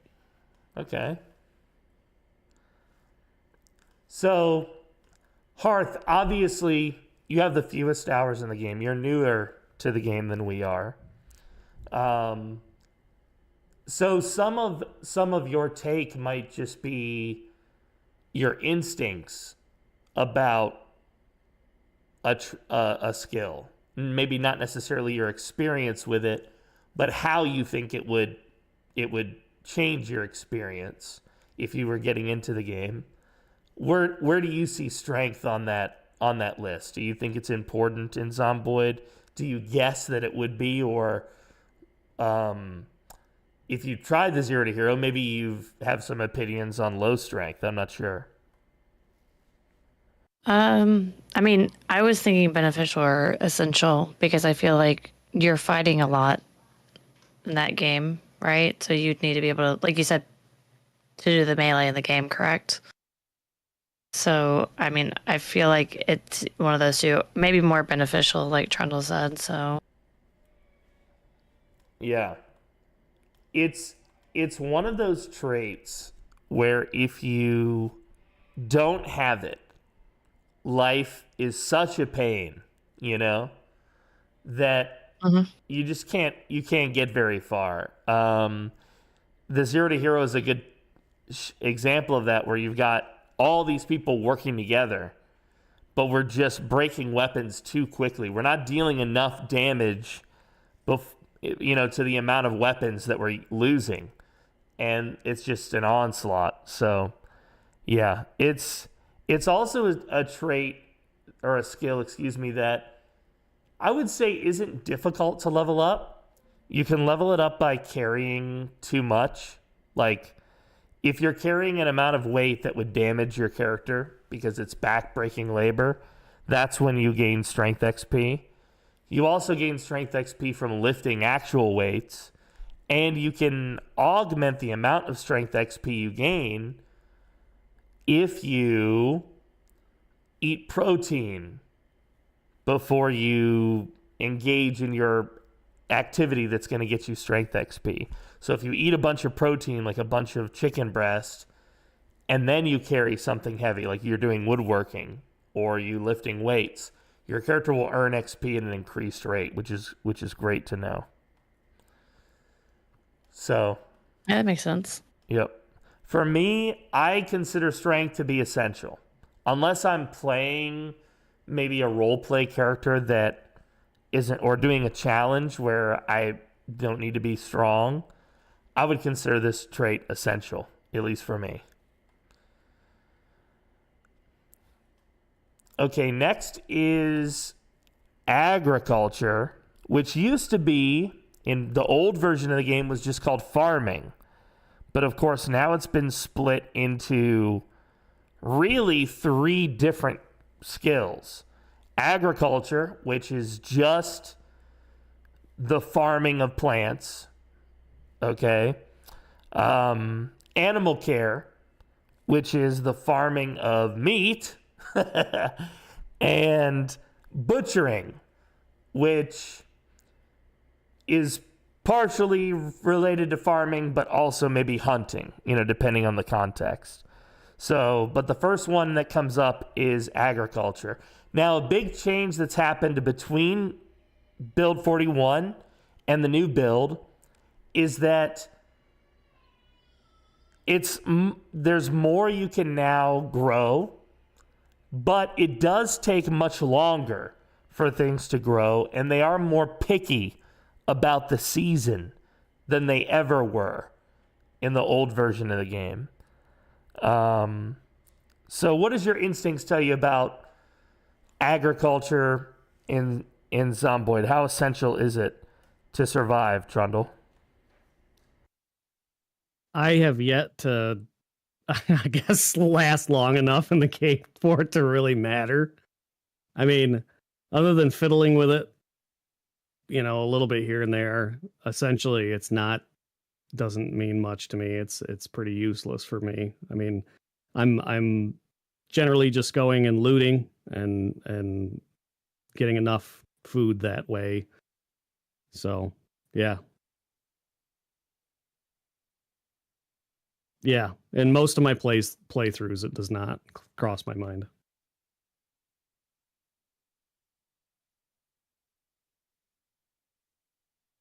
Yeah, depending on where I'm at, like kind of what you've taught me in the past. If I'm in a position where I can collect them, I mean, they're not usually very heavy either, so right. It's generally something you can just kind of throw in your bag and go. Yeah.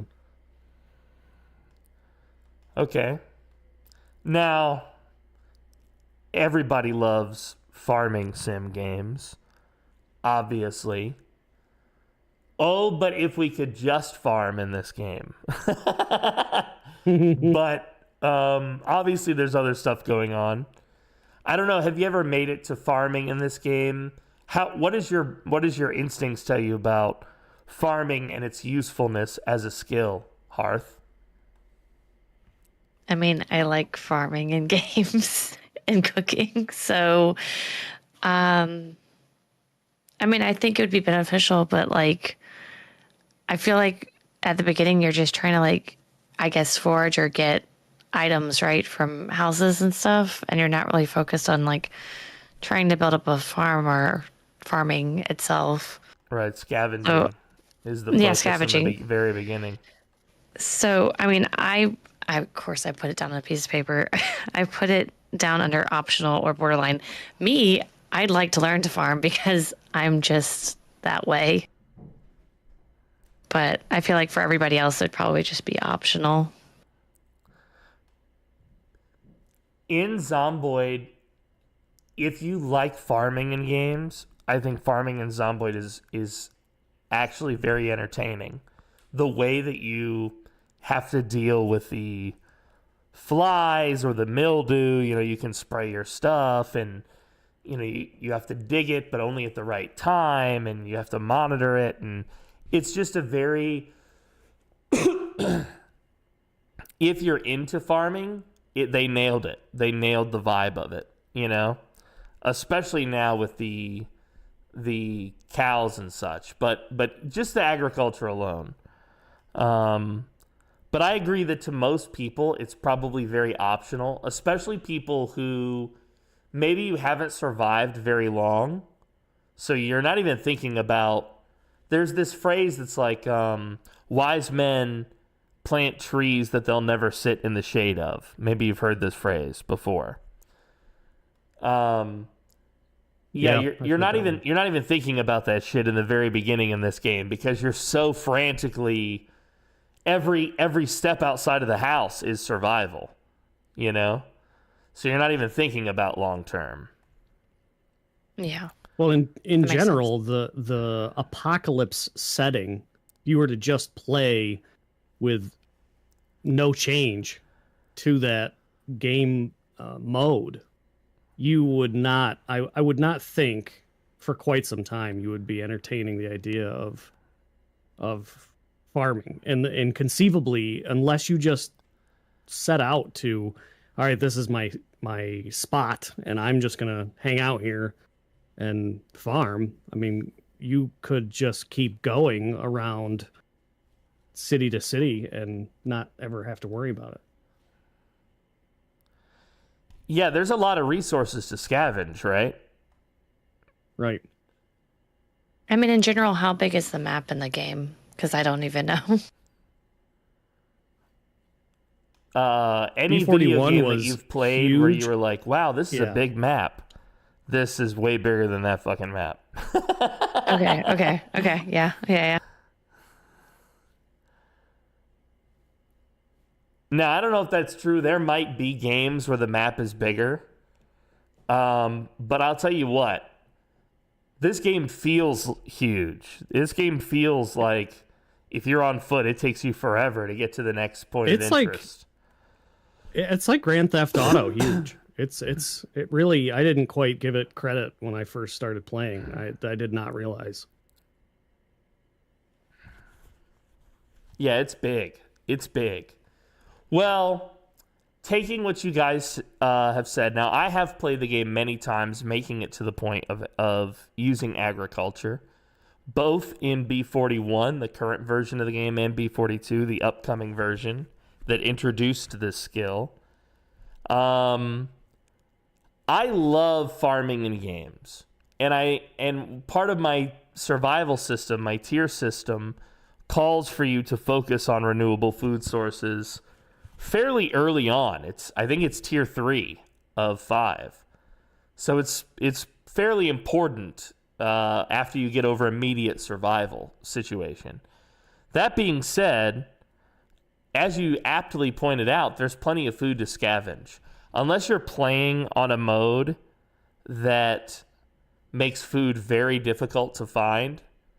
So maybe like a PvP mode with other players, or maybe just one where there's less loot to scavenge. In those circumstances, I could see it maybe being more useful. to me personally, I consider agriculture borderline useless. For this reason, it takes a lot of time to get the resources from. Now, I'm coming at this from a single player perspective. This would be different if we were playing together, the three of us, and we had a little community going, right? Where I know I'm scavenging and Hearth is back at the building doing agriculture type shit or whatever. Then maybe this skill is more useful. But to me and individually as a survivor, I would never opt to go for this. I would never take like the farmer class or a trait or something that would boost my agriculture skill. I would not do that. No. So, but you did bring up something good, which was you were saying you like cooking. So let's do cooking. I do. Let's do cooking next. Where do you think cooking is on this list? We'll start with you, Hearth. Where do you think it should be on this list? At the very top. At the very There's no top, discussion about it. At the very top. You know, in this game, when you take a food, even if you only do a basic act of cooking, like putting it in a bowl, it gains new magical properties. Like the food goes from just filling your belly to making you happy a little bit. You know what I mean? Because you're eating it properly out of a bowl. It's a dish instead of just a single ingredient. And if you have a high cooking level, of course, you can make food from rotten food. Did you know that? I did not know that one. Yeah, so if your cooking level, I think it's got to be 7. If it's at least a 7, you can add rotten produce to a stew or a soup, and it won't count as rotten anymore. Interesting. Right. So, you know, kind of so, useful. But you won't get sick at all. Right. You won't get sick. Okay, interesting. Now you still can't add that rotten lettuce to a sandwich or a salad. Okay? Mm-hmm. But, yeah, you can add it to a stew or a soup. It will now increase the nutrition of the soup. It won't increase the unhappiness of the soup, and it won't get anybody sick. So in that regard, it's a great skill. You know? So it has to be heated. It can't be a raw, rotten source. It has to be cooked, like actually cooked. Yeah, you would have to use your cooking skill. You're basically turning something foul into something good, you know? And it has to be something specifically a stew or a soup. You can't use the rotten food in like let's say you've got some rotten cake ingredient. That won't work. It's got to be a stew or a soup. But yeah, at level 7 you can do that. And I think if you have the increase in your cooking skill, not only increases your speed at cooking, like your character's action, but I think it also increases maybe the nutritional value that you get from the meal. I don't know if that's true. So like in The Sims. Yeah, kind of like The Sims, exactly. Where do you put cooking, Trundle, in your playthroughs? Now, when you say for this ranking, you're saying starting with like your character creation or your overall focus on it throughout your playthrough? Well, I mean, how you would rank it, I guess, is up to you, but just as a skill itself, do you consider cooking essential to your gameplay? Do you ever focus on it? Are you ever like, I got to make sure I hit the cooking shows, or that's what I was going to bring. Yeah, I was going to bring up. I do make sure I get the cooking shows, but I can't see picking a cooking start. You wouldn't be a burger or something flipper, like yeah. that. Okay. You don't want to be a chef?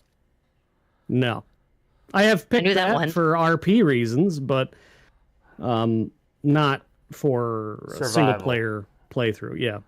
Okay. So how in your playthroughs, Trundle, how often are you eating single ingredient meals like beans out of the can versus making it into a little dish?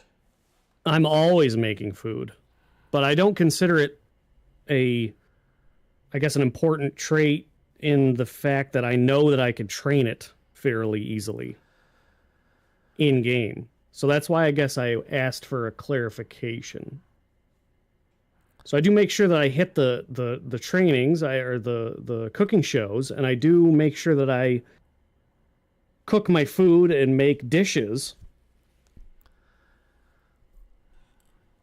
If I challenged you to survive as long as possible without cooking once, meaning you're never combining ingredients, you're only eating single portion, you know what I mean?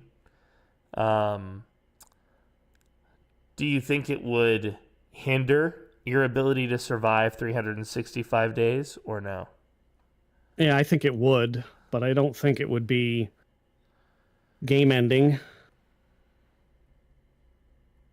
entirely. I mean, I'd be a sad boy. I think I'd find enough food, but I'd be a sad puppy. Yeah. You would be scavenging more frequently because your ingredients wouldn't be going as far. True. So maybe I wouldn't last, as long. I might be 20% less, something like that, maybe. Right. So where do you place it on between essential to useless? I guess it's optional to me. Okay, very nice. So,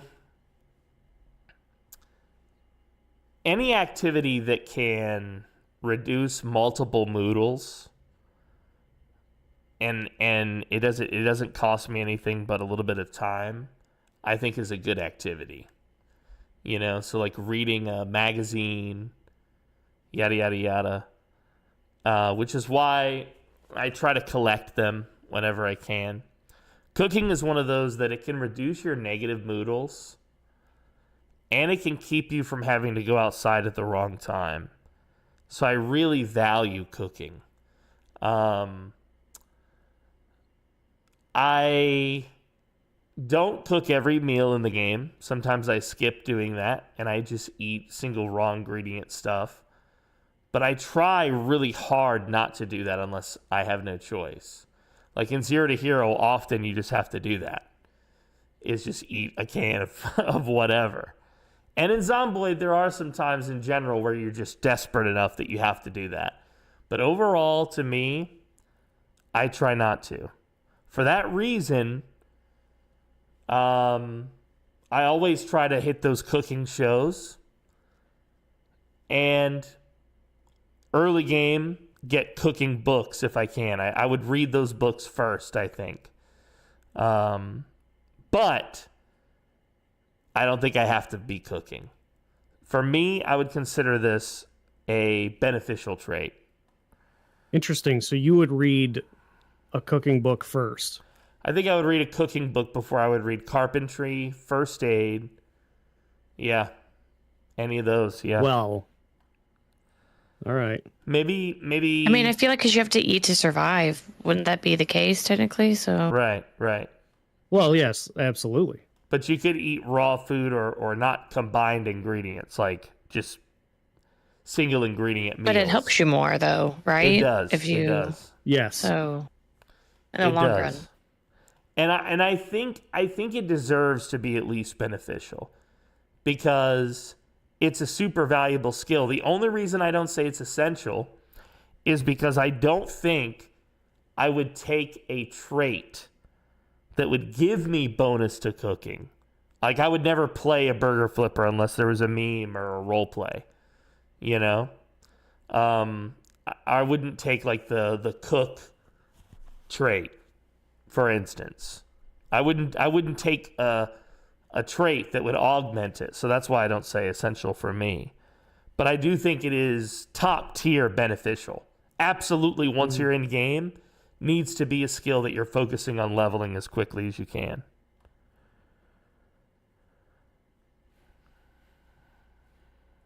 Okay. Here's what's next. Maintenance.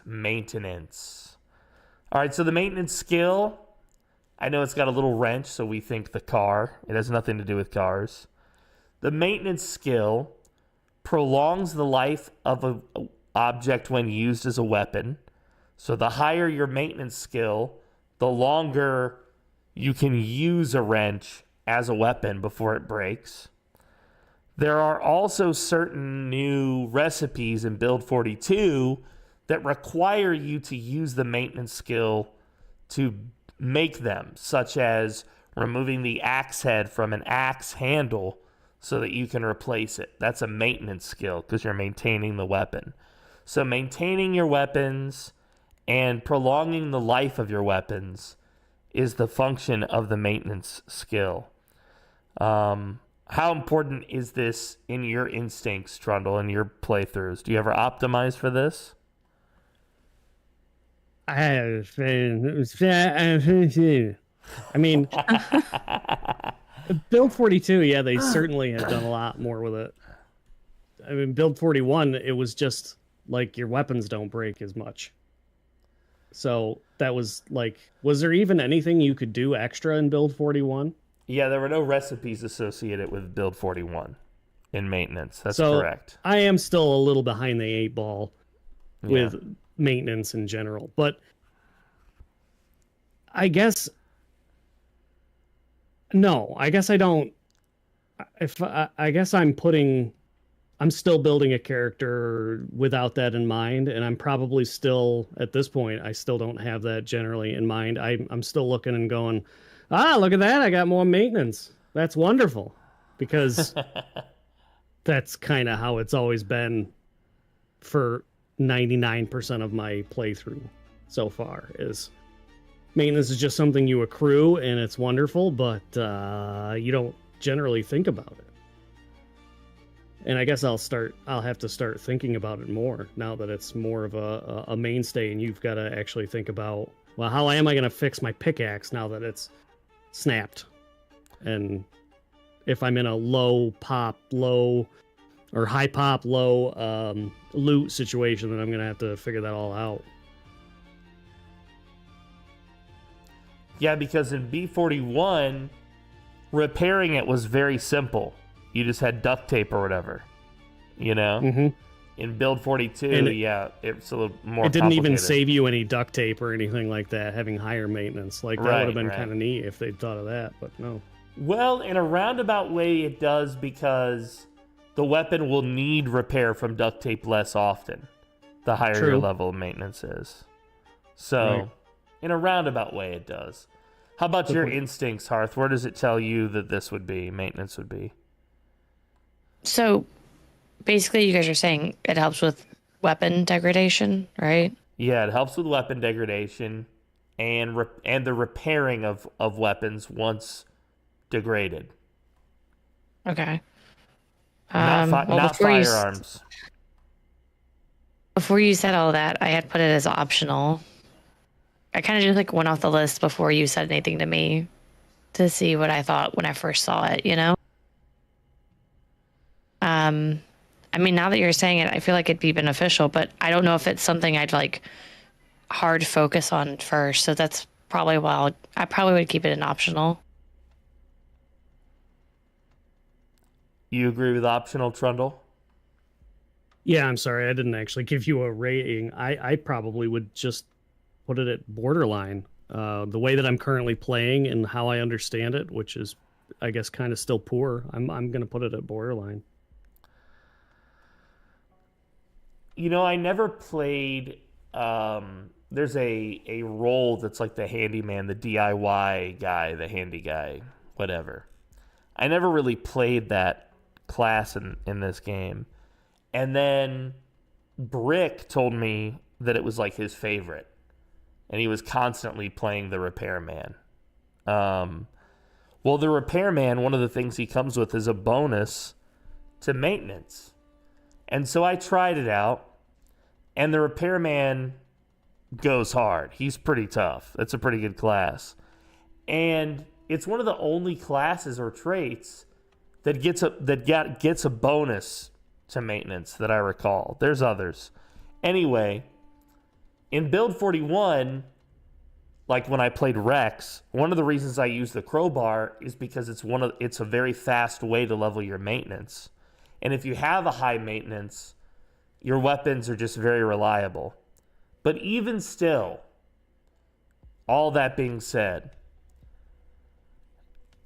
I don't really optimize for it. My only optimization choice for it really is preferring crowbars. And yeah, it is nice in build 42 that it has more expanded stuff. But I also find myself in build 42 never having enough XP in it to do the extra stuff, which tells me I'm not focusing on it. So I agree with Borderline, actually. I wish it was more important, but it's just not.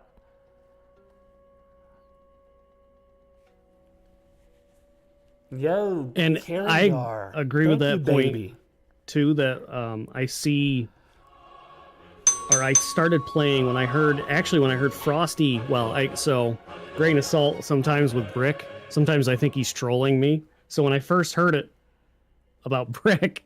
From Brick, I laughed and I thought he was trolling me. But then when Frosty corroborated in a serious voice and said he also has sometimes played with that repairman or maintenance man in 41, I also tried it and was like, okay, I could see what they're going after here. That you can just play longer with these weapons and these tools, and it's just that added beginning benefit of that is you're just one step higher, right? Yep. Right from the get. Yep. Yeah, I mean, it's nice to have, and it is part of what makes that repairman so good. But it's just, for most characters, I feel like you're not really focused on it. You know? Sure. How about sneaking?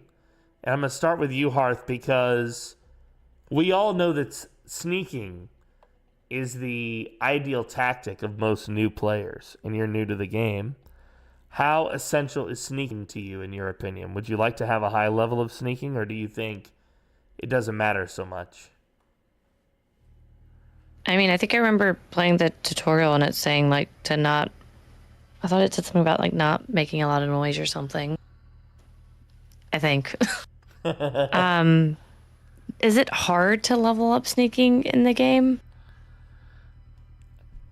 You gain XP for leveling up sneaking anytime you are sneaking near like zombies. Crouch? Yeah, crouched near zombies that are not perceiving you.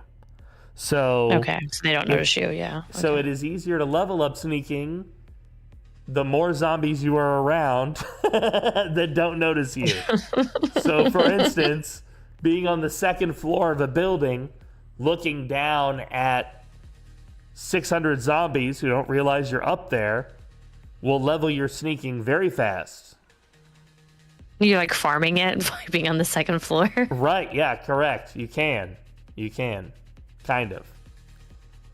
I mean, I feel like it would be essential or beneficial because it is the way you play the game. You have to get around in a way that they don't notice you, or you'll have lots of them on you at once, right?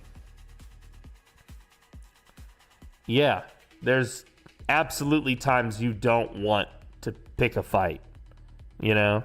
Right, you want to like choose your battles, right? Right. So maybe essential.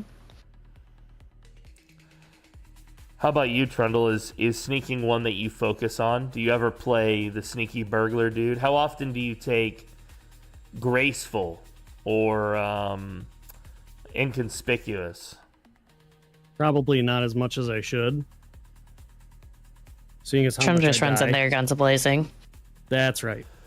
I have a bad tendency to do that. Yeah. But no, I don't value it probably as high as I should.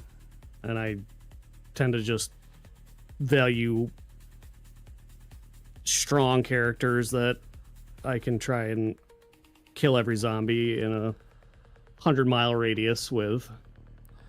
The old corner macaroni strategy. Yeah, the corner macaroni, and newly adopted to the Vagnarvik mode. Vagnarvik mode, that's where you can't have a car for more than 24 hours because you destroyed the engine, right? That's the one, yeah. Okay, yeah. So where do you put it on this list? I guess I put it on borderline. For you, it's borderline. I'm so good at this. Is it? Yep. Oops. Is it more borderline or less borderline than agriculture and maintenance? Would you focus more on those skills, or are they equally borderline to you? I've never even attempted to farm sneaking, so I guess boy,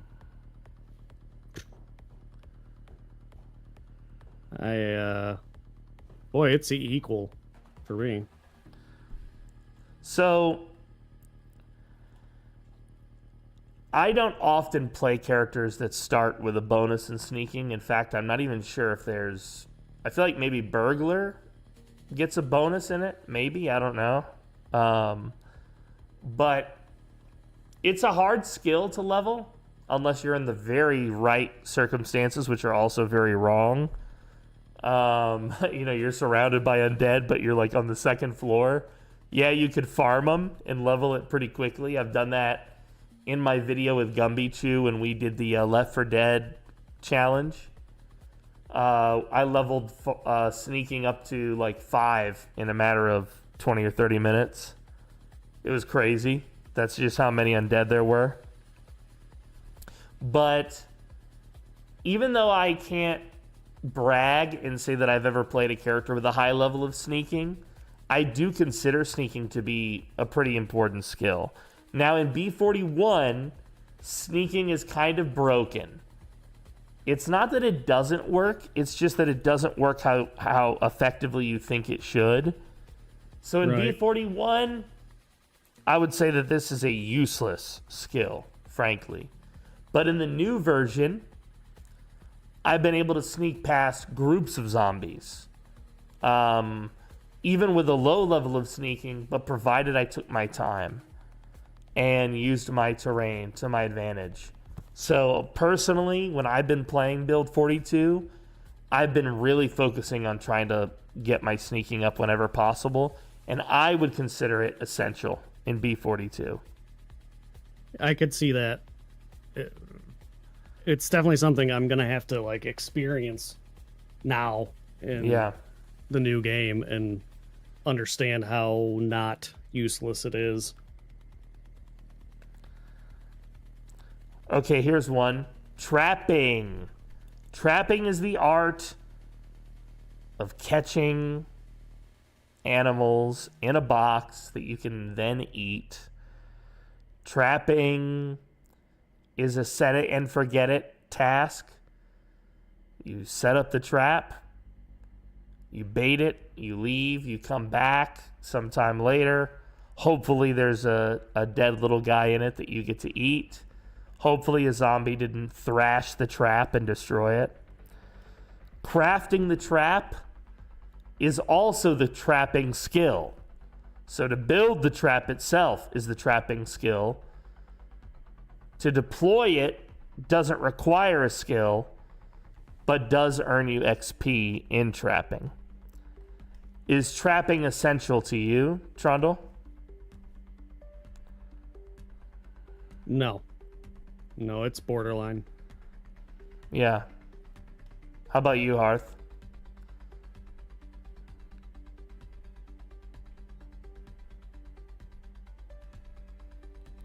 You're muted if you're speaking to us. Oh, I put borderline before you had said anything, but that's because I like to cook, so I'm biased. Well, I feel the same way as the two of you. And I feel that trapping and fishing... Well, actually, let me take a step back. I feel like trapping is borderline for the same reasons that we said agriculture was. But I feel like it is higher than agriculture. Okay, hello. But not maintenance. And to me, what separates trapping from fishing and foraging is that, yeah, it's working for you even when you're not working, which is nice, but it's kind of unreliable in a way. Yes, it only finds food. You never have to worry about finding a soccer ball like you would with foraging, or catching a boot like you would with fishing. It is always guaranteed food, but is it guaranteed? Not really. Zombies can tear it down, or just the animal can get away. Not every time that the trap is sprung does it catch the prey. So sometimes you'll get out there and find very little food for the amount of effort you've put in. And as we discussed, scavenging is so ubiquitous. But what I do like about trapping is that it can be done anywhere. You don't have to do it like at the lake like you do with fishing. How about fishing? Where is it on the list for you, Hearth? I put it for optional or beneficial because I also like to fish in games. Fishing is great. It's all about what I like to do in games. Well, but after you said you catch a boot, I mean, I guess that's other games too, though, right? There's a chance you could catch other things that are not food in lots of games, right? Right. Which so is yeah, part probably of the fun. more optional. Right, yeah. Is part of the fun. What's great about fishing is that sometimes you catch these monster fish where it's so heavy you can't even bring it back to the house. Like, it's, oh god, that one that almost killed you. Yeah. So like Oregon Trail. Yeah, correct. Yeah. With the buffalo. Yeah, every once in a while you'll just get this monster fish, dude. This arapaima. I love it. Jim Espinal was catching sturgeon before he died. Right, correct. At the lake house, dude. Yeah. In Kentucky. Yeah, crazy, bro. Yeah, crazy. Sea monsters and shit. Well, you had to cut that one at the dock to get it to the right, house. and bring it back to the house in trips. In the truck. That one you had to put in the truck. Oh, that was good. Wait, is this the guy that died in the house when it set on fire or something? The big mansion? Yeah. Well, yeah. We can't talk about that. Oh, excuse me. Sorry. My bad. Jim, rip. We don't talk about that here. Yeah. So what I like about fishing is that, yeah, maybe once in a while you get junked. And in B41, where there's spear fishing, I hate it. But in B42, they have a new mini game related to fishing where you actually cast the line and reel in, and there's a mini game to it. I love that. Yeah, that's fun. Mini games. So it's engaging. I like that there's water all over the map, so you can always find a spot to fish. And yeah, sometimes you get really big. Not game, what's the word? You just get really big fish, which I think is funny. Yep. So, where do you two rank this? Where do you rank this, Trundle, fishing? It's optional for me. Same for you, Hearth? Yeah, I would say optional. That's what I put on my list. Is foraging up there for the same reasons as optional to you? Or do you place it somewhere else, Hearth? I put foraging under borderline. Okay. I just felt like... Well, I mean, is foraging just like foraging in the wild? Or is it when you're like looking through the cabinets too? So the cabinets would be scavenging, which is not a skill. Oh, okay. Yeah. Okay. All right. Yeah, foraging. Yeah, then is it's going to be just the borderline wild. then. Yeah. How about you, Trundle? Foraging, yeah, I've not. I mean, in a vanilla game, I'm not probably doing much foraging, so I'm probably it's gonna be borderline. First time I ever did foraging was Nathan, and I went on to do it with Jeremiah. I had a lot of fun with it. I love that there's so much you can do with, there's so much you can find, like the remedies and the food items, and sometimes you'll even find like a weapon or something cool like that. Is it essential? Far from it. Far from it. There's just too much to scavenge on most times in the map, as there would be. And, you know, there's just other solutions to the problem. I'd rather grow food than find food, frankly. So yeah, I think it's also borderline. All right, how about first aid, which is the treatment of wounds? A higher level in first aid means that the wound that you treat will heal quicker than it otherwise would have. Where do you rank first aid, Trundle? Useless. Yeah. Have you ever played a doctor? Not yet. It's I hope to. It's one of those skills, it feels like when you say it out loud that it should be really useful. It right? should be. It does sound like it. Yeah. It sounds like it should be essential, almost. Where do you put it, Hearth? Hi, I'd like to put it under essential because that's where I put it when I wrote it down. That makes sense. That's what your instincts when you would say tell you, first yeah. aid. Exactly. When he said that, my jaw dropped, and I was like, "Oh, I made a mistake." Well, it feels like it would be when you say it out loud. Right. First aid should be an essential skill for survival. Right. I thought it would help more. Yeah, and it does help. You'll notice it if you break a leg or have to fix a bullet wound. Then you're going to know, oh, okay, suddenly it's nice to have. Because it will reduce the healing time for that. But for the most part, no, it don't. It don't help, sadly. I wish there was more to it. I consider it useless. Yeah, useless. Is it like a red herring thing, kind of like in the game? It's like, aha, you thought it would help. Not really, because you're going to die anyway. I think what it is it's just not been given the love that some of these other... Like, for instance, fishing has a mini game. You with me? And yeah, the health system in this game is really complex, where you can get injuries to different areas, and there are different types of injuries, and they have different rates of infection, and like the health system is kind of complex, but your interface with that health system, which is the first aid skill, is boring. Right. It's just, and it's not as useful as it should be, you know? Like having a doctor in your group should feel like a blessing. You know what I mean? When in reality, it's just a character that has a bunch of negative traits because he had to afford to be a doctor.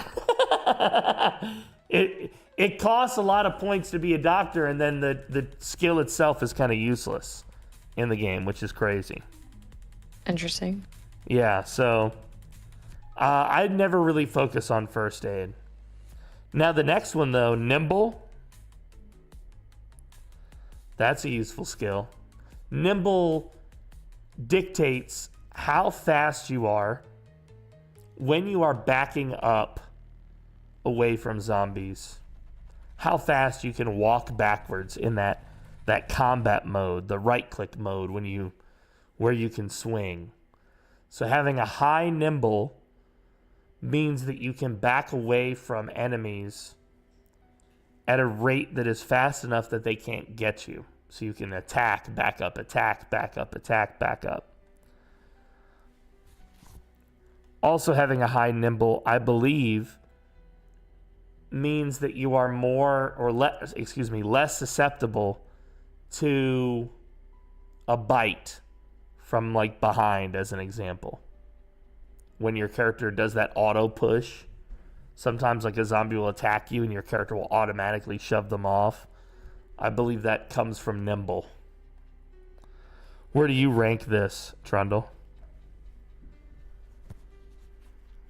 I guess, I mean, it's not something I think about much. I probably should be, but it isn't something I'm thinking about much, and I guess it's because there's never felt like a good way for me to purposefully increase it. Yeah, I guess that's about that. Realistically, if there were a way that you could, that I knew, I guess, to, work towards it better, then maybe I would think about it more. But obviously, it's important, but not something I think about. So the way it's an optional, I guess, is what I ranked it. The way to level it is to walk around in that combat stance. So to right click and get your guy in that kind of combat stance that he gets into. And basically your time doing that, even if you're just foraging or standing there role playing, as long as your feet are moving, if you're just standing still, you won't get XP. But walking in that right click mode is what earns you nimble XP.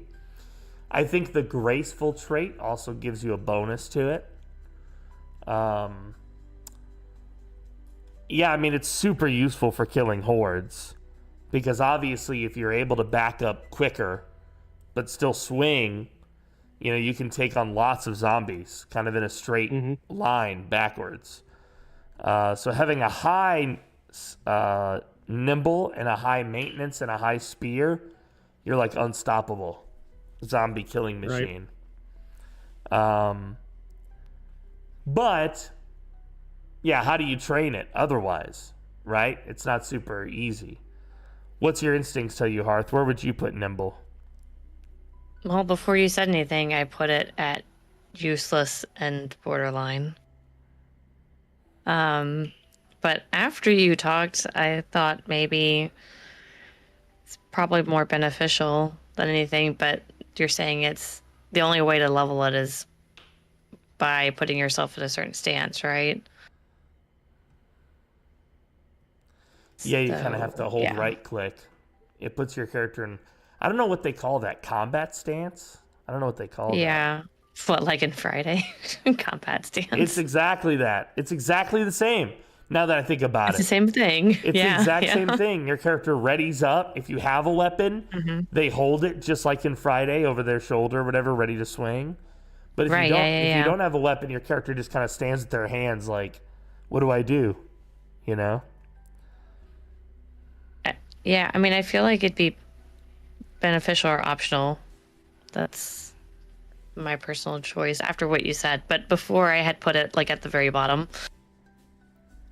Because I thought it had to do with like acrobatics or something. For me, although there is no real good way to focus on it, aside from just walking around in that combat stance, especially after playing Nathan, I got nimble to the highest I've ever gotten it. I think I was level 7. I consider it essential now. I try so hard. And if I see it pop up and say, I leveled that skill, I feel genuine excitement because it's so difficult to level. But you can feel the difference right away when you play the game if you have it or not, because it increases your speed in that combat stance, even going forward, not just backwards, although that's normally how you'll use it, is going backwards. Even going forwards in combat stance, it increases your speed. So I consider it essential. Harder to level than any of the other physical skills, in my opinion, even fitness, but useful nonetheless, super useful. Okay, next is the granddaddy here, fitness.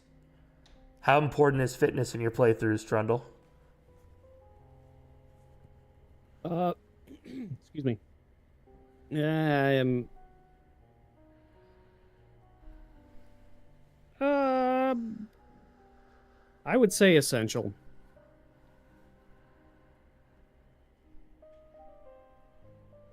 I recently played the first character I've ever played with low fitness. And it was for RP reasons. It was in that Fellas and Yellas. And it was supposed to be a funny, like, high strength but low fitness, like, smoker type that just was a big lug that could pick things up and then put them down, but not very much. Only every once in a while. And, that was... I still could operate and function, but it sucked because when we finally had that helicopter event and things went sideways, I was just near death Out of breath. the whole time. Help! Someone! Yeah. It's gonna... Yeah. Pretty much.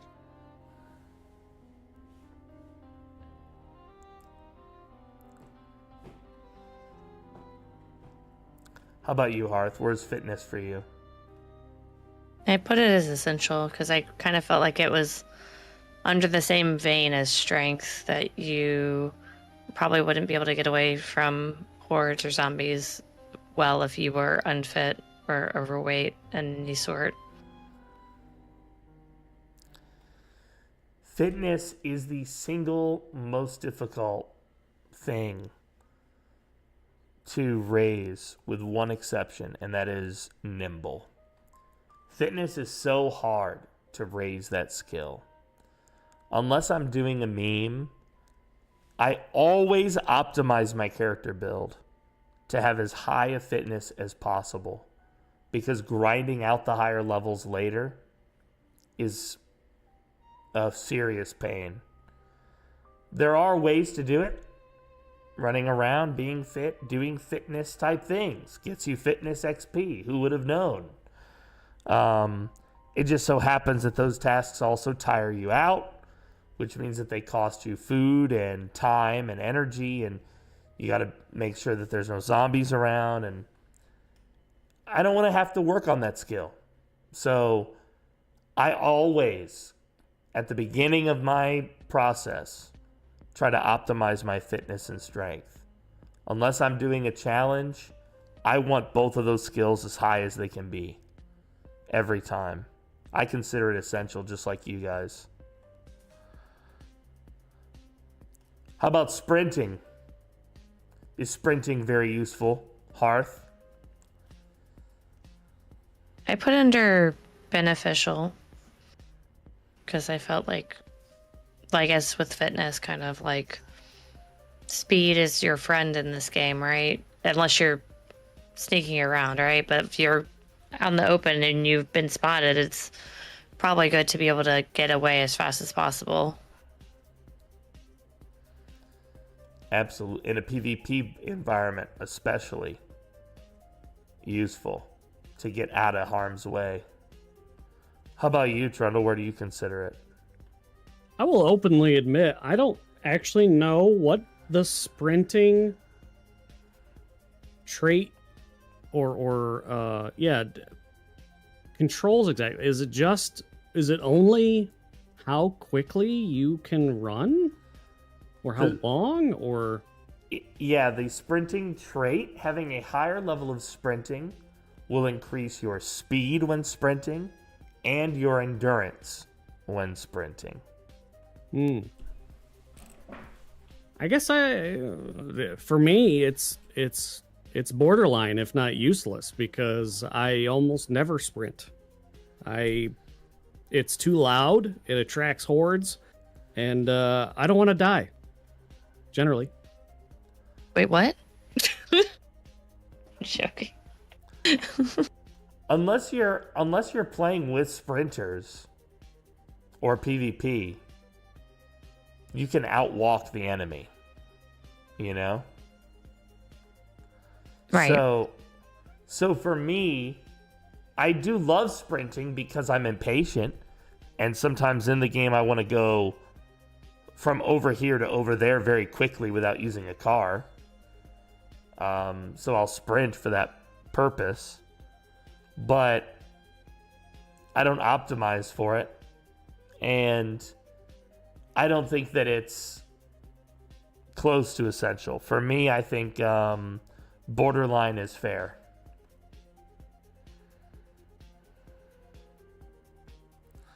How about aiming, guns, shooting with the gun? Pew Trundle, pew. you ever play a cop or a veteran? I have. Yeah.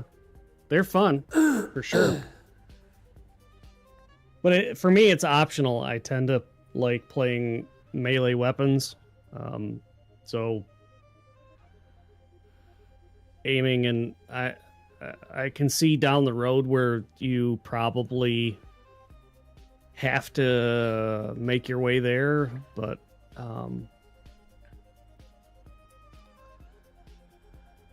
I don't know.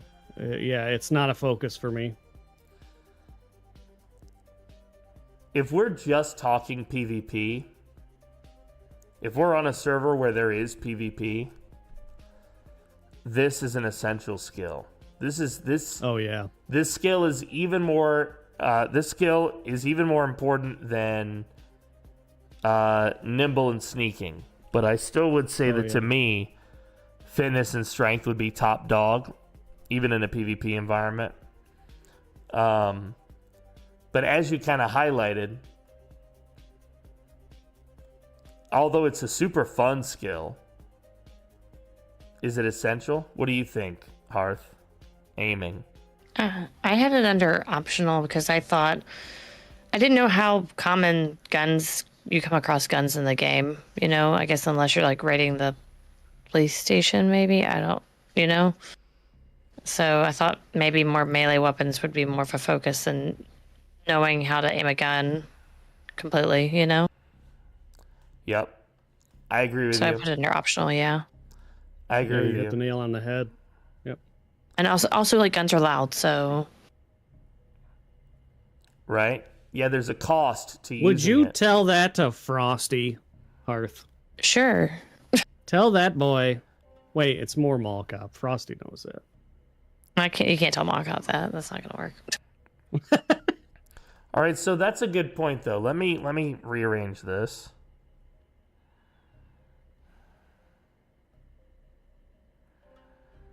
I see what you're doing.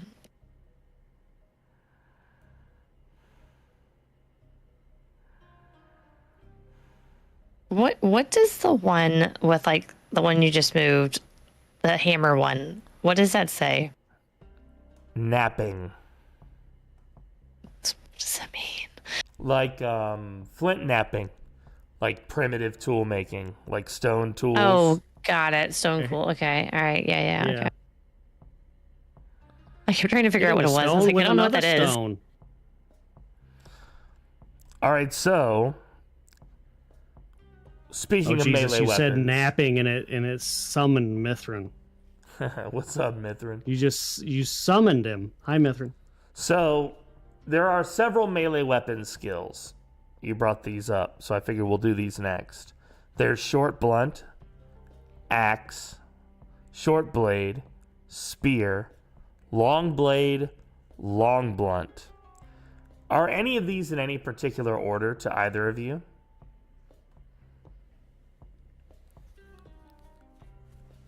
Do you want me to go first, or do you want to go first? After you, Hearth. I put the short blade and the short blunt under beneficial because I felt like you'd probably find things that were smaller than larger in the game.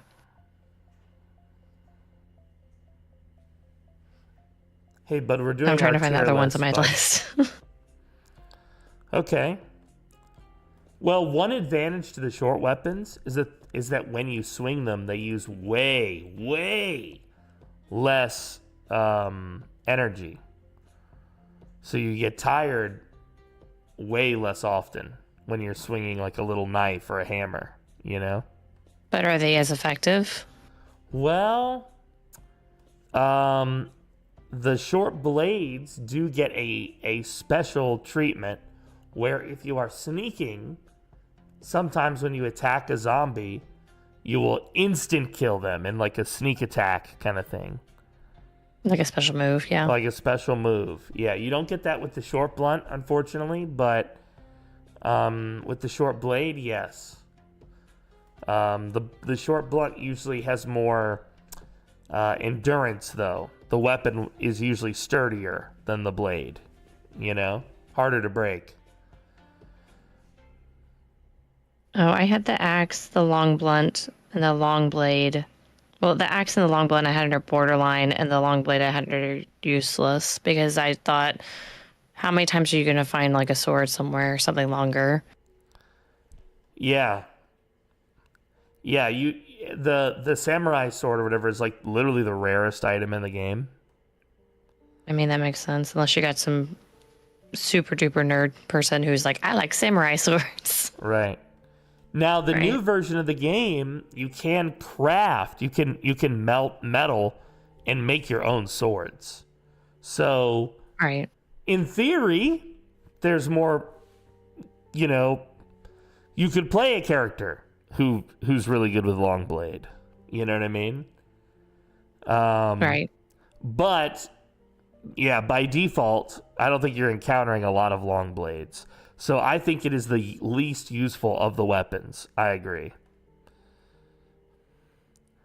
The spears are typically flimsier, but kind of like the short blade, how you have your sneak attack thing, spears have two special things.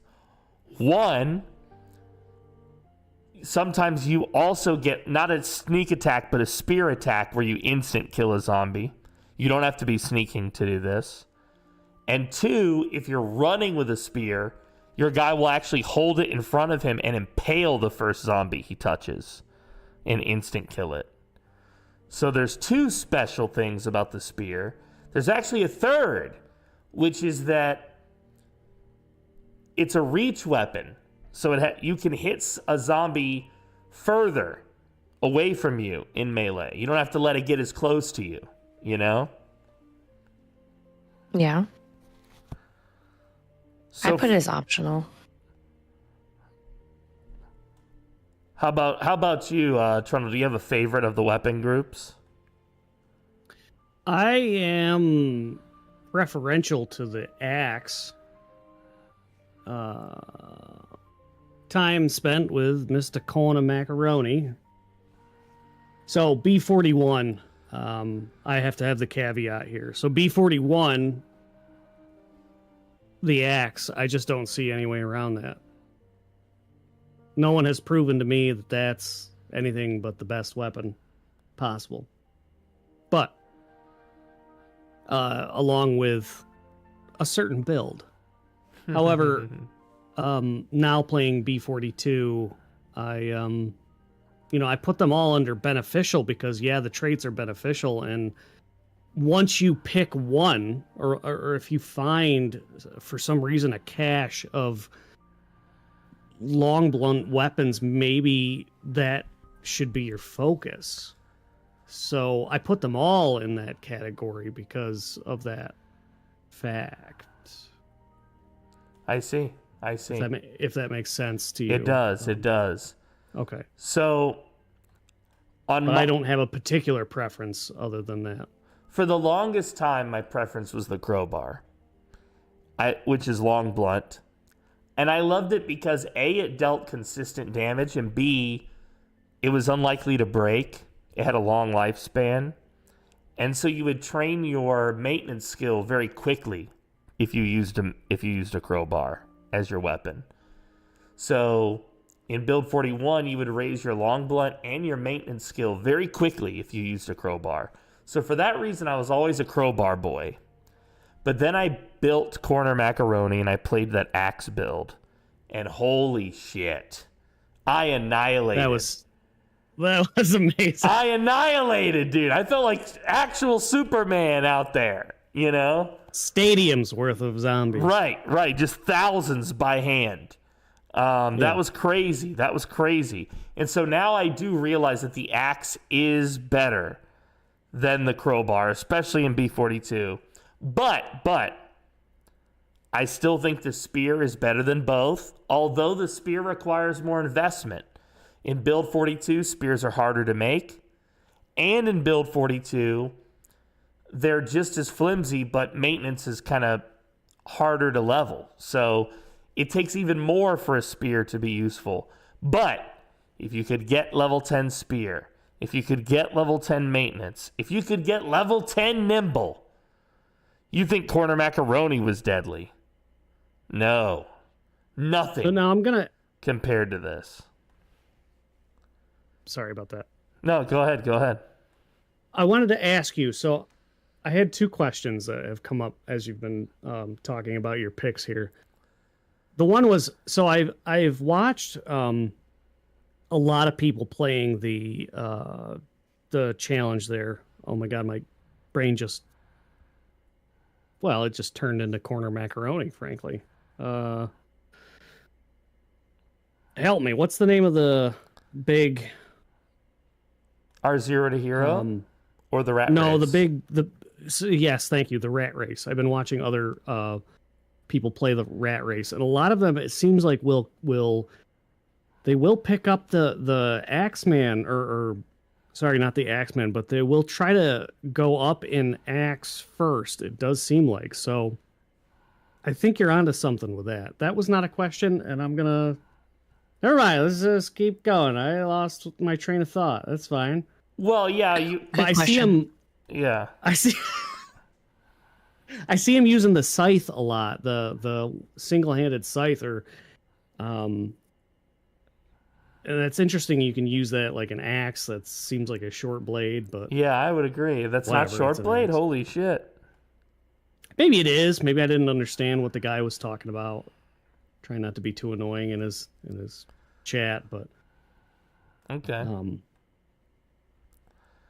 So for me, I would rank the weapons as spear is the most beneficial, followed by axe, followed by long blunt.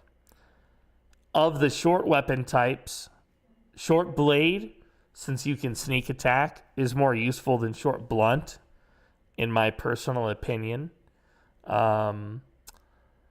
I don't usually focus on either of the short weapon types, though, I have to admit. So I consider them totally optional in the same way that I would consider fishing or even aiming. And then long blade. I don't think I've ever leveled long blade, even once. One time ever.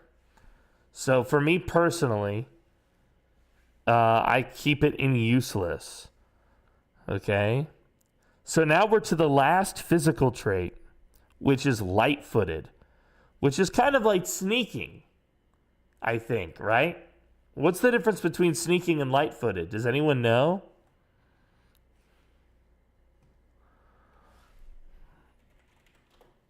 No. I sure don't.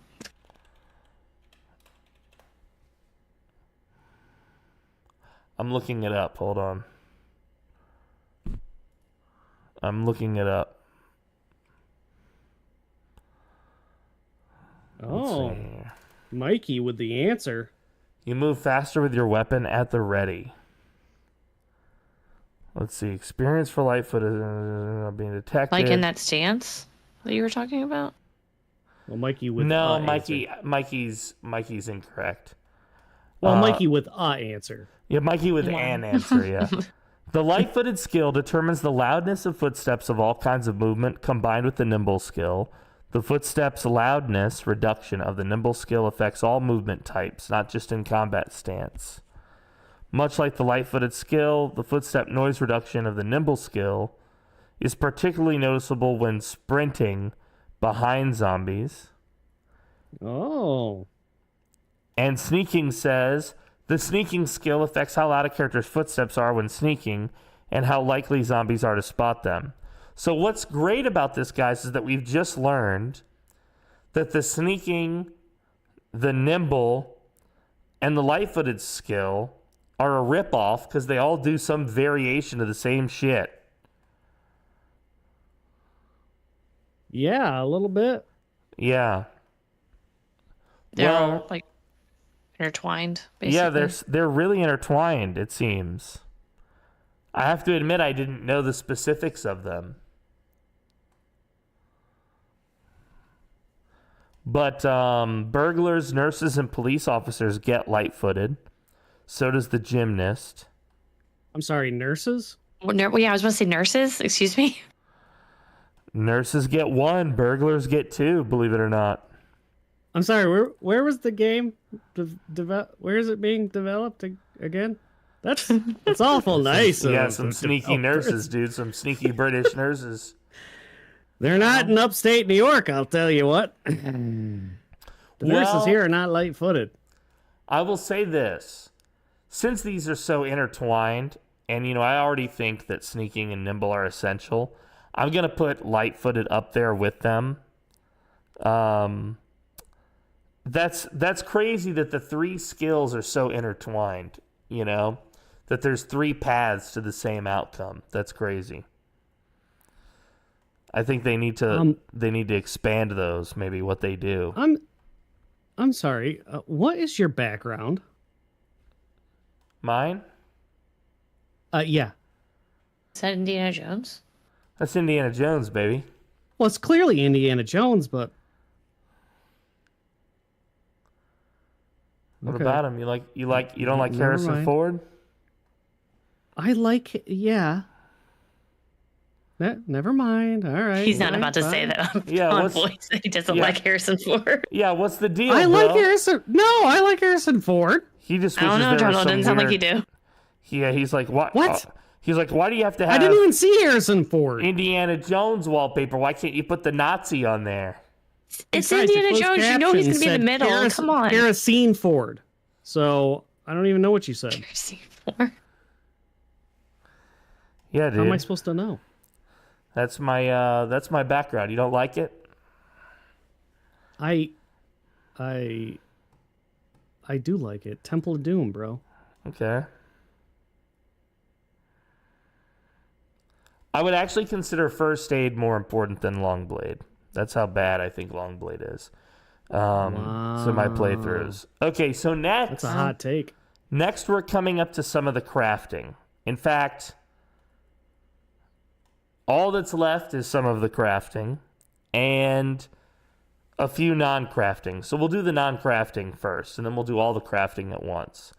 Let's do butchering and animal care. These traits kind of go hand in hand, kind of like sneaking, nimble, and light-footed. Obviously, butchering, a higher level of butchering, allows you to get more meat from the animal that you're butchering. So you killed that deer as roadkill. Now you want to get his hide and his meat. That's the butchering skill. Or you had one too many cows and you had to kill one. Or it's time for one of your chickens to die so you can have chicken salad. That's all the butchering skill, baby. Butcher, butcher, butcher. Oh, chicken and salad. The animal care skill is taking care of that animal prior to butchering. So that does not include any first aid of the animal. I don't know if that's in the game yet. But it does include like petting him, feeding him, cleaning his pen, having a relationship with the animal so that it doesn't attack you when you come into its pen. Stuff like that. Like the turkeys. Like the turkeys. Correct. Question. Yes. Is animal skill or animal care, excuse me, is that also include... Moving on. Never mind. Oh my God. No, you, whoa! What is he gonna say? You can't walk into that. You can't walk away from this. Wow. What do you want to Does do to that those include poor animals, Trundle?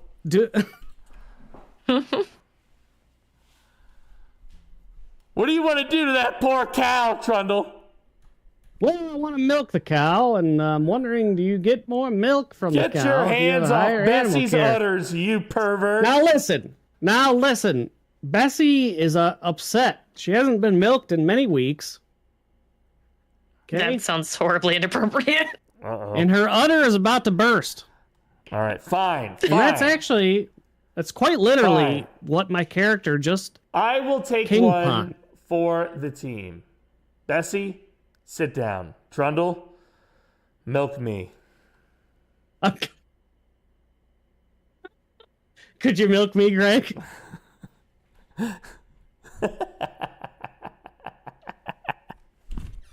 Oh. Okay. All right. Back to the bullshit. Well, anyways. Animal care and butchering. Is this a useless skill, or do you think it would be essential to your survival? Trundle. I'm in timeout. Okay. Do you want me to go, Trundle, while you get yourself together? I'm used to being a horse's ass on this show, so welcome to the horse's ass show. Yeah, I'm used to it. Not the PoorDeadMan show. That's not it. It's milking time. All right, go ahead. If I'm on it, it's Trundle's the horse's ass. That's what's. So I mean, I don't know. I have it in optional.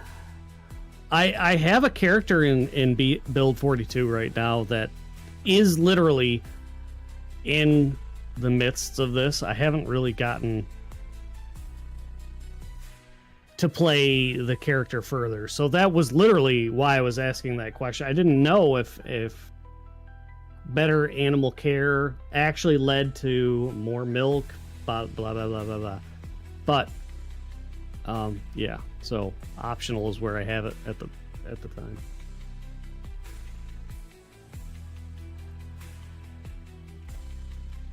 How about you, Hearth? Where do you think this sits in your list? I mean, I like farming and stuff, so I mean, for me, I'd put it higher, but I also feel like it probably wouldn't be the first priority. I heard that. He said tits in your list. He said tits in the list. Not sits. Wait, what tits in the list?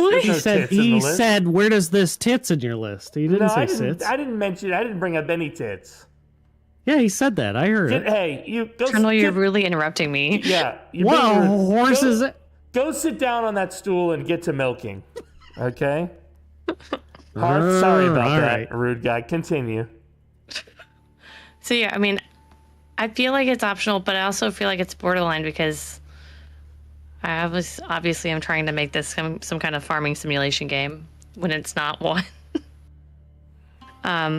So I guess I had it on my list as borderline, and then I have butchering as useless because I just felt like I'm not going to sit there and butcher these animals because that's just me. So wait, would you... Well, so if you were playing... Yeah, would I just keep the animals for forever? Yeah, yeah, pretty much. You just let your chicken population explode. You don't ever cull It's any. just gonna turn into The Walking Dead when they're all in that barn, and they're just all in the barn, and they let them out of the barn, and they all just take over. Okay.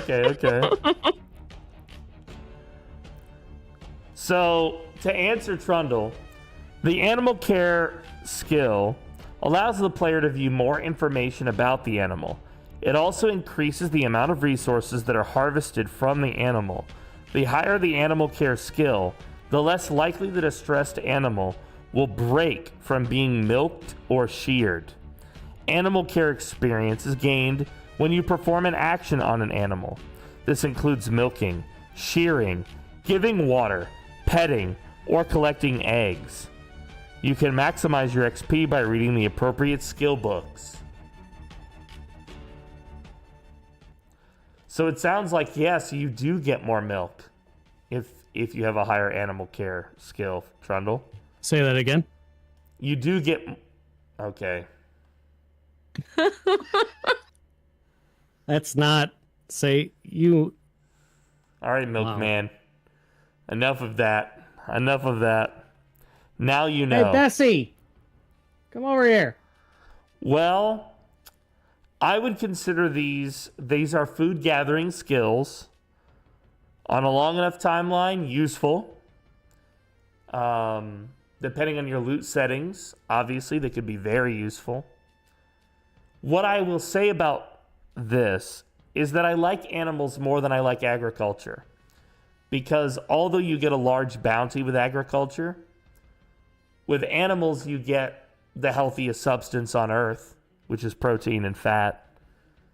And you get it for relatively low cost, in my view. You could store the animal alive in the yard, not having to refrigerate it. You could kill it only when you're ready to consume it. It would have a lot of meat, and you didn't have to worry about disease or spreading to your plants or anything like that.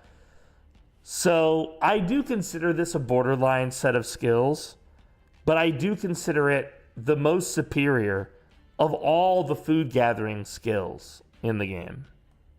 Right. Yeah, I see what you're saying. That makes sense. You don't want to put them all in the barn and just let them live out their non-zombie animal life? Well, let me put it this way. When Jim got bit on his hand, he did return home to free his animals before he burned down the mansion. Okay, good. Now, I will say, I missed the beginning of what you were saying about animal care. That has to do with animals don't have a natural affinity, like domestic animals don't have an extra natural affinity for you, correct? Like that wasn't... What do you mean? So, the particular instance I'm talking about, my character, my current run-through of B42, I literally walked into a giant cattle yard, didn't know what the hell was going on, and I just immediately got gored. Right. And was like, oh, there's some bulls in this yard. So if I'd had higher animal care, would that have possibly saved me from getting gored? Would I have sorry. Yep. My instincts would tell me yes. However, the wiki doesn't say that explicitly.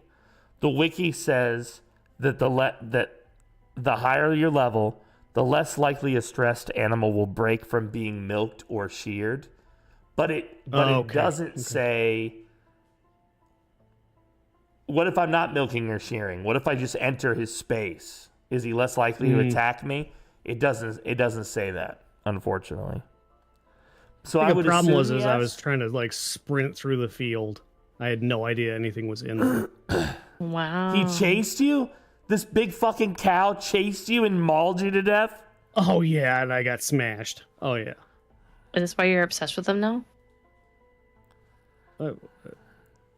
Ever since that day, he's been looking for the right cow to milk. He'll have his revenge. Luckily, actually, this run is still live because I was wearing a bulletproof vest, and it's fucking saved me. Nice. Okay, so next is tracking. Tracking is literally following animal trails so that you can hunt them. So if you're going to... Yeah. What do you mean? Is that a real thing? Yeah. You didn't make it up. Sorry. Yeah, I didn't think he did. I just this skill. No, I know. I'm just joking with you. This skill was introduced in build 42, the new version of the game,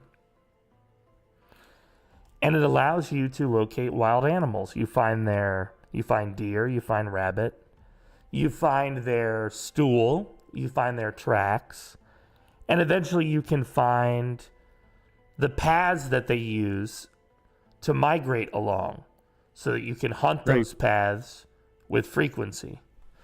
The higher the level the tracking skill, the more detail the game will give you.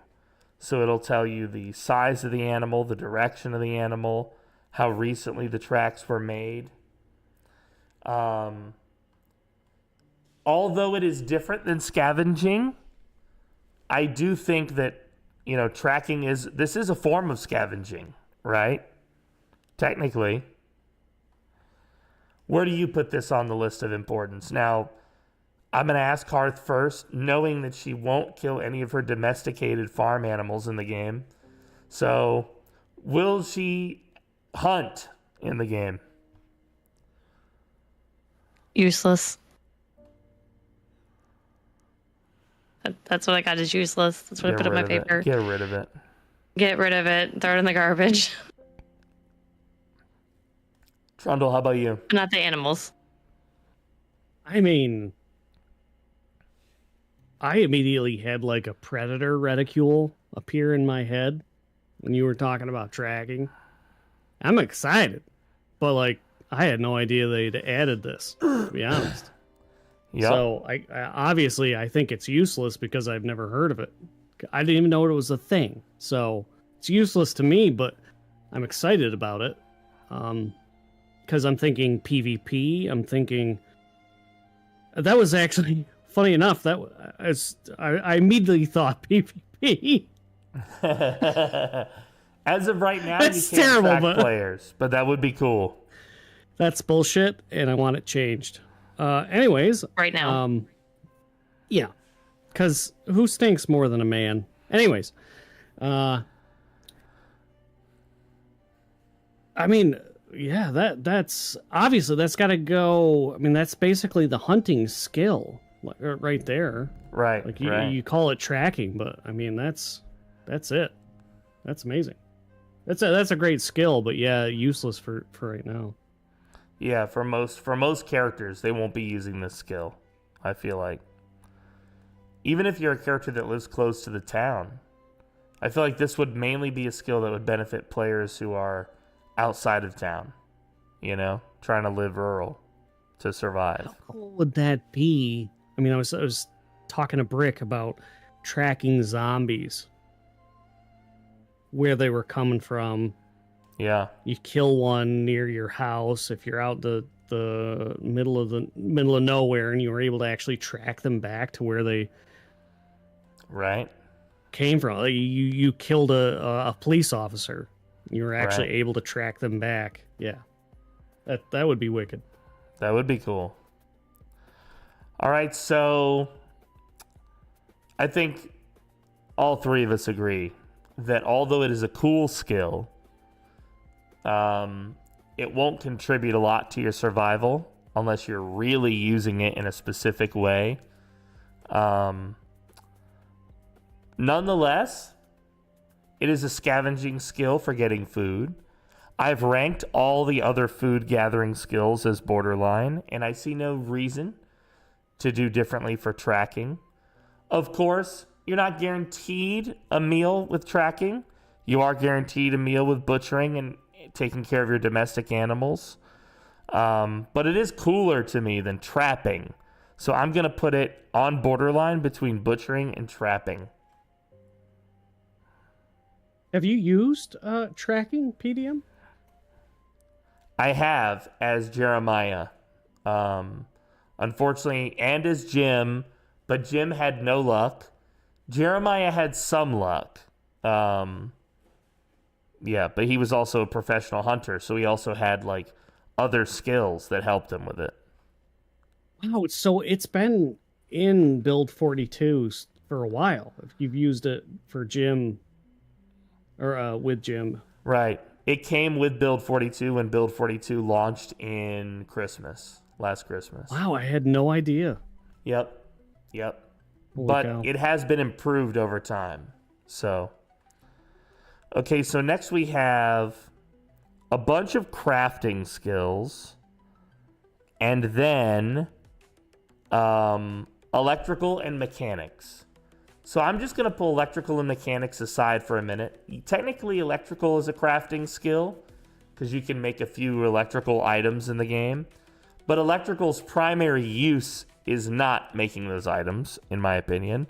It is either setting up a generator or pulling off lamps and stuff, like moving certain items that require an electrical level. And mechanics, of course, is for repairing cars that you find in the game. Where do you guys rank mechanics and electrical? Hearth, I'll start with you. I put mechanics under beneficial because I thought, like you said, it had to do with cars. And I feel like I see all of you in cars at some point or another, like scavenging for stuff. Yeah. And then I wasn't sure if electrical was with the generator or not, but now that you said that it is, I would say it's probably beneficial or optional, but I would think more beneficial. You agree, Trundle? So, yeah, I will. Yep. Yep. She said it best.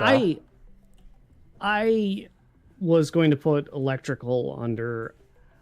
I would vacillate. I would say electrical is essential depending on the starting. I do play a lot of burglar since I was just a young Padawan. I did play a lot of burglar. Electrical is not as a big a deal. Like yeah, because you start with the ability to hotwire, right? So you don't really need to grind it out. So it doesn't feel like as big a deal. So you just basically have to find that elusive generator book. But yeah, it's still essential in a lot of ways, but only to that one point. And then after that, what the fuck is the point after that? Right. Yeah, moving lamps. Does it do the only anything? Point. Yeah, moving lamps. That's it. Moving lamps or making a lamp battery powered. That's it. That's it. It's amazing you can't pick up a lamp without. Right. No, you can pick up a lamp, but that lamp is affixed to the wall. So you need I forgot. You need a degree. Okay. You fucking Brick, you shut your dirty whore mouth. Good to see you, Bricky. Good to see you, You bud. can't come in here at the last 15 minutes. All right. Yeah, we're at the very end. He's like, wait a minute now. Now he's going to criticize this whole bullshit. How about mechanics, Trundle? Where do you put mechanics? Honestly, it's as rare as good vehicles are. It does seem, even in an apocalypse situation, like there's enough of something that you can find it. And if you're not totally out of your mind, you can generally not destroy it. So I don't know. For me, destroy a car. You'd have to be like a Vognarvik Gaming or something. Yeah. Yeah. Totally unhinged. Yeah. A crash test dummy. You'd have to be. Right. You'd have to be on a list somewhere. Yeah. Absolutely. Yeah. So it doesn't rank that high for me, although I will at some point maybe try to level it to just, kind of for the fun of it. I do enjoy having fun with that skill. Yeah. Them working on the cars is actually fun, isn't it? Yeah. I do like it. Yeah. Yep. It's actually a fun thing. Yeah, so one thing I've learned from the Zero to Heroes, because it's boiling the game down back to the basics, is just how important having a functional good car is. You've got to have it if you want to survive any length of time that's more than a couple of weeks. Yeah. Because once you've scavenged all the stuff directly around you, man, and you have to go further and further afield, and it's costing you time every day just walking,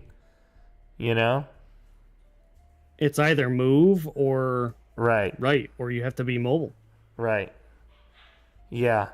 I think mechanics is very important to the game. So for me, I think I would redo my beneficial, and I think I would put cooking at the end of beneficial, right above mechanics. So I would say mechanics is as beneficial as you can be. It is not an optional skill.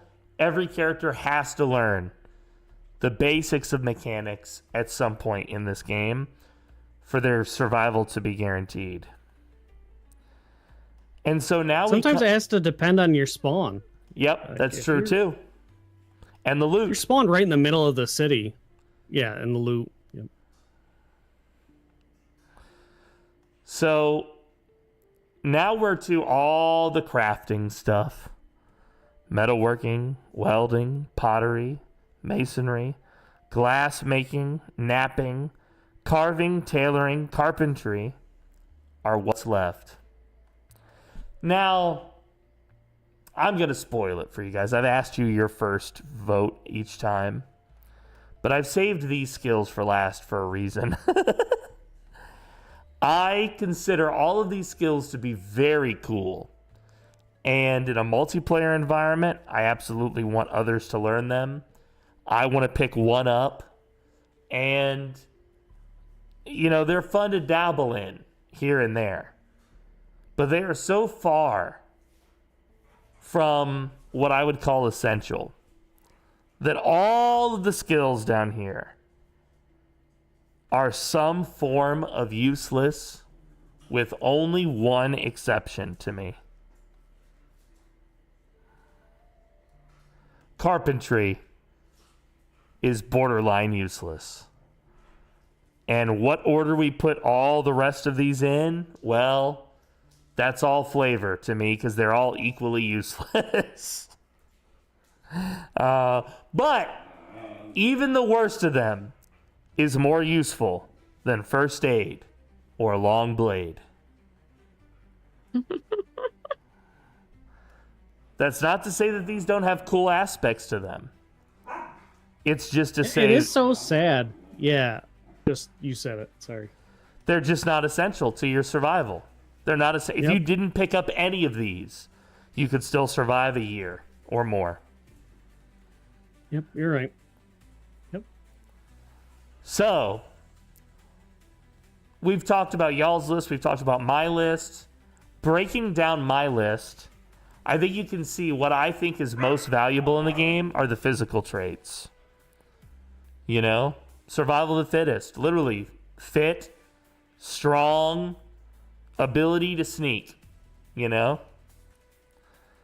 And so when I'm choosing traits, when I'm evaluating a build, sometimes people like Mithrin loves to do this. He'll come in here and he'll give me a build. He's like, hey, I'm a carpenter, but my guy has an extra arm coming out of his back. You know, he'll give me like this proposal.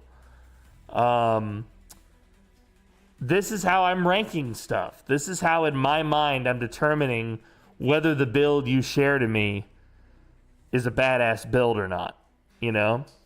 To me, the most useful traits are the physical survival ones at the top. Why wouldn't Mall Cop like this? What's wrong? I think he would respect it.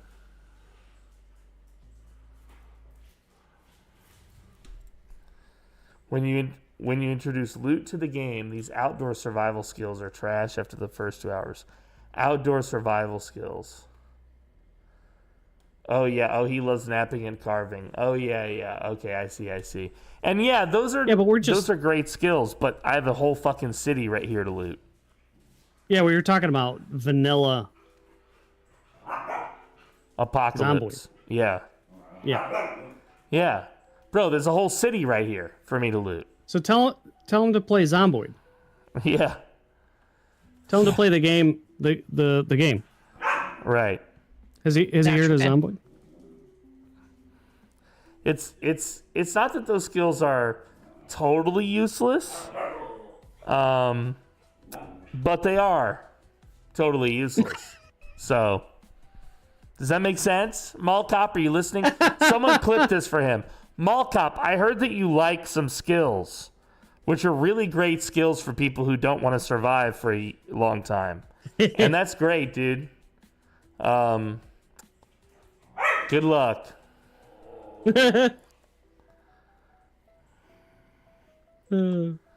Well, so that's our list. That's our list. I wanted to do That's this. a great list. When do we get to play? Yeah, I want to play now. What? You fucking nerds want to play the game? I wanted to play the goddamn game. We don't actually play the game. That's not. We're here to talk about the game that we all want to play. Okay. We're here to talk about our feelings. Yeah, we're here to talk about our feelings. We talk about our feelings in Brick's Corner on Fridays at 7 p.m. Brick's Corner. I feel like Is it like a corner shop? Yeah. It's exactly what it is. Yeah. What a man. What a guy. Brick, tell us about your corner, buddy. Is there a cow there for Trundle? The Trundle cow, dude. Is Damn. metalworking still tied to base defense, or is it welding? That's a great point. What is the difference between these skills? I don't know. I classify them both down here in the category of somebody else should figure out that shit until I get bored. Rick, yes, that is your corner. We make you wear a hat so people understand that nobody should be there.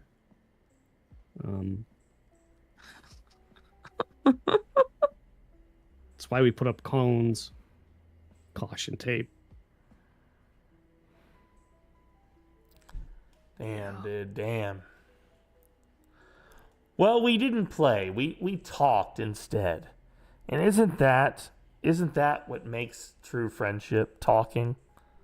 Well, exactly. I don't know. Trump told me otherwise. What did Trump tell you? He said he call you and tell you? Well, he said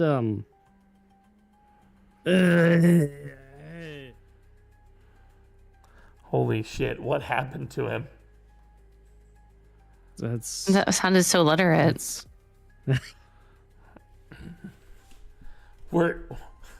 Exactly. Exactly. That's the point. Were you Trump or were you the town drunk? What was that? Well, that's both. He is. Never mind. Yeah, What he was is the that? town drunk, and that was him.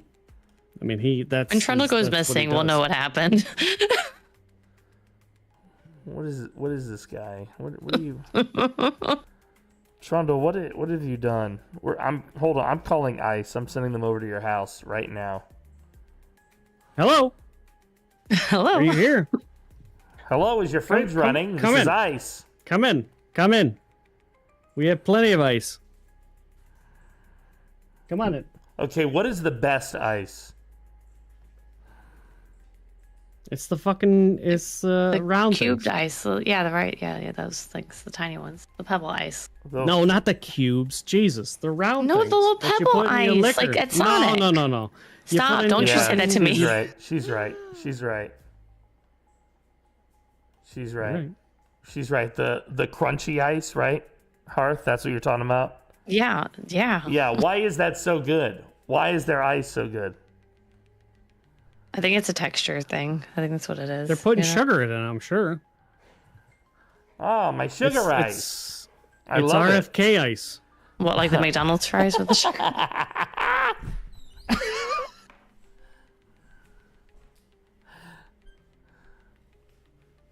Oh my god, ice chips. Well, okay guys. Well, I just wanted to do that. I know we didn't get a chance to play the game, but I did want to do that. And I want to turn that into a YouTube thing. I might use some of that as B-roll and just include our conversations. I haven't determined it yet. I'll have Pinky come up with it. But thank you for appreciate doing that with me. You should include the thing about the cow. I think it's very important content. God bless it. Him milking Why do I- yeah. Let's commit that I think to internet YouTube eternity. will like that a lot. That's the name of the video, dude. Zomboid tier list plus cow fucker? Question mark. Just tag me. If you're gonna do it, just fucking tag me. Yeah, at the Milkman At least 42069. At least give me the views. I mean, Jesus. Yeah. People are gonna at least, Guys, if you like the Milkman from this video, check out his OnlyFans here at this link. I think Brick will probably help me. He'll help me with that. He knows what's up. Yeah, dude. If there's He's one got a thing that corner Brick and can help everything. with, it's milk. You're asking the right guy. He's got a unique love of it. Hey, Brick, you think you could help Trundle with his milk? Good idea. I love it. I love it. Well, thank you, too, for playing Stellaris and then bullshitting with me for the rest of the day. Thank you. Sure, yeah. Thank you. It was fun. Much love to you. Appreciate you. Appreciate you, too. Thank you. Take care. Ciao. Bye. Well, ladies and gentlemen, I had a blast. Ha! I had a blast talking Zomboid and playing Stellaris and, kind of rating the skills in Stellaris. I had a lot of fun with that. I was doing that this weekend while the boy was sick. He's on one side, and then on my other side is the laptop. And I was ranking these, and I thought this would be a fun thing to do with somebody, and see like what people say is like an essential skill to them, or what skill a newbie might think was great, and then maybe we could kind of correct it or talk about it and how to improve it. So that was all a lot of fun. I had a blast. But this is the end of the show. I know you're going to miss me. But don't worry, I'll be back again tomorrow. Now, I do post my schedule ahead of time, and I know what you're thinking. Deadman, did you change the schedule for this week? No, I didn't, Meatbag. You're confused. This was always my schedule. Yo, with the gift subs, Trundle. Thank you, baby. Wow, look. Secret Service Cat got one. Vertigris got one. Solo Caldaka. Cliff Thulu. Banana. Roofy. Chive. Dude, those were some good ones. Thank you very much, Trundle. I appreciate that, dude. The second I heard Trundle start to talk lowly of my lovely mechanics, I was about to drop kick a baby, dude. I know you love mechanics. You love mechanics so much that Grit Pit actually got the jump on you. That's how much you love mechanics. That's how much you love mechanics, man. I know. I know your way. Much love to you, Trundle. Thank you, guys. So tomorrow I won't be here, guys. I will be off tomorrow. I know you'll miss me. One thing you should expect going forward, we're making some changes. You should expect me, to be on camera much more often from now on. I know I haven't been on camera for the last 30 days or so. That stops today. So I will be on camera doing my full performance for my future shows from now until the future. Every 2 weeks, you should expect that I will be taking the Monday off. So that means tomorrow I will take off, and next week I will not. And we will continue this process into the future. So I'm still live 5 days a week, but every other week I'll be live 4 days a week. I'm going to use that time to work behind the scenes. There's so much I want to do behind the scenes, and I never feel like I have enough time. It's crazy. It's crazy, man. It's really crazy. So, anyway, much love to you all. Appreciate you guys. Thank you for being here with me today. I had a lot of fun with Stellaris, as always. And of course, talking shit about Zomboid. I love Zomboid. We play Zomboid so often, I really just wanted to do a day where we got to talk about Zomboid. So I hope that's okay. All right, guys. I'm going to leave. I'm going to throw it over to Claiborne. You've seen me raid him before. Much love to you guys, and I will see you soon.